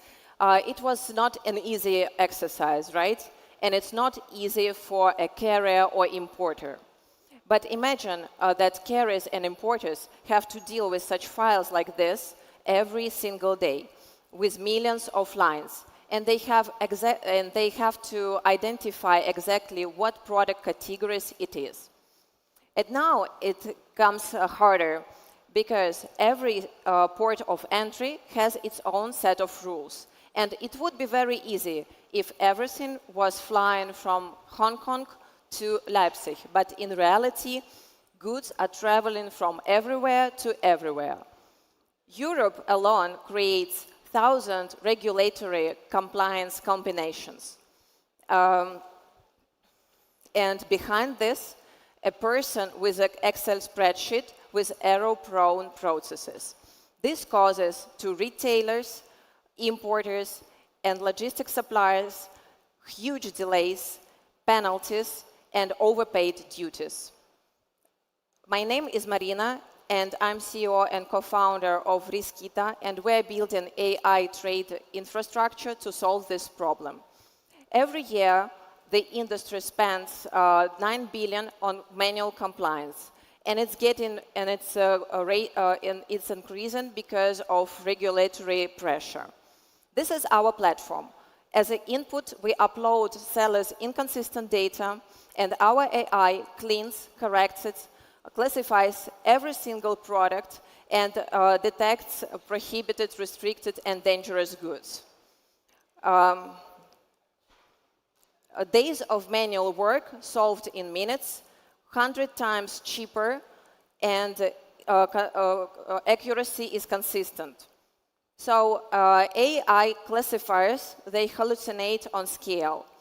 And legacy players, they are too rigid to keep up with regulations. Unlike other competitors, Riskita is consistently accurate at scale, and we can adapt to new regulation changes in days. We charge from 15 to 150,000 euro per year, depending on volume tier. We reach our customers on industry events, direct sales, and in LinkedIn. Our team is perfectly matched for this. I built a cross-border commerce and raised it to 5 million, and Kaya is an architect of Riskita classification system. We are raising 500K to reach 3 million recurrent revenue. And we have 3 enterprise customers to do this. Yes, thank you. Okay, big applause, please. Thank you, Marina. Okay, questions, please. Over there, very quickly. Thank you very much for your presentation. Very interesting. How do you prove the accuracy of your system to your clients when you first encounter them? Yeah, we prove it with different experiments, and we also take the data sets of our customers and check how would they do this manually, and also check with different models which we have to double check our main machine. Okay, neither when, and how. Good question. Luis. Thank you very much. Compliance is very much industry-led and constituency-led. So to what extent or what are the industries that you cover, the geographies that you cover, and how do you face the scalability challenge based on this very wide coverage that you need to make to cover all the industrial products? Can you repeat the question itself? Yeah, I mean, you do the compliance for industrial products, or to what extent do you cover which industries are you covering currently, and which constituencies, which geographies? Because those require different regulatory approaches. Yeah. I got you. The main customers are importers who are importing goods from all over the world to European Union. This is our key destination region right now. But in future, we are targeting to go to Latin America, where it's quite complex with compliance in e-commerce, and other regions. Okay, with this, big applause to Marina. Thank you. You very much. Okay, we're staying also in Spain, and let me tell you the truth. Most of our carbon cryptography is nearly broken. So whoever is not using post-quantum cryptography on their things, you're doing it wrong. That's the first thing I need to tell you. Second thing is that passwords are démodé. We don't use passwords anymore. We want passwordless systems. We cannot remember everything, and we have too many systems.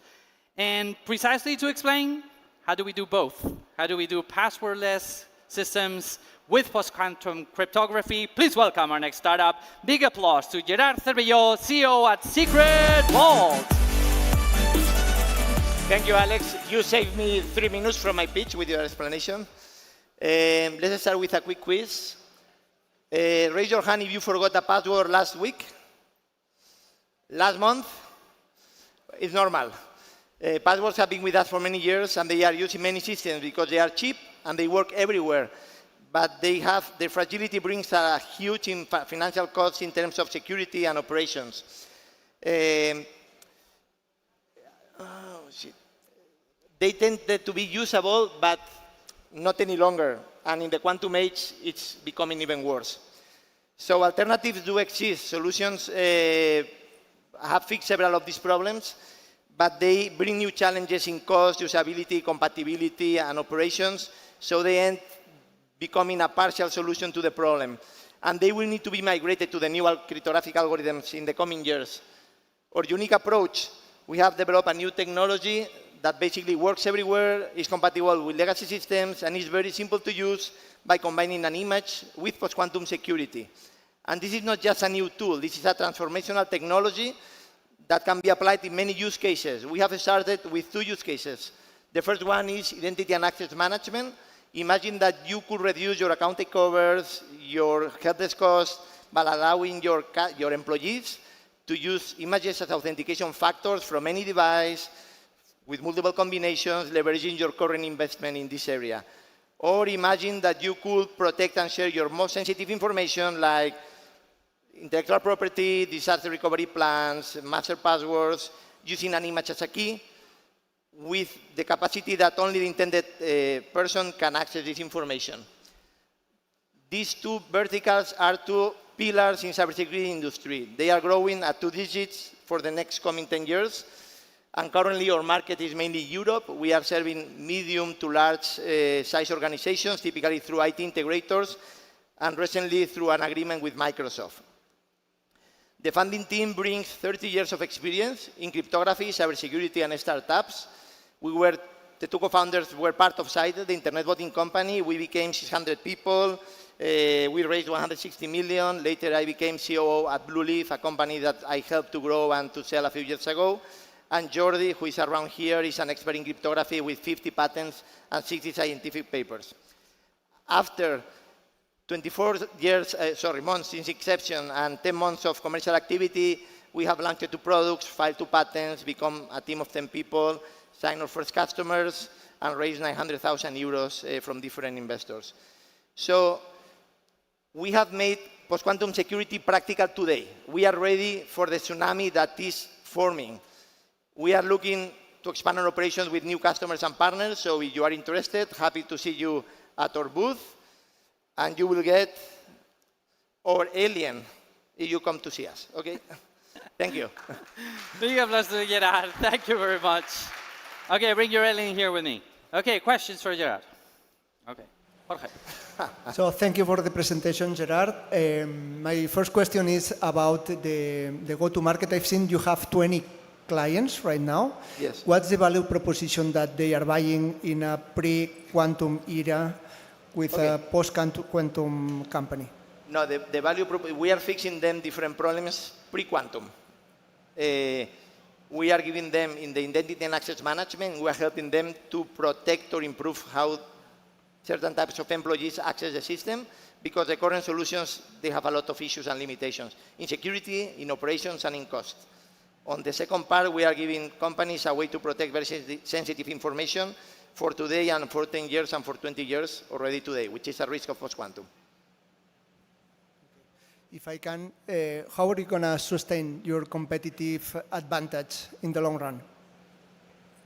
There are different ways. We are sustaining it because of the intellectual property. We have 2 patents filed, which we have already very good initial feedback from the evaluators.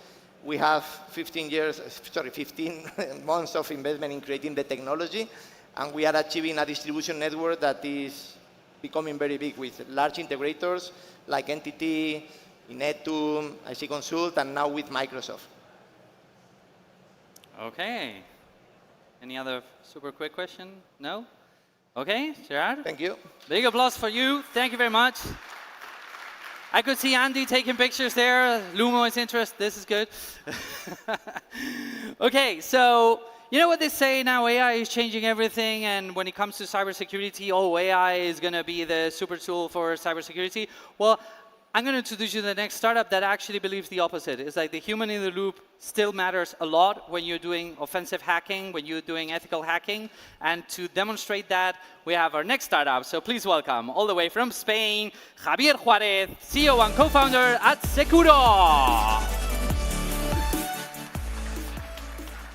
Hello. Today I'm here to tell you how to protect your business from hackers. It's easy. You just need to invite the right hackers to do it first. We are Securo, a platform that connects businesses with verified ethical hackers that find security breaches before attackers do. Companies tell us what they want to protect, and we then connect them with ethical hackers that, in a secure and verified manner, test them whenever they want. We then validate the vulnerabilities, prioritize them according to their severity, and deliver easy, clear to understand reports so companies can solve them in time. Because everything in cybersecurity is time. Time to market, like in startups. Imagine if the systems enabling this presentation were to fail right now. It would be awkward, right?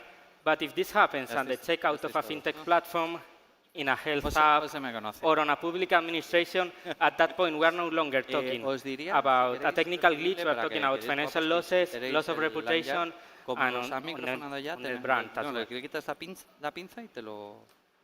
Cybersecurity today still relies on 70% of the market on traditional consultancy firms, with slow processes, one-off audits, and weeks of work that ends on a PDF that becomes obsolete almost when it's delivered.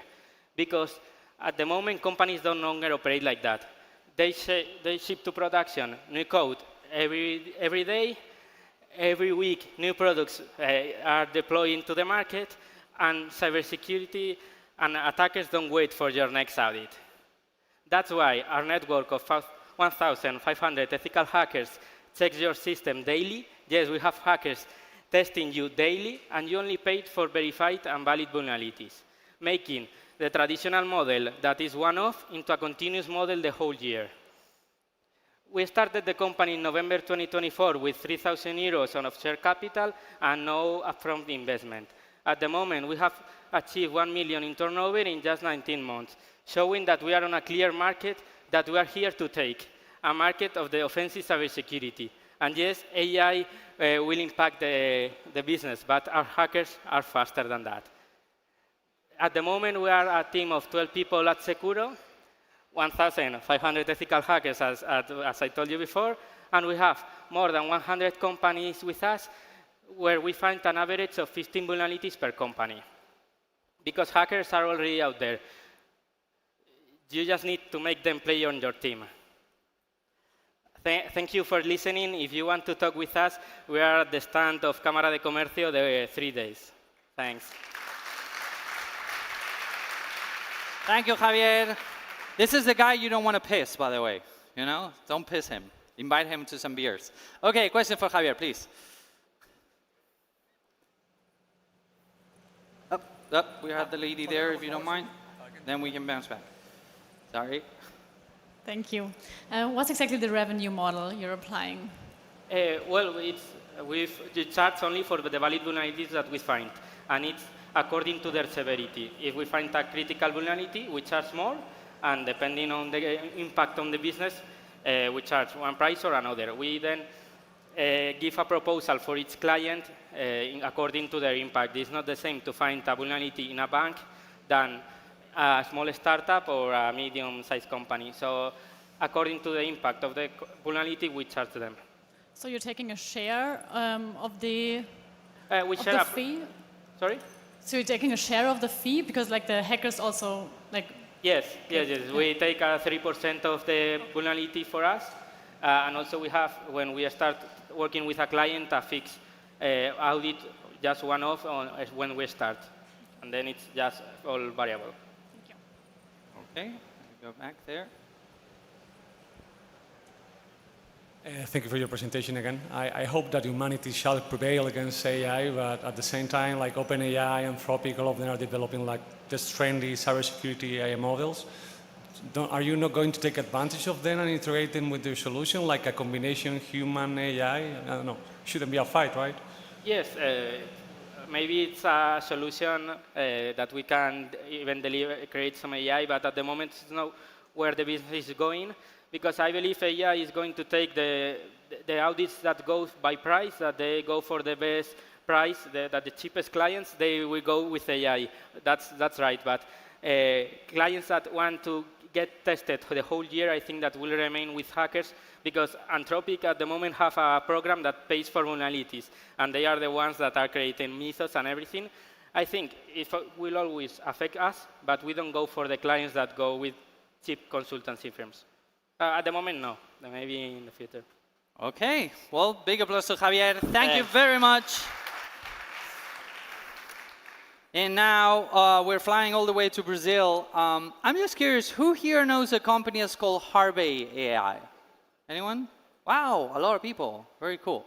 So this has been something very interesting. I'm one of the evaluators at South Summit. Like I'm the first evaluator, so I received thousands. The team receives thousands. And one of the trends we've seen is that there's an increasing, let's say, tsunami of AI being deployed in the legal profession. So judiciary, legal, deployments of AI agents in the legal profession, they're on the rise dramatically this year. But it's interesting because the more information you move, you know, it's not just about AI. It's also about how do you support the infrastructure that runs under that.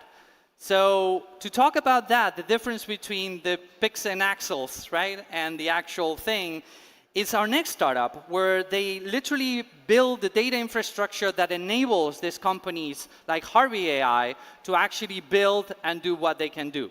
So please welcome our last startup of the block. Big applause to Fabrizio Sanfelice, CEO of Judith.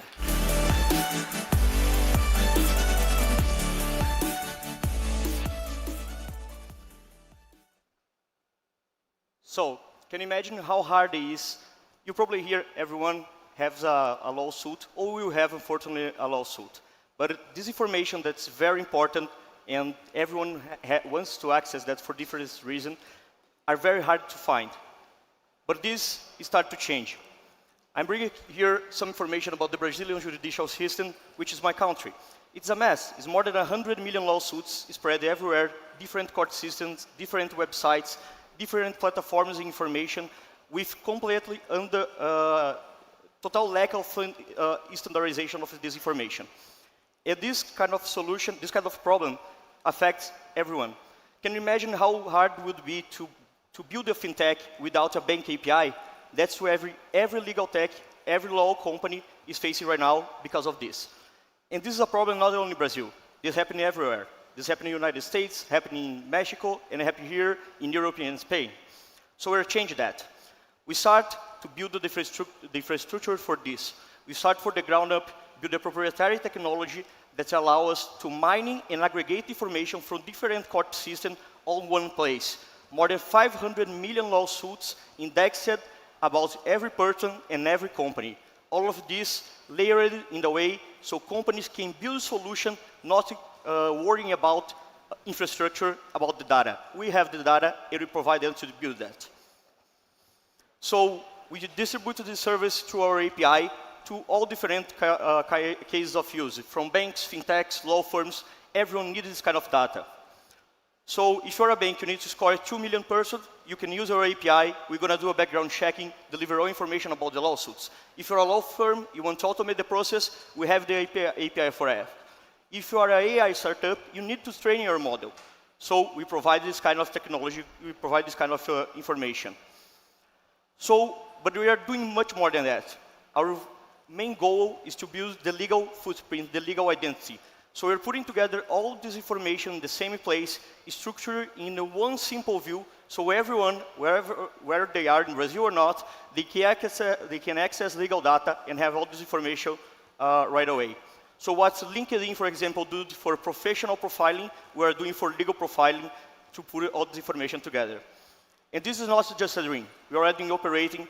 We are the data provider for the Brazilian Stock Exchange, for the American Consulate, for top firms, law firms in Brazil. And the numbers have shown that we are being successful on that. In less than 24 months, we launched the company. We're already doing 1 billion revenue yearly and onboard more than 300 corporate clients. And we only did that because we have an amazing team with different approach, different backgrounds, but who complete each other. From AI, I'm a lawyer, from AI technology, product, and legal AI. So we are here looking for strategic partners and people who want to join around. We come so far almost. And you can hug me and keep finishing and say thank you very much. Goodbye. Thank you very much. Thank you, Fabrizio. Okay, questions for Judith. Judges, there we go. Hi, thank you very much, and I hope that you actually are successful because I think justice is clearly one of the most important institutions for the citizen, right? So, my question twofold. Number one, outside of Brazil, how easy it is for you guys to actually deploy this, say in Europe? And then the second question is, do you think that the state, the governments, will allow you to be profiling judges and getting all the access to the data? Because I believe in Spain, actually, the Ministry of Justice actually sells this data, and they don't want anybody else to have it because they make money from it. So how are you going to address that? So in Brazil, we manage that because we have a legal and specific interest in having that information. If you need to do a QIC, QIB, any kind of information, you have to have access to that. So we work with this kind of approach about how to get this data, and we are building this already. Of course, there is different problems in different countries. Brazil is amazing, it's huge, because it's a very good start for us. We know that probably in Europe we're going to have different challenges, but the idea is a way that we can segregate and aggregate all this information so that we can actually build this information not only about person, but also about judges, about court, and interact with this data more easily than it is right now that is completely spread and inaccessible. Okay, another question, judges? No? Okay, good. Well, this big round of applause to Fabrizio. Thank you very much. And with that, that was the last startup of the block. We're going to make an intermediate block with a panel about AI right now and the future of Europe and AI. But meanwhile, let me remind you, we are going to announce the finalists of the startups on this stage tomorrow at 6. Okay, so you'll remember to come here and see who the finalists are going to be. And with this, I want a big round of applause to our judges. Thank you very much for being here with us and judging the startups. Big applause to the startups, please. Thank you very much for your effort. Yes. And what? And the team? Oh, that you are all going to go to the backstage? Okay, you can leave. I'll release you. Okay, thank you very much. And let's going to set up the stage for our next panel.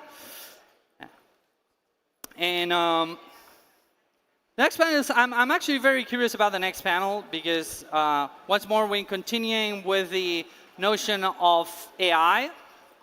And in a way, the advantages or the key elements that we have when we talk about Europe is that we are very strong in the protection of data. So we have very strong data protection rules. We are very strong on the regulation aspect. We've been the first region to actually forge an AI regulation. I'm just curious here. Who, raise your hand if you believe that AI regulations matter, that are important? Raise your hand. Okay.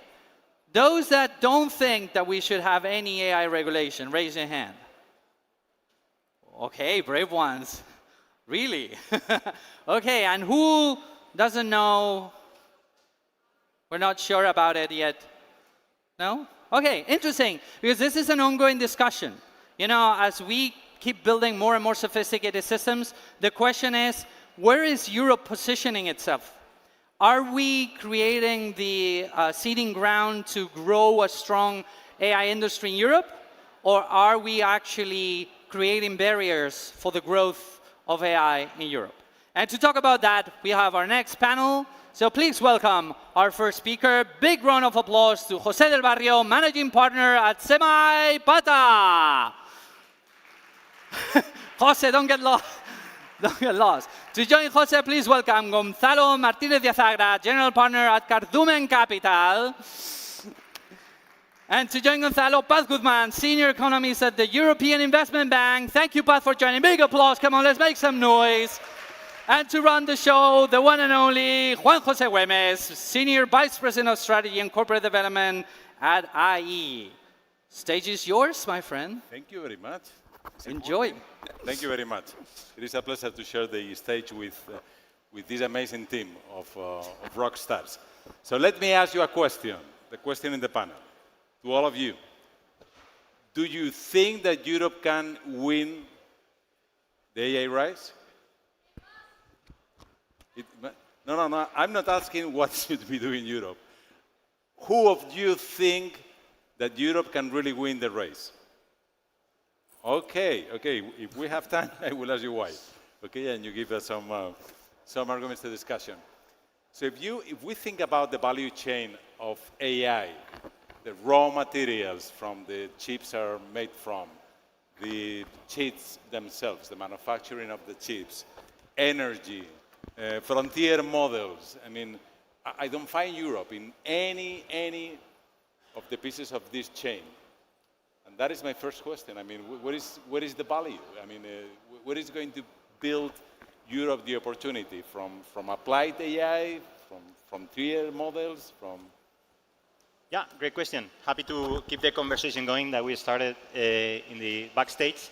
So let me first explain how we see this whole revolution happening since 2022 when it all started with launch of ChatGPT and also Anthropic.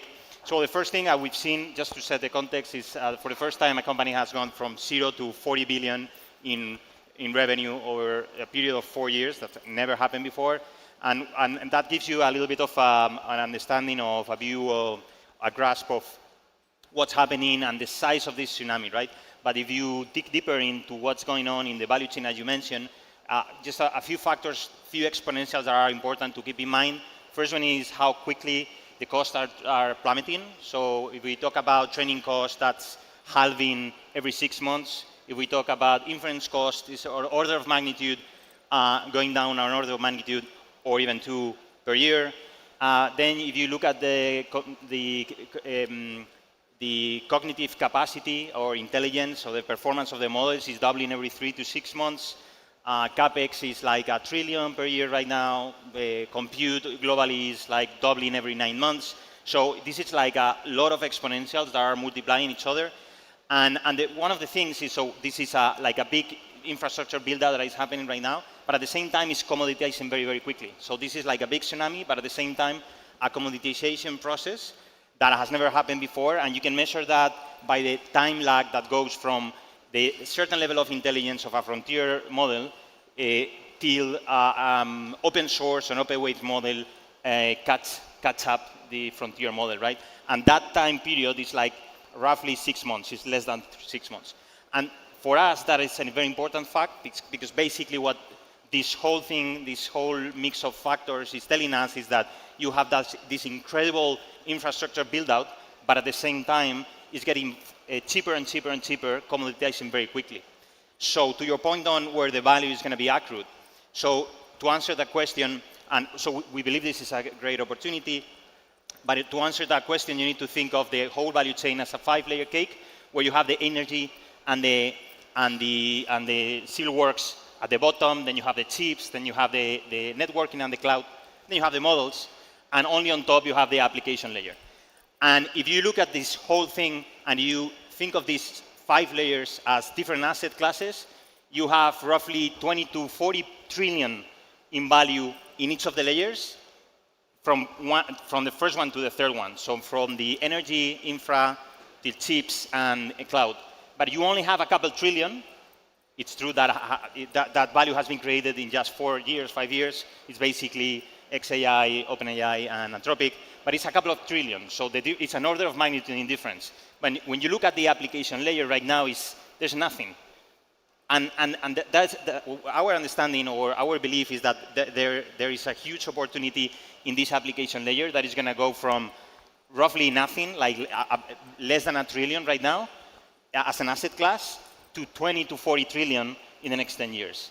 And in this application layer, to your point on Europe, I think Europe is very well positioned to tackle that opportunity, to address that opportunity, because this application layer is going to transform the tokens in economic value. And in order to do that, you need to do a lot of work with companies, redesigning the workflows, with integrations, with implementations. Sometimes you need some regulation-specific guardrails.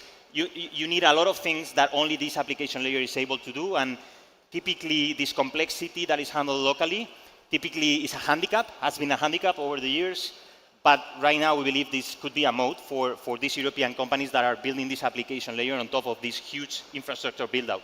So all in all, we believe Europe has the talent, the resources to address this opportunity, and it's going to be huge. If you look at the previous technological wave, this whole layer, this whole cake, the values, the weights were completely opposite. So you have most of the value at the top in the application layer, and the infra was capturing way less value. So all in all, we think it's a huge opportunity, and Europe is well positioned to tackle it. So, Pat, what's European Investment Bank's perspective, or your own perspective, if you want to talk about the European Investment Bank, about the opportunities coming from actually building opportunities in this layer? I'm not sure I'm hearing you correctly, but... What's your perspective my on the question of the opportunity of AI for Europe? Thank you. Well, I like hearing, thank you so much for the question, and thank you for inviting me to be here. I like hearing José's reply from the investor side. I think the European Investment Bank Group has also the geopolitical context of it. In a way, Europe doesn't want to lose this wave, and we want to be present in every single layer. José just mentioned 5 of them. So you mentioned the infrastructure, right? That we need the chips, we need the energy, and it's very an energy-consuming technology, so we need to make sure that renewable energy fits it, that the water that it consumes is used intelligently. We know that we need also the computing, the data centers, all the infrastructure needs to be built. And we also need the last part, the talent to apply the AI in software, both through LLMs, which I do think we need a European LLM. We were talking backstage about Mistral.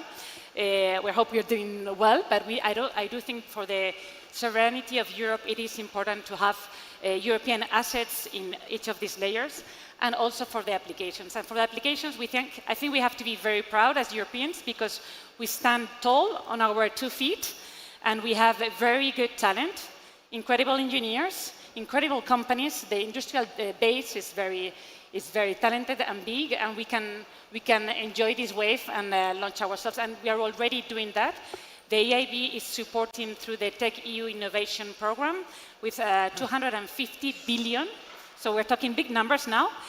From now until 2027. So in 3 years, we're going to be deploying that investment throughout Europe to enhance innovation. I think it's a bit the moment for Europe, from the Europeans' perspective, is that we need to scale and have a speed. So it's the moment to be bold, invest, and have a speed in the implementation. Gonzalo, does Europe need to Sure, build frontier models, or? I'd love to give my opinion here. I don't recommend you start a frontier model company right now in Europe. That's my recommendation. Don't do it. I think it's too late. Let me caveat that and let me explain why. It requires a ton of money that is not always available here in Europe. You have to have a huge advantage vis-a-vis the current leaders, and the barriers to entry are so high that I think it's not worth it. There might be niche applications. You might be able to do sub-models that are actually relevant, but like Jose mentioned, there is the value that AI is creating, and then the different sections in the value chain. I wouldn't focus right now on the models. I would try to create a wedge somewhere else, in the same way that ASML in Europe is a big part of the semiconductor process and the fabs. It's a key. Why not try to focus on the application layer, or see if Europe has an advantage to attack it in that way? Remember that also in the dot-com bubble, people thought it would be Cisco and the telcos who would extract all of the value from the creation of the internet. And while they produced a lot of value, I see some members of Telefonica over there, they didn't extract as much as, say, Google and others. So the infrastructure guys do not necessarily have to be the ones winning. Likely there'll be a few that are leaders, but they'll be competing for those margins and that extra compute. So again, I think there is an opportunity, but probably not through the models. So Jose, could Europe have a second mover competitive advantage? I mean, in trying to really build business opportunities in this layer of applications and forgetting about investing in anything else? Is that real, or is? Yeah, I think so. Actually, if you look at the data right now, 95% of all projects, AI-related projects and enterprises, failed. The reality is that everyone thinks, every CEO, every board member, everyone, even your in-laws on Sunday, everyone is talking about AI. But the reality is 90% of the pilots, of the proof of concepts, all of them failed. And the reason why is it's not as easy as just buying tokens from Anthropic or OpenAI. It's not as easy as just buying licenses of Copilot, as many corporates we see like, yeah, we bought a bunch of licenses and we all use AI. The reality is that does not produce economic value. It's not as simple as that. It's not like I buy tokens and magically it becomes, it gets transformed into economic value. The reality is CFOs are not really finding all this whole AI revolution yet in P&Ls. They look at the P&Ls and say, hey, I don't see this magic anywhere, right? So what is needed is, as I mentioned before, is this new application layer that is right now being built in part by these model companies like Cloud Code, ChatGPT. All are examples of great applications to tackle very specific use cases. But the reality is, like, the vast majority of all of the use cases are not solved yet and are waiting for entrepreneurs to build these companies, tackle specific issues, go to these verticals and say, hey, I'm going to just own the whole workflow. I'm going to just bring you the outcome. I'm going to own the whole workflow end to end. I'm going to produce an output. I'm going to charge you for the output. Maybe it will involve some service layers, some integration, some redesign of processes, a lot of things that are needed to produce this. Now the buzzword is economic diffusion. So you have the tokens, and the tokens are getting smarter and smarter, as we said before. Like every 3 to 6 months, the intelligence of those tokens are doubling, which is amazing. So it's a crazy exponential going on. And even some models are not being released because are too smart, too dangerous, like Mythos from Anthropic. But it's not just about that, and actually there is a hard fact. These companies are actually investing in FDE, forward deployed engineers companies, which are basically like neo consulting firms, because they are aware that those tokens are not going to get any make impact if all these things are not happening. So all in all, yeah, there is this like second mover advantage. I'm not saying Mistral is not going to rock. I was checking the data is on its path to get to 1 billion revenue next year. So yeah, hats off. But I mean, for the application layer, it's day one. It's day one, and the workflows are here, talent is here, the companies are here, the market is here. So I think it's a huge opportunity for entrepreneurs, and we are receiving tons of opportunities right now. Founders needed some time to start building on this new platform, but it's happening. Right now it's happening. We are seeing more and more and more opportunities, and I think it's great. But it's just the early days on this new wave. Path, is capital the bottleneck? Capital is And what can the European Investment Bank about it? We can do a lot.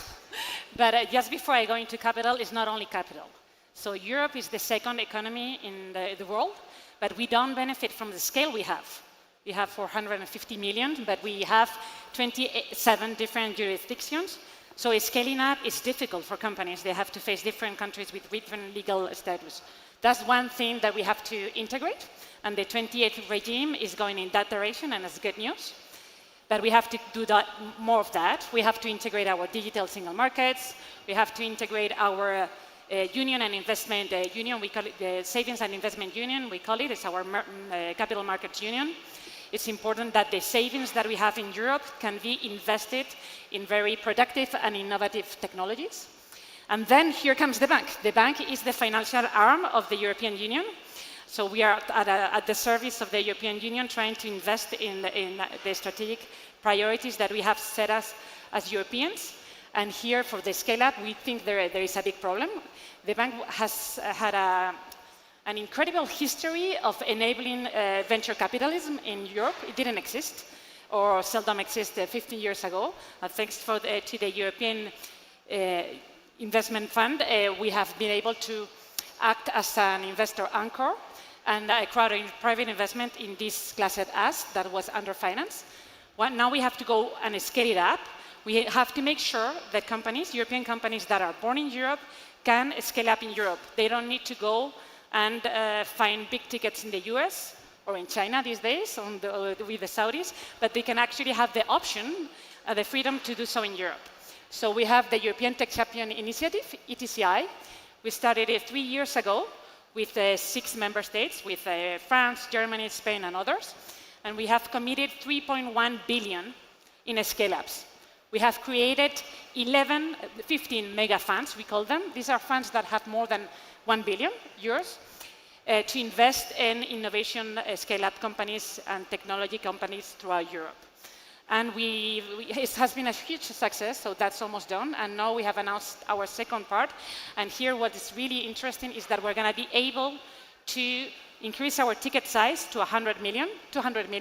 So from 100 to 200 million, that's a lot. And we're going to be able to invite other institutional investors, which are a lot in Europe, and we are not tapping into them enough. Pensions, assurance, insurance companies. Insurance companies. I don't know. I see you, and I think in French. Insurance companies and all these institutional investors, which right now are investing more in the US or abroad, that they could also use to invest in Europe. So I think with this, we can have a scale. And with the scale, we can make that valley of death, of our companies that were going from the innovation in the lab towards growing. They can no longer die through the process or have to emigrate to the US, but they can stay and live in Europe. I think this is really important also for the AI race that we just spoke about it. Yep, absolutely. Gonzalo, what can be done beyond public money? Yeah, so when I was sort of studying the questions that we were going to discuss, one of the topics, I have a lot of opinions on here. So the work that the European Investment Bank and the EIF and Fondico and KfW, all of the fund of funds, public fund of funds who have invested in VCs, that's great, and please continue to invest in both of our funds. We'd be very happy to receive. But if you compare US and Europe, there are no such programs in the US. So hence, that cannot be the reason.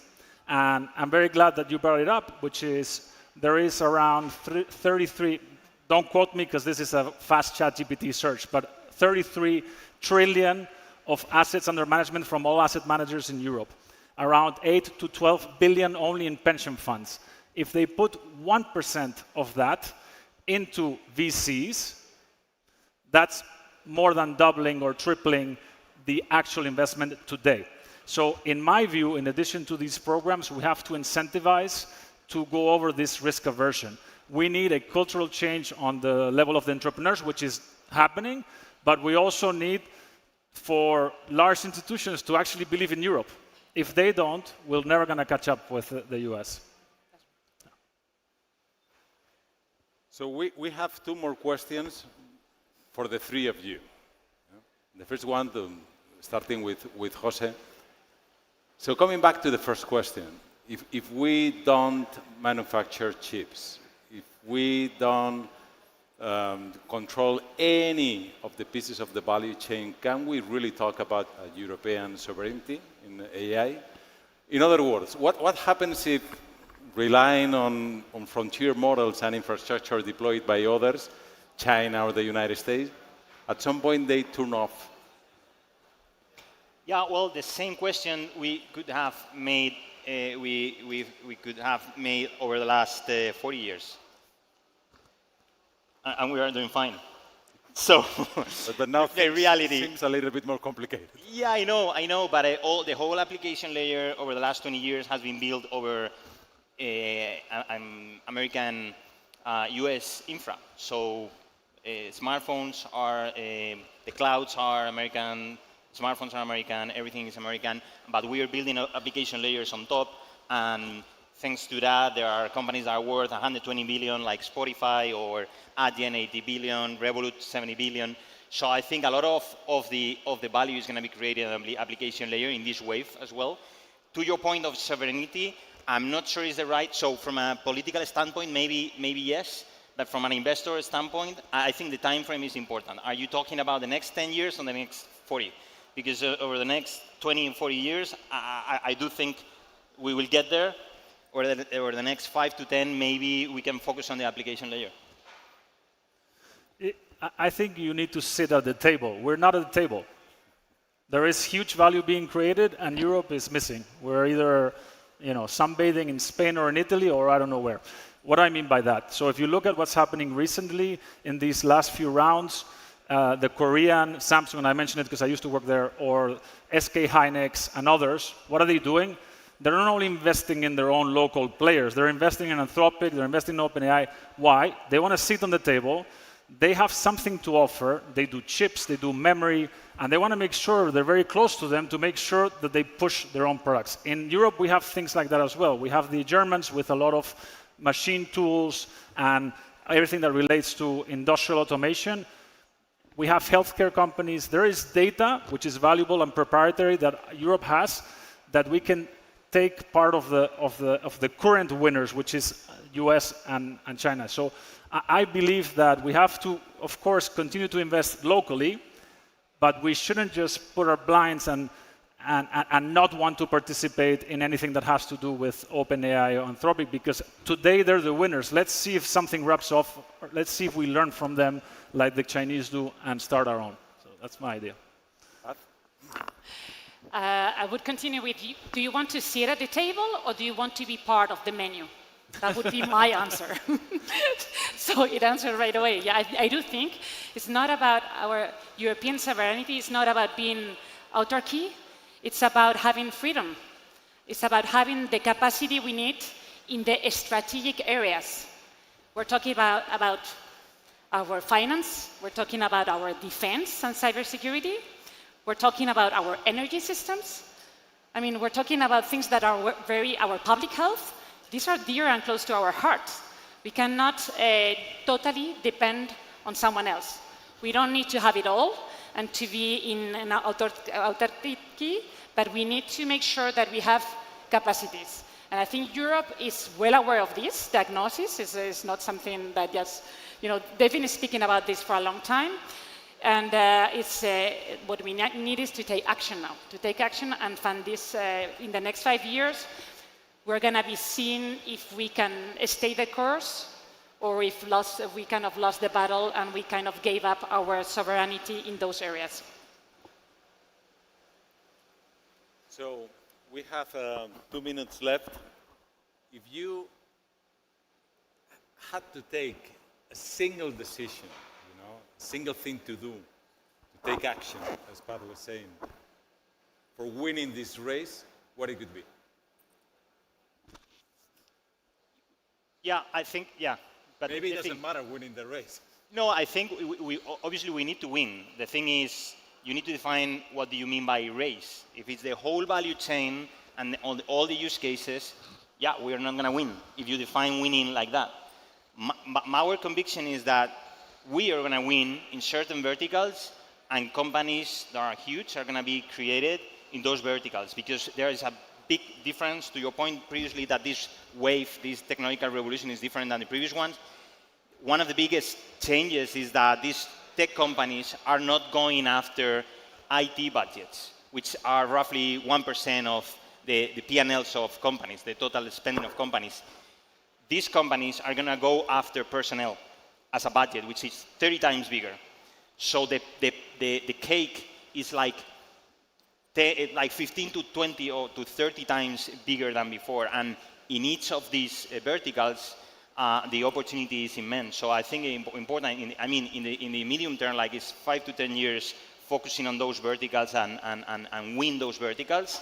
And then in the long term, I agree, like 10 years plus, we can dream of more sovereignty. But the reality is, like, rebuilding the whole semiconductors supply chain is naive. So that cannot happen in a 5-year time frame. And I think we need to be realistic and try to win the battles we can really win in this time frame. Hello? Just very quickly, I would either underwrite the risk of pension funds so that they invest in VCs, very self-fulfilling because it's good for me, but also that will rain dollars, and I believe in the talent that we have in Europe, or offset it through tax compensation. You say you invest in this and you can offset certain taxes for pension funds to make this asset class a little bit more attractive, and so that risk aversion goes a little bit away at least. That would be the easiest way for me to say, let's make Europe competitive. Good. I think we need to be bold and take action, so no surprise on that one. I think we have very clear what is the path going forward, and the EIB group is kind of the investment, the financier of the investment agenda in Europe and of our sovereignty. And I do think that we really have to take action in all these areas, so infrastructure and building the right infrastructure. And that's what we're doing right now. It's already happening as we speak.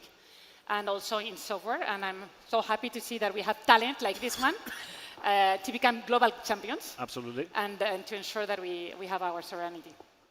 Please, a big hand to these 3 amazing panelists. Thank you.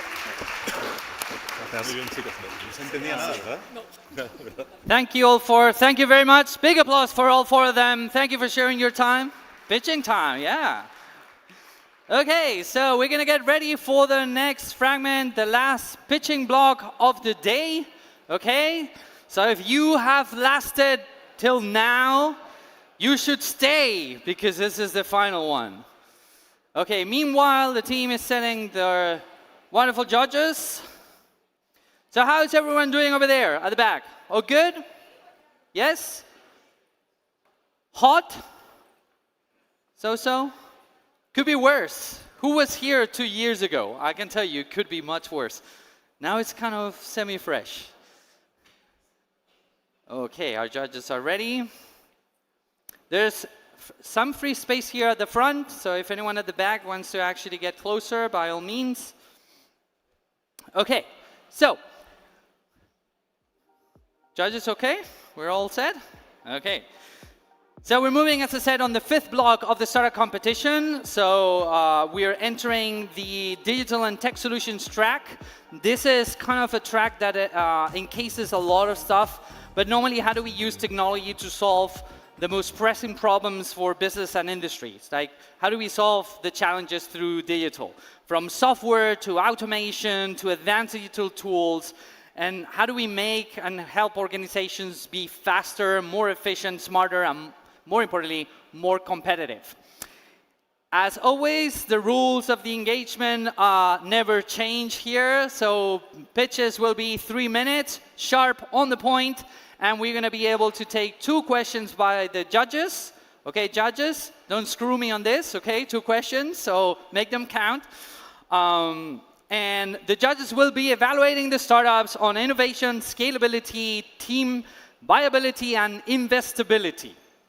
And without further ado, let me actually bring back my judges here. And now I'm going to need everyone in the crowd to give a long, prolonged round of applause to all of our judging members, because there's a lot of them. I'll just name them and you keep making noise, okay?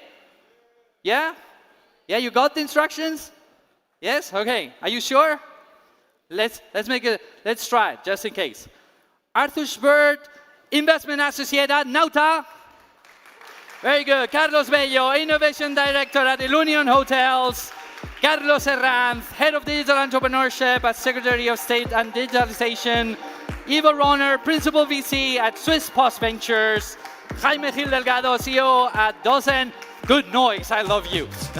Luis Javier Hernandez, Managing of Professional Services and Business Apps at Telefonica.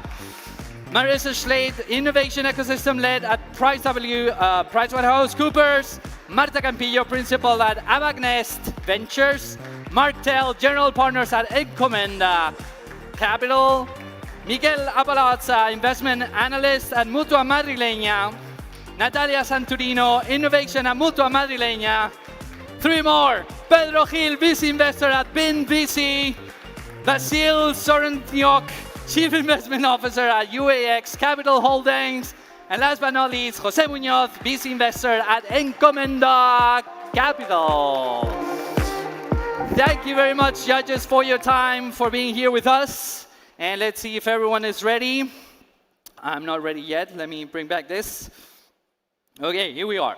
So, audience, are we ready? We try again. Audience, are we ready? Yes. Okay, judges, are we ready? Yes. What's wrong with you people? Judges, are we ready? Super. Startups, are we ready? Yeah, there's something sounds there. Okay, so we're flying to Spain to talk about a topic that we touched on the previous block, which is the fantastic topic of quantum technologies. We sometimes talk about quantum encryption, but in this case, we're going to be talking about the quantum internet. How do we protect communications through quantum algorithms and quantum phenomena? And while this has been in existence for a while in the lab, we are now at a breakthrough point where we can start deploying these technologies at scale at a commercial level. So to talk about how we do that, how we actually build the backbone of the next generation quantum communication global network, please welcome Sam Grandi, CEO at ARC Quantum Technologies.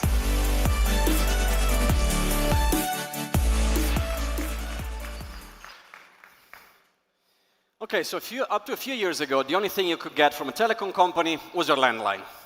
Then, a few decades ago, they also started offering you internet connection, then throwing in the full bundle your mobile. But by now, your landline is mostly a nuisance, and people are even dropping now the internet connection. What we want to ask is, what's the next thing that they're going to offer? And we think that perhaps, with our help, it's going to be a quantum connection. Because at ARC Quantum Technologies, we enable the quantum internet. We make this possible. The quantum internet is an interconnected network of quantum hardware, where now entanglement is shared as a resource, enabling a new portfolio of application from quantum secure communication to cloud quantum computing. But to enable this quantum communication, you need your network to be quantum. You need quantum telecommunication hardware. So what do we need from this new technology? Well, we can look at the classical world for inspiration. Any classical networks, you have, for example, a way to transmit information, the optical fibers. But then we have loss in the optical fibers. We need a way to amplify them. And crucially, we need multiplexing, which is the ability to send messages in parallel, not in sequence. And at ARC, we do this, but in the quantum domain, with a strong focus on the multiplexing side. And for us, unlocking these technologies is crucial, because it gives us access to the quantum communication market, which is an ever-growing market that's seen a strong interest from the private and the public alike. We've seen $40 billion invested in quantum communication in the public, 1.5 just by France a few weeks back, but also in the private domain, with more and more startups created, us included, and a major player working on quantum communication especially. For example, a slew of application by IonQ recently, and a quantum network announced by IBM and Cisco. And the expectation is really that the same level of disruption brought about by the classical network will be repeated by the quantum one. And what sets us aside then in this growing market? Well, our technology, because our solution combines a heavily multimode quantum memory with an entanglement source connecting it to the fiber network. Of course, this is not the only solution. We're in very good companies, a lot of metrics you can judge us from, but multiplexing, the third ingredient of quantum communication, is our strong point with massive access to maximum multiplexing, which brings the cost down and the rate up, which is what you want in communication. And well, thanks to all these good reasons, Emmanuel and I funded our quantum technologies late last year. We're based in Barcelona, already embedded in all the major European projects on quantum communication, connecting quantum computers and bringing quantum networking infrastructure around Europe outside of the lab. And this will help us in achieving our vision, reaching a moment where we can generate, distribute, and consume entanglement to bring technology beyond what is closely possible with classical means. Thank you. Okay, question for Sam, please. Judges, your turn.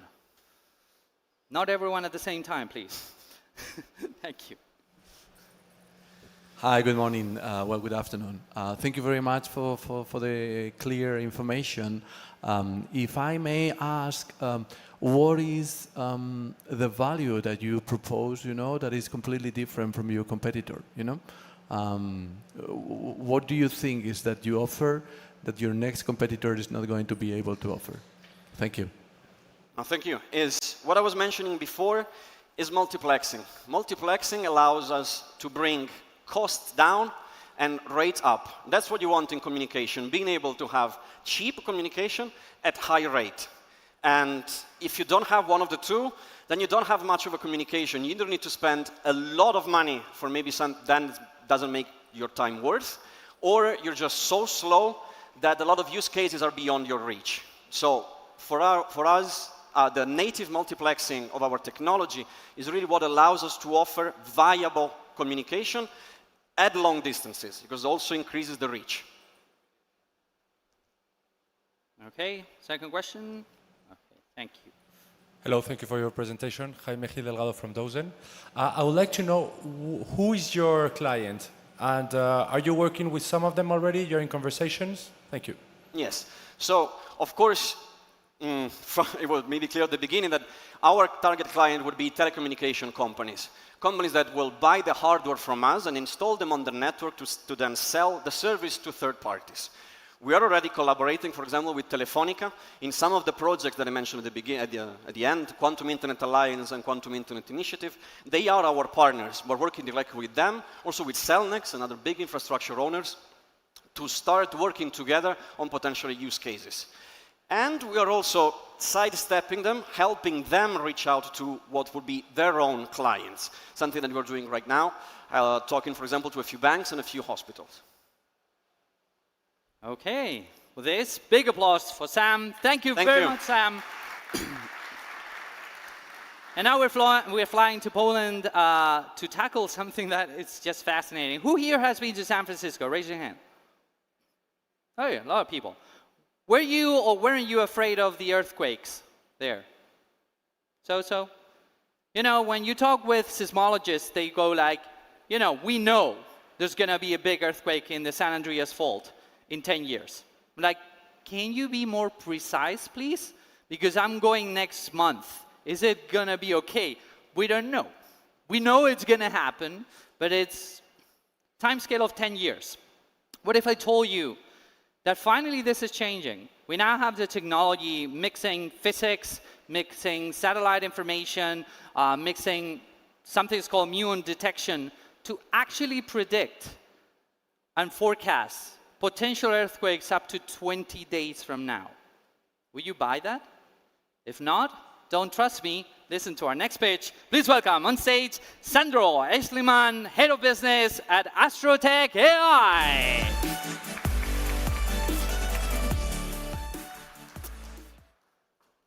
Imagine you're on a family vacation in Turkey, everything is perfect, when suddenly the earth starts shaking, everything splitters around and collapses on you. You're stuck alone in the dark, but the only thought is, what is with my family? In this case, everything was fine, happy ending. But sadly, this wasn't the case for 60,000 people in Turkey in the 2023 earthquake. 100 billion in damages occurred, and those people had 0 seconds of warning. Why? Because current system only detect the first shock wave. This means even the best system in the world gives you only 60 seconds. Astrotech AI is about to change this. We forecast earthquakes 20 days in advance with a 90% detection rate. In the case of Turkey, this would have meant 22 days of alarm, which could have been used. We forecasted the M7.5 earthquake, which was actually a 7.8, but we also saw the afterquake, as well as were able to localize them correctly. This information could have reduced the casualty rate by 70%, reduced damages by 30 billion just by timely evacuation and shutdowns. How we do this? We have a multi-channel AI system which uses cosmic radiation, satellite data, atmospheric measurements, as well as ground seismic data to identify precursors which other systems are missing. Our system is proven. 4 published patents, 22 earthquakes successfully forecasted in pilots in Greece and Mexico, as well as a paid pilot which is coming up together with Tokyo Marine in Japan this year. How we monetize? We sell high-margin data, seismic data, to governments, insurance, and corporates. Just to clarify, this is a 30 billion market opportunity which drives by high value and long-term contracts. Besides Tokyo in Japan, also Tokyo in USA, multiple insurance carriers in Mexico and Chile, as well as the Turkish government are interested in deploying our system. And the best, this is only the beginning. Because we have a multi-channel system and gather all the data already, we will be able to also forecast tsunamis, landslides, volcanic activity, and sinkholes. Thanks. Right on time. Very good. German punctuality. I like that. Okay, questions for Sandro, please. Hi, thank you for your presentation. So I understood who you're selling to, but I'm still struggling to understand who's your buyer persona, and also if you can walk us a little bit through your go-to-market. Thank you. Yeah, it's very different. So we have governments, we have emergency agencies, obviously. If it comes to the insurance markets, we speak with different partners in the insurance industry. So you have insurance and reinsurance, you have the traders, you have the underwriters, and if you go to corporates, it's mostly risk managers. Does it make sense, or you wanted to go more in? Okay. He's gotten asked that question many times, clearly. Any other question? So thanks for the presentation. I was going to ask because you told us that authorities will be able to prepare in 20 days in advance, but how could you handle false positives in your software? Yeah, good question. So there are different measurements. In general, we reduce the false to like a bare minimum, so it is 1% alarm rate which we are measuring. This means this would be only a few days, 4 days per year, where you give the alarm because exactly governments want to have very low false minimums. Okay, with this, big applause to Sandro. Thank you very much, Sandro. Big applause for him. Really impressed with that tech. That's really amazing. By the way, for those of you that don't know this, my dad is a geologist, so I kind of lived through this kind of passion of earthquakes and Mother Nature. Anyway, so now we're flying all the way to South Korea to talk about something that I think we all deep down feel it. How many times you switch between AI models because when you're receiving the questions, some of the models feel more human than others? Raise your hand if the humanity of the answers kind of rubs you in a way. Okay, interesting. The rest of you are psychopaths or anything? No? Okay, good, good. Just have it checked later on, But it's true that as human beings, we relate with things that look like us, that act like us, like behave like us, right? And it is true that certain AIs are not all the time behaving as a normal human being. But what happens when we start deploying AI at scale? What happens when we start moving from software all the way to physical AI? And we start interacting with these things, physically interacting with these things. Well, to bring the humane part to this physical AI, we have our next startup, embedding real human emotions into the core of the next generation of AI. Please welcome DK Kim, CEO at Hi Stranger.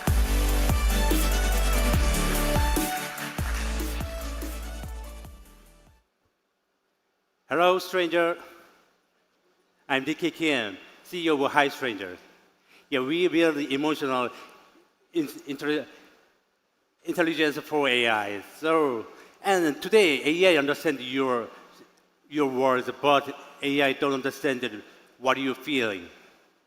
So because AI runs based on the text, so AI don't just memorize the emotions. It's not true. So AI don't truly understand the people's. So we wanted to truly understand the data set. So we building the AI emotional data layer.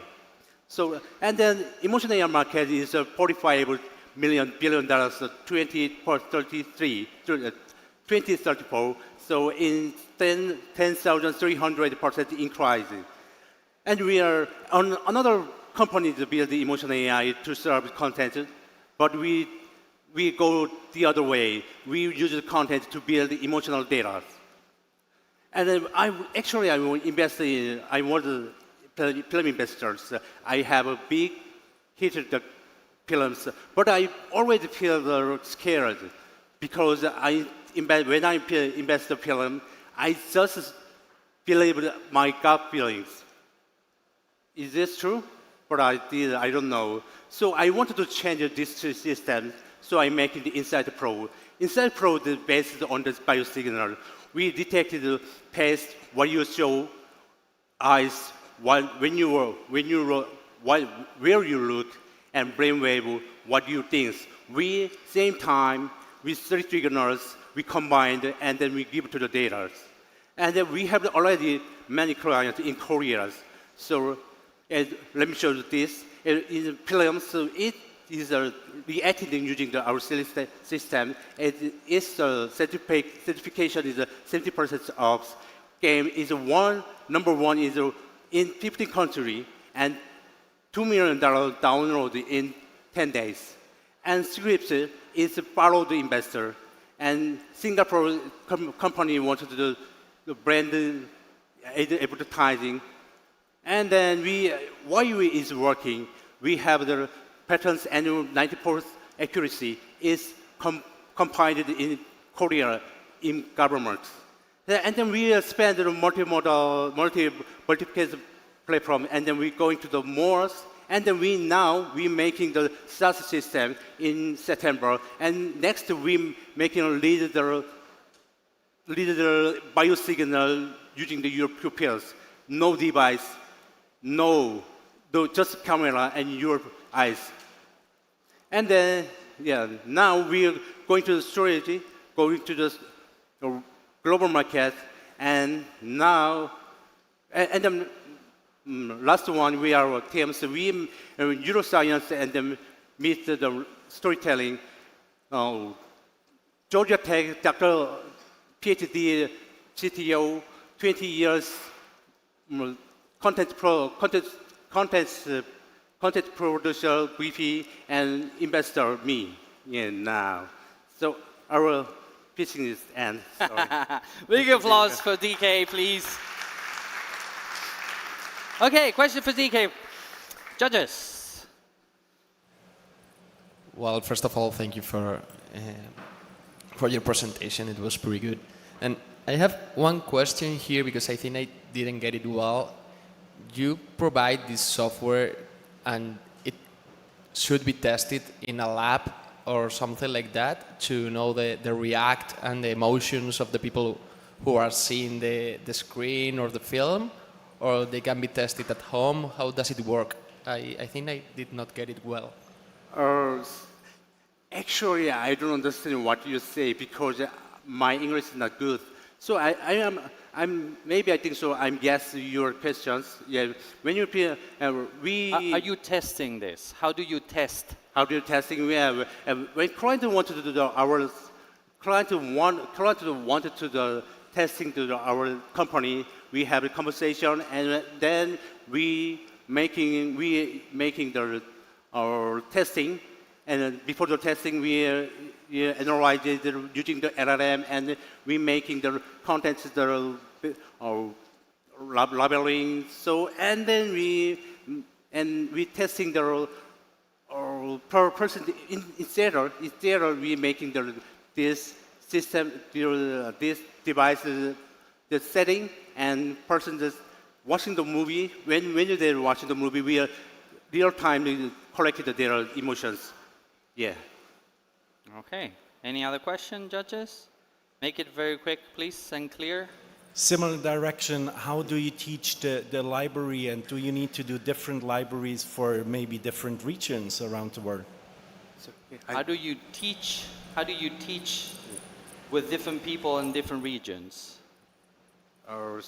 Sorry, the emotions are different in different places. Yeah. How do you teach that? Teach? What why we do teach? It's going to be hard. I don't understand why we teach. How do you train the model actually on different geographies with different expressions, maybe also different meanings? Okay, how do you train the AI? Spaniards? Yeah. Korean? How do you train that different? Yeah, I understand. Thank you very much. Yeah. Thank you. But yeah, it's very difficult, complicated. Thank you for your question. We using the brainwave. Brainwave is not difficult. Actually, it's just when you're scared, Asian people's brainwave is moving.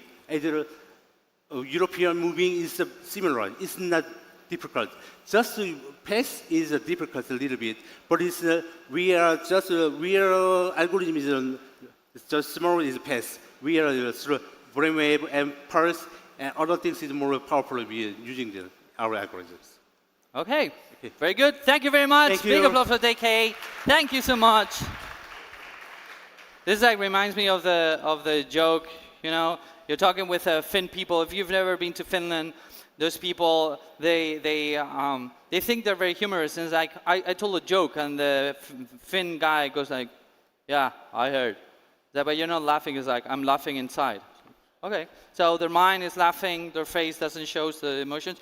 Happens. Anyway, we are flying now all the way to Spain to touch one field of AI that's extremely interesting, with a lot of heated rivals and a lot of stuff happening in that field, which is voice models. If you're not using voice to control AI, you're doing it wrong, by the way. So there's an increasing amount of voice models happening around.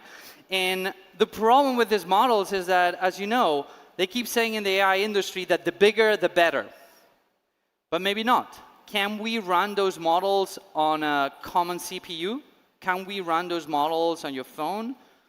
Well, to see if that can be achieved, please welcome our next startup. Big applause to Daniel Barrera, CEO at Locutor. Hello, good morning. So I was just backstage and I was wondering why. Why do they make us come all the way here to just make a pitch and we could just send over an email and that's that? But actually the answer is voice. Voice is how we communicate best. And that's the thing. Why aren't companies incorporating voice to the way we communicate with AI? It makes no sense. So we decided to research that field and know why this is happening.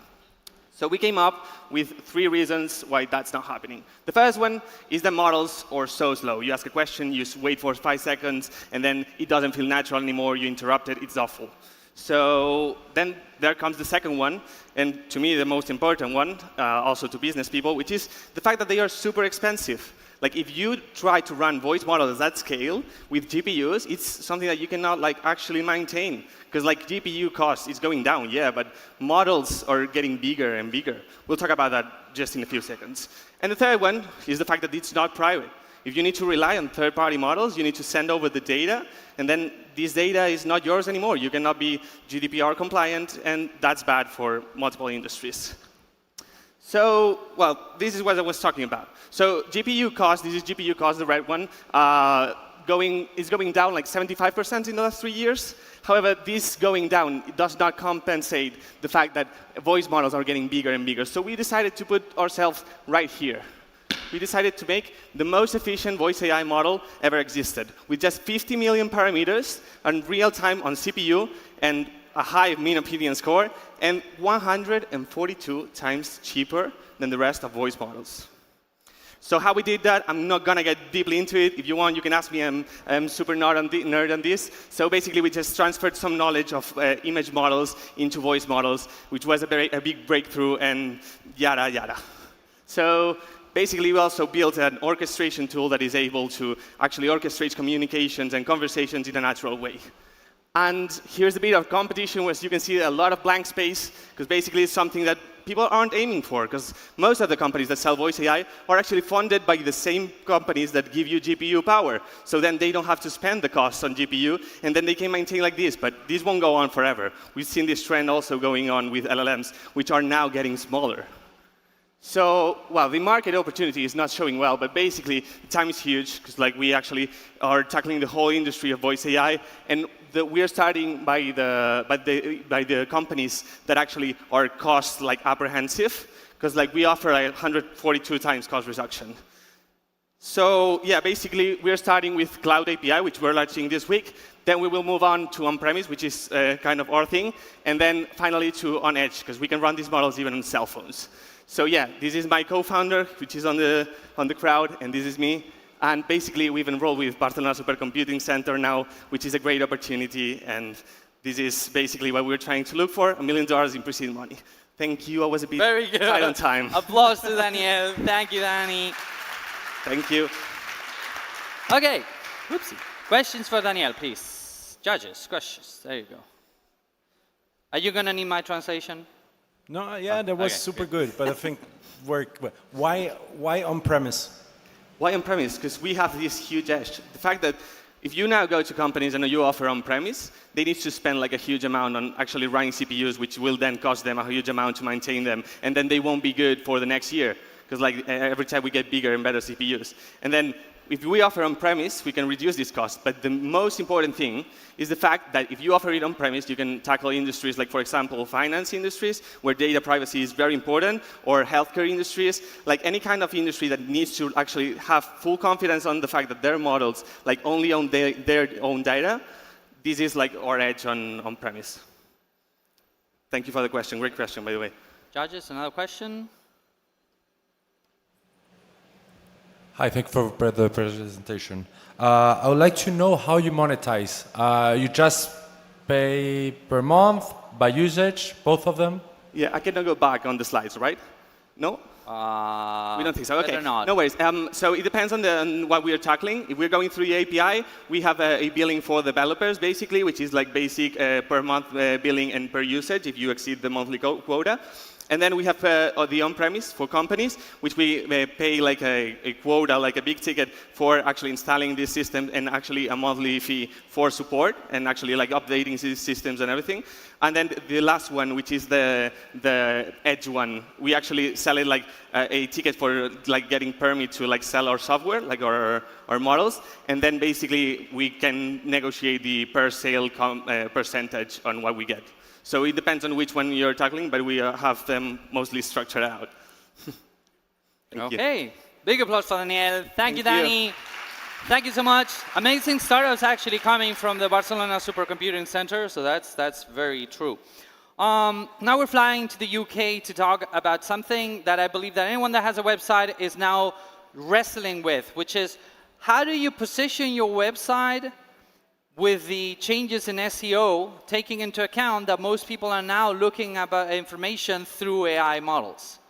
So how do you rank yourself? How do you put yourself there? To be honest, I've always not been a fan of SEO. It feels sometimes like the blind leading the blind. It's like, let's make this change and see what happens. Are we ranking better? Oh yeah, we're ranking better. Keep it.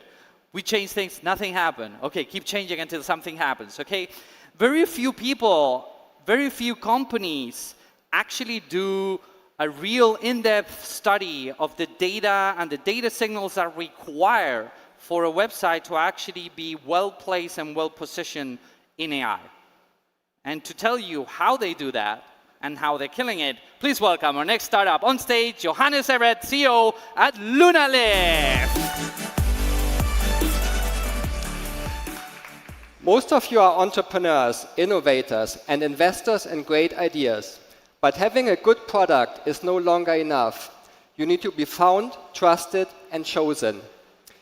Instead of only traditional search engines like Google, you now have many models and agents with distinct personalities. In order to succeed, you have to answer the questions. What are your customers asking AI? Why are your competitors showing up in the answers? And how do you get recommended instead?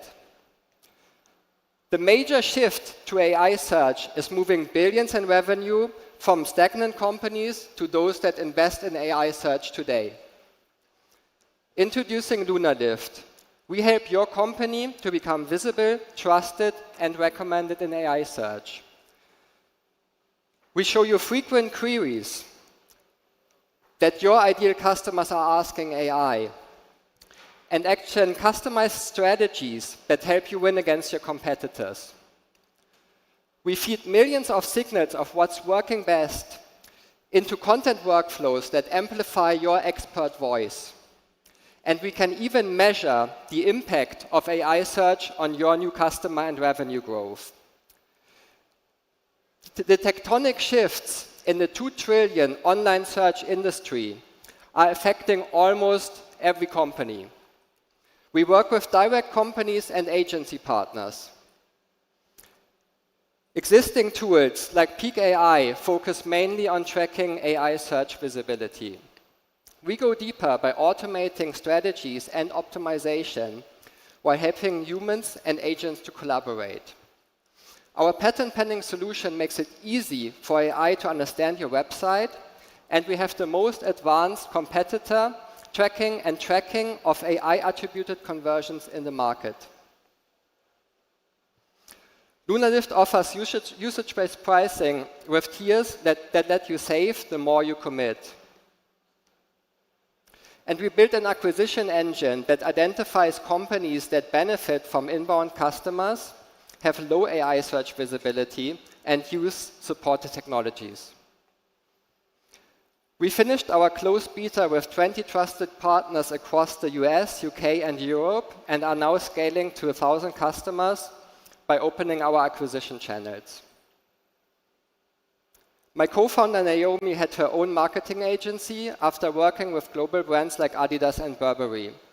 And I have 10 years of experience as founder and CEO in tech and also former VP of AI at Cognizant that I helped to scale from 1 to 85 million ARR and a 500 million valuation. If you are ready to become a winner of the AI search revolution, then let's talk, connect on LinkedIn, and take a quick picture of the code to get early access. Thank you. I love it. Thank you. Come on, big applause for him. Okay, judges, questions, please. Thank you very much for the interesting pitch. I think all of us here and most of the audience, we are into this, because this is a solution that all of us need, so it's not only focused on one sector. The only thing is that I didn't have very clear idea of what is the cost of your solution, or maybe I didn't have time to see that, Sorry, can you repeat the last bit, please? Yes, what is the cost of the solution? How much do I have to pay as a client to get this solution? It's funny because I ask you the same thing. It's like, how It's much a good, is it? Yeah, Take of course. my money. It's a very good question. So the pricing starts at $149 per month, and it's usage-based pricing, so it goes up to several thousand per month or whatever you use. So the usage is based on like how many prompts we're tracking, how big the website is, and how much the agents are used. So, but all of our plans include the same enterprise features. So we see it beneficial for all companies, large and small, to have as many users almost as they want to. And really, because it's a competition, they need to compete with everything that they have and what we have to win in AI search. Okay, that wasn't me. Second question, please. There we go. So I saw a thing last month, half a dozen similar startup. What do you plan to do actually in the near future to compete with those? Also a very good question. So thank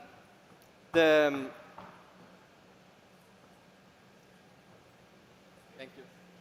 Just in case. Battery maybe. Okay. So yeah, it's regarding our mode, right? It's a competitive market. How do we compete in the long term? So first of all, we are an AI company by heart, right? So we, other than other companies that just track the visibility, we build our own models and we collect a lot of data. So the more our customers use us and we have more customers, the better the solution becomes. We also, I mean, it's the question like how defensible that, it's a question about AI patents or software patents in general, but we have patented our optimization workflow and to have further IP protection. But ultimately, we have to be very fast. AI is at our heart. We are very good at that. Okay, let's make it short. Yeah. So, yeah, that's our strategy. Okay, big applause then for Johannes. Thank you very much. Before we melt down here. Okay, the team is working. Something is, as you can see, beeping, but so far we haven't melted down yet. Now we're flying all the way to the Netherlands, and something that was really demolishing, there was information from Cloudflare recently. The CEO of Cloudflare shared the drop on traffic on websites, organic traffic to websites versus the growth of AI, right? So a lot of people that base their revenue models on advertising are basically being wiped out from the market. So the question is, can we actually reinvent the model in a way that we can actually keep doing advertising, but in the age of the AI scrapers? And to talk about that, how we make a model, how we create that layer, please welcome our next startup on stage from the Netherlands, co-founder of OAC, Choi Travers. Think of the last time you asked AI something and got a perfect answer. That answer came from digital publishers, newspapers, articles, magazines, websites, content someone created. I know a publisher in Amsterdam that spent the last 20 years building his site. Last year, he lost more than 50% of his website traffic because AI had completely cut him out. That is the end of the click. For the last 25 years, the internet worked this way. Visit, click, revenue. AI has disrupted that. Now AI steals publishers' content and gives it to users, often for free. Publisher traffic is down 33%, even 90%. Scary, right? Billions of AI answers are generated every single month, and most publishers get nothing. The monetization layer is missing. OAC helps publishers turn AI visits into revenue. When AI visits a publisher's page, we insert sponsored text that the AI picks up and brings back to the user. Advertisers get a new advertising channel, and publishers get revenue. So we detect AI traffic in real time. We measure AI traffic, then we inject sponsored text, and then we measure the impact. Our client, IMExpat, is a leading publisher. Glider Insurance wanted more visibility in AI. Before OAC, 0%.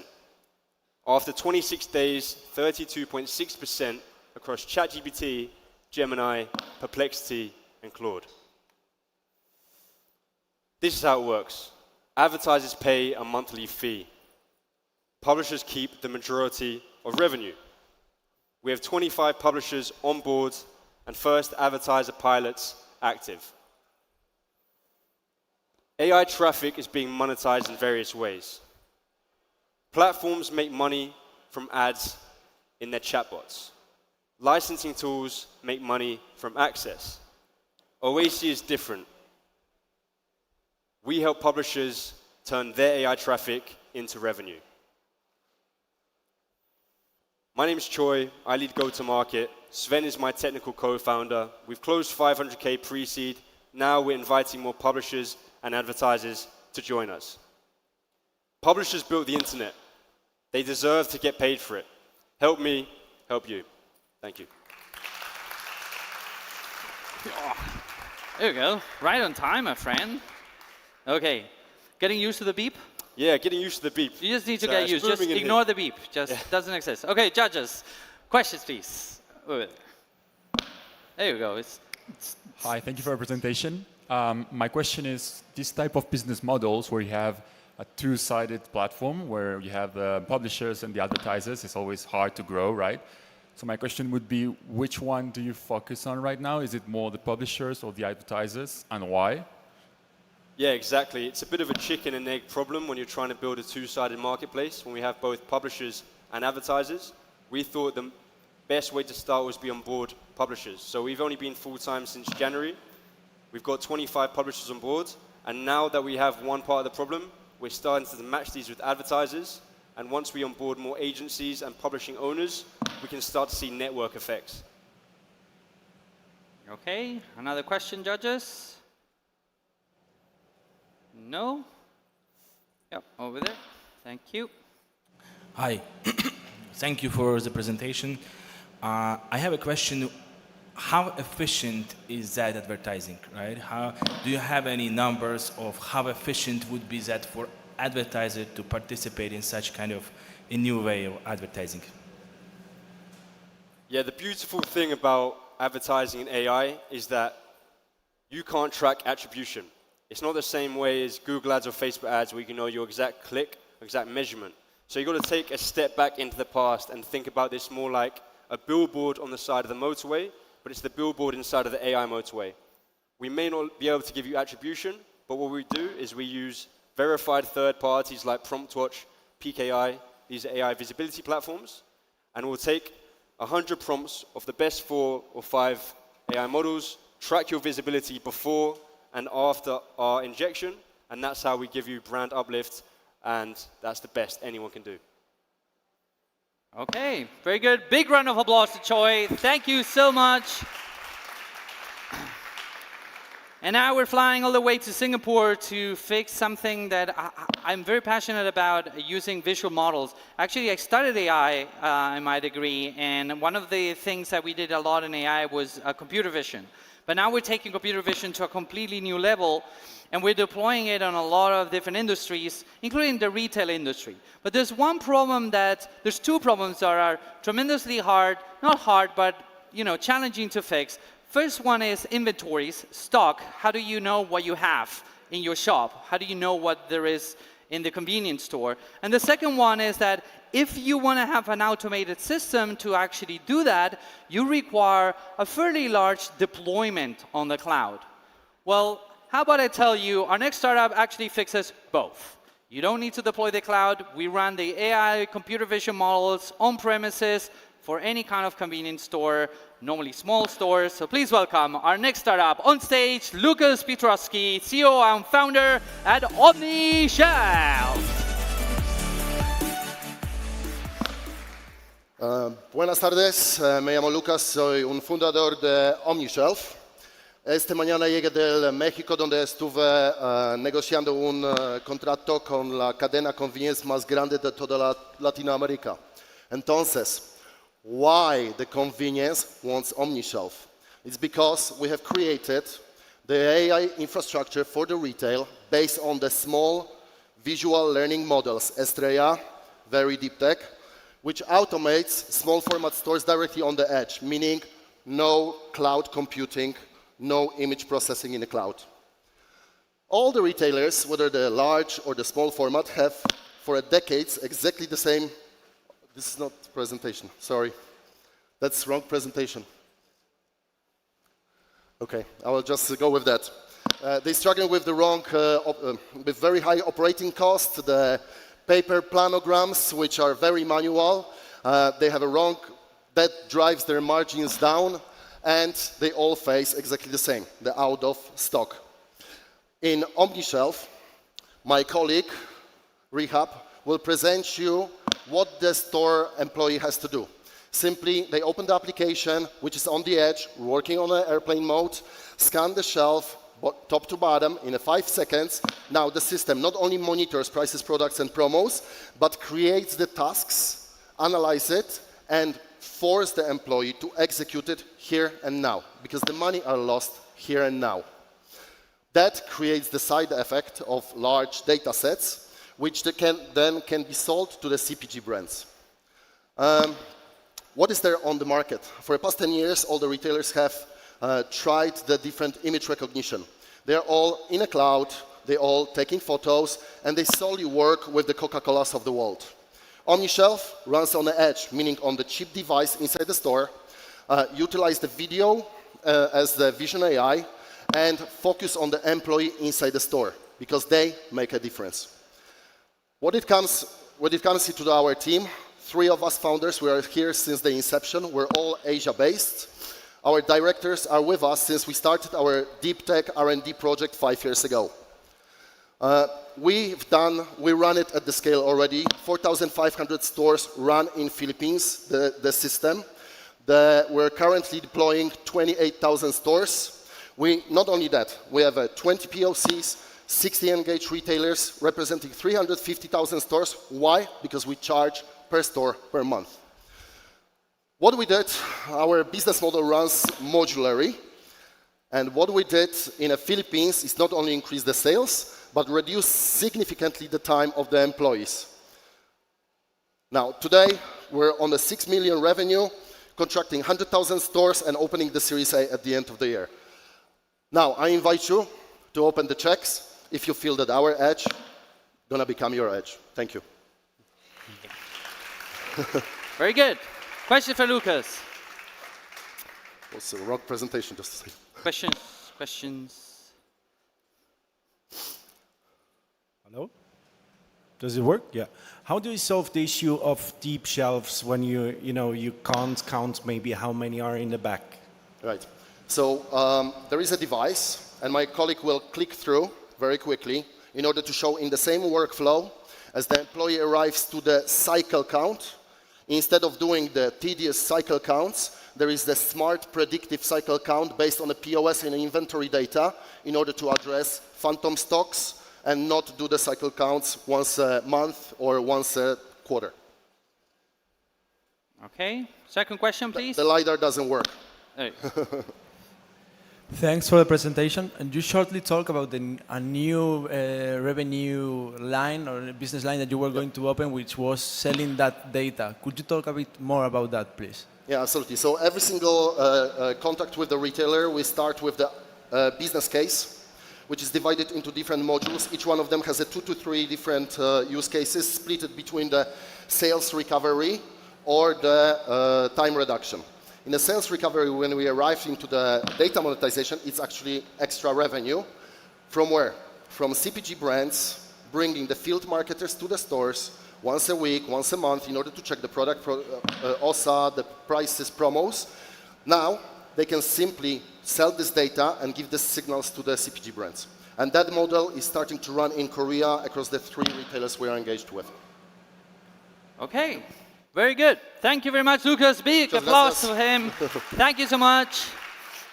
And now we're flying to Ukraine to talk about a problem that I think every single one of us is struggling with, which is we have so many subscriptions, we have so many things that we don't really know where we're spending the money. Now, if it's at an individual point, you know, bad luck, we'll pay more money. But if you're a corporation, then you better keep track of the things you're spending.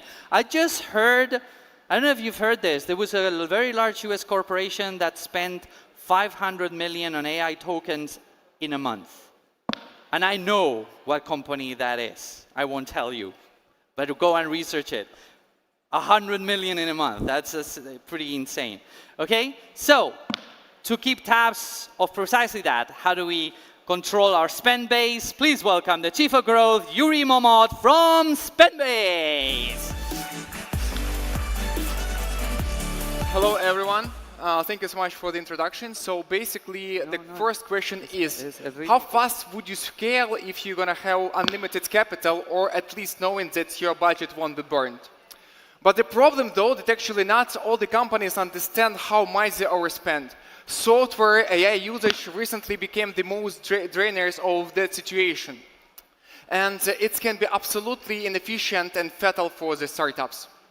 Right now, that's exactly what Spendbase is solving. We optimize customer spend in the areas they didn't know were overspending and in the ways they didn't know were existing. But it's not only about optimization, it's about breaking all habits.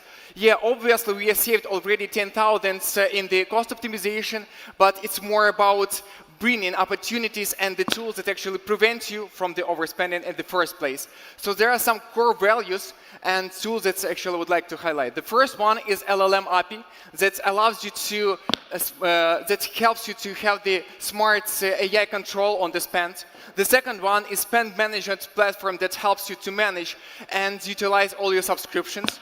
The third one is for those who are dealing with the chargebacks. It actually is the possibility to track all the and revert all the lost revenue. And the last but not least, Nivo as well, all-in-one platform that helps you to have AIs under one roof. So imagine you don't waste money on the AI that you cannot control. And with the LLM APIs, there is also possibility to allocate the cost-efficient model for every specific task. And you don't have to waste money on some complex or really expensive AI just to do the simple workflow. Another point is Nivo, that's also like collecting one subscription instead of 10. So your team gonna have access to 400 plus AI models in the same place. You can collaborate across the departments, and as well as your finance and IT team have full access to control and visibility. What about the cloud credits as well? Right now, not any companies know that they actually have the possibility to secure up to 2 years of the free cloud spend.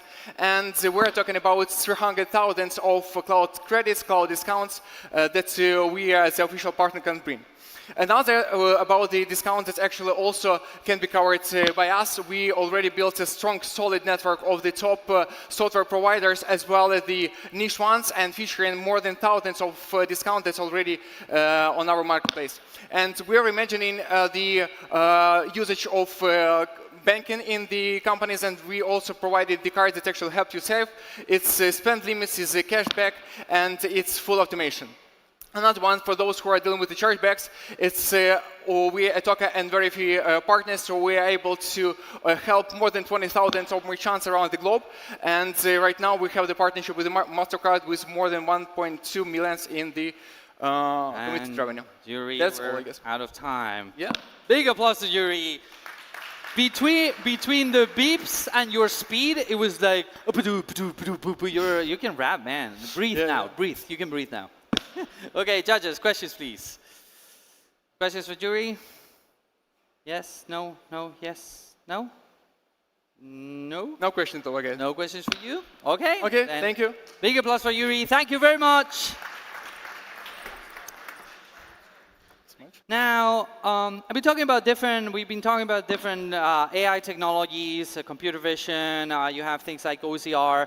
We've been using all these things for a while, but it is true that the new technologies are unlocking like the next stage of things. And one of it is, you know, if you try to access an old archive, things that have been digitalized, we do have the digitalization of all that information. Hopefully, it keeps increasing, not all of them. But you still just get the text. What if I told you that nowadays we can do so much more? What if we actually get all those digitalized archives and we build structure, we normalize the information, we create a whole layer that we can now query and search for specific constructed information. So to talk about how we build the future of transcription in documents, please welcome our next startup, the international business developer Aitor Aguilar for Transcription AI. Okay, good afternoon to everyone. Let me share a challenge that may sound familiar to you. 99.97% of human documentation remain trapped in non-digital formats. That means that trillions of documents containing values data remain locked away that cost billions of euros. Until now, companies and institutions relied on costly methods, creating a gap, because manual transcription is unaffordable and non-scalable. Indeed, OCR and HTR methods falls into one best trap, selecting one hypothesis and losing up to 30% of critical data. In Transcriptorium, we surpassed this barrier with archaic or documental platform that transforms scans into database.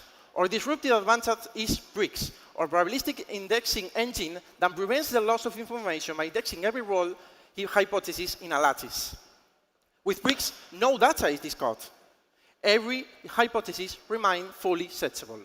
Indeed, it's agnostic of the language, and obviously remains at the fully disposal of the archivist. But talking about archaic or document platform is talking about a new logic of data management. Because once we have the critical and the quality data, we can perform value layers to achieve the goals of the specific needs of our clients.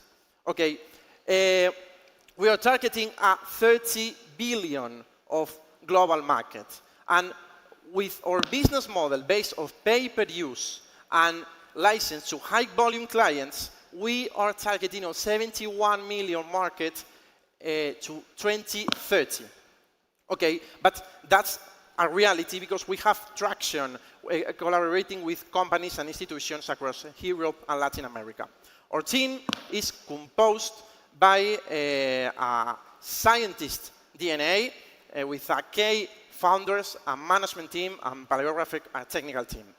So we are seeking about 1 million euros in investment. We will allocate 650,000 to develop our product and 850,000 to develop our international market. So to all of you, join us in the challenge to bring Europe to the claim of the sovereignty data. Thank you so much. Victor, you still had 10 seconds. Very good. Questions for Victor, please. Hi, thank you for your presentation. So I believe you mentioned that half of the raise of the money that you want to raise is going to go to tech development. So my question would be, what features do you want to develop that you still need to develop, and also what are your clients asking you to develop? That's a very good question. First of all, thank you.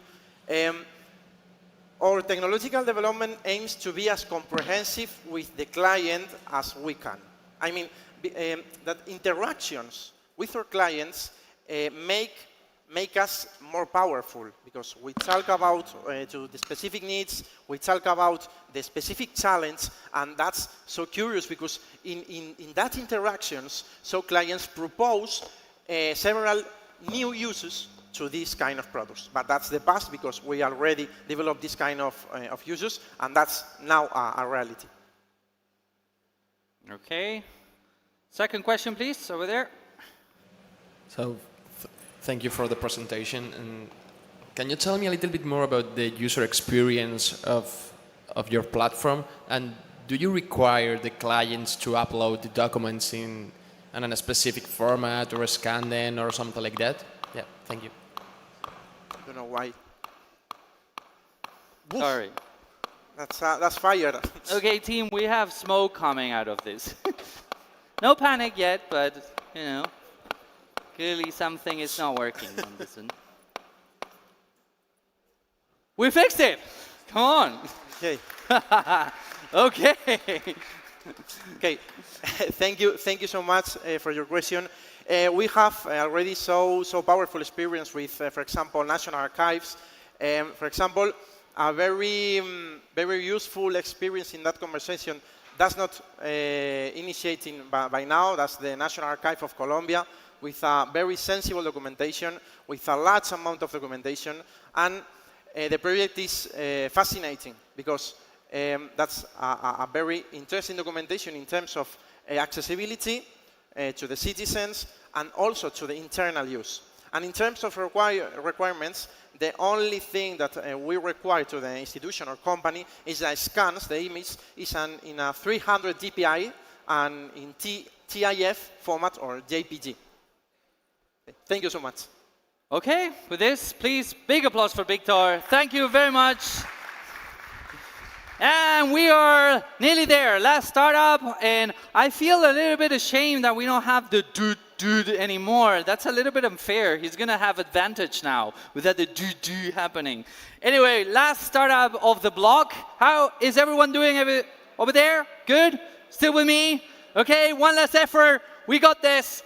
And we are now staying and flying in Spain. I don't know how many times you've been to this immersive experiences in the museums. You know, the Van Gogh Museum and stuff like that, where it's immersive rooms where you can move around and things react to you. Well, developing those things take time. It's very archaic technology. But what if we could design something that's as simple as doing Canva for anyone that wants to bring up those immersive experiences? So to talk about that, how we do that, please welcome the last startup of the blog, Victor Manuel Moran, CEO at Ubiquity. Hello. We believe that immersive spaces should be as accessible as websites or mobile apps. Today, they are still complex, difficult to scale, and expensive. At Ubiquity, we're changing that.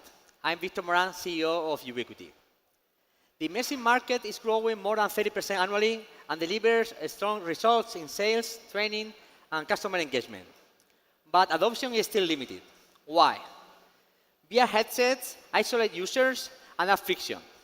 Traditional immersive rooms remove that, but they are expensive, difficult to scale, and require technical team to operate. The result is immersive technology still struggles to scale. The solution is Ubiquity. Ubiquity is the AI-assisted, no-code platform to create and operate immersive spaces at scale. We reduce the time, cost, and complexity. What previously required months of integration and specialized teams now can be created and deployed in minutes. Ubiquity platform allows any user to create and deploy immersive experiences autonomously without requiring technical expertise. To accelerate adoption, we also have developed Ubox. Ubox is our plug-and-play immersive installation to simplify deployment. Regarding the market, we are targeting enterprise immersive application in real estate, manufacturing, training, and corporate. That is a multi-billion opportunity. Our business models combines recurring software as a service licenses with deployment and activation ones. Unlike competitors, Ubiquiti is the only AI-assisted no-code platform that is hardware agnostic. That means we can make it simpler, faster, and more scalable than the competitors for enterprises. Our go-to-market is based on 3 pillars: direct sales, growing through AV partners, and expansion through our current clients. We have already validated our product in the market. We work with Pfizer, GSK, Preconsult, Sotheby's Homes, among others, in the Middle East, US, and Europe.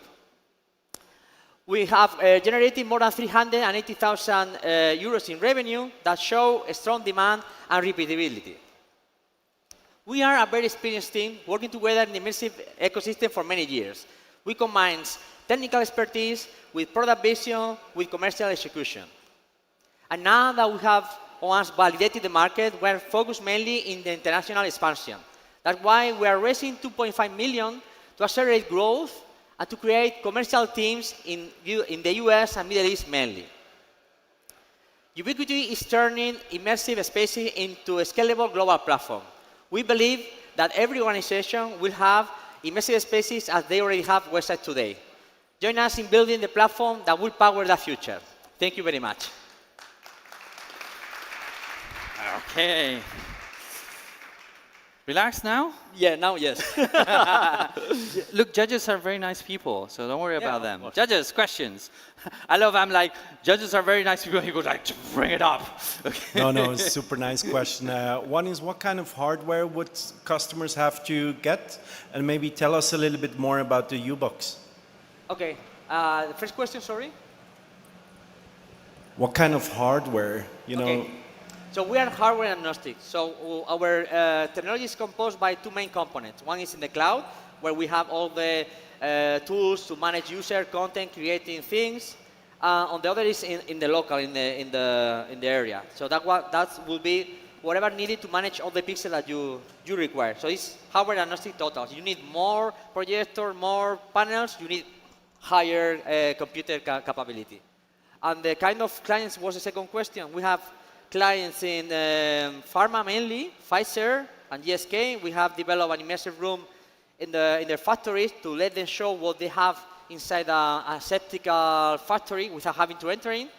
We have audited the results. They have reduced 30% the stop in production with the related benefits in the economy. The other kind of client that we have short is real estate. I mean, the use case is simple. They increased the sales 30%. But you said at the beginning, we are hardware agnostics, full stop. Judges, questions. One more for Victor? Yes? No? There we go. Thank you very much for the interesting presentation. My question is focused on what is the final focus of the solution? I mean, is this for training? Is this for showing products to clients? Or is this just to have an immersive experience when you are watching a movie? Could be any of them, depending on the industry. For instance, manufacturing is mainly showing the stuff that they develop in factories and training.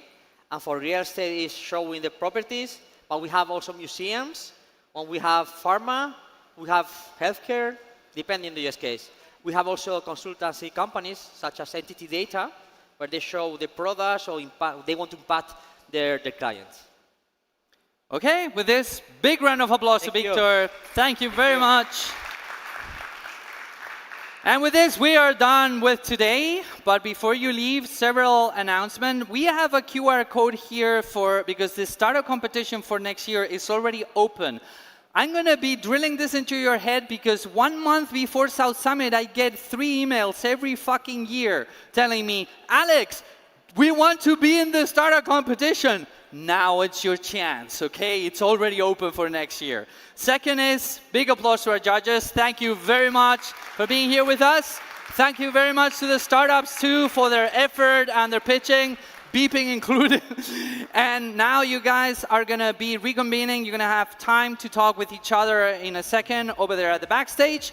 And for the rest of us, remember, we are announcing the finalists at this stage at 6 p.m. tomorrow, and the final will happen in Arena after that. So with this, have a wonderful evening. Enjoy the rest of the conference, and see you all tomorrow. Thank you.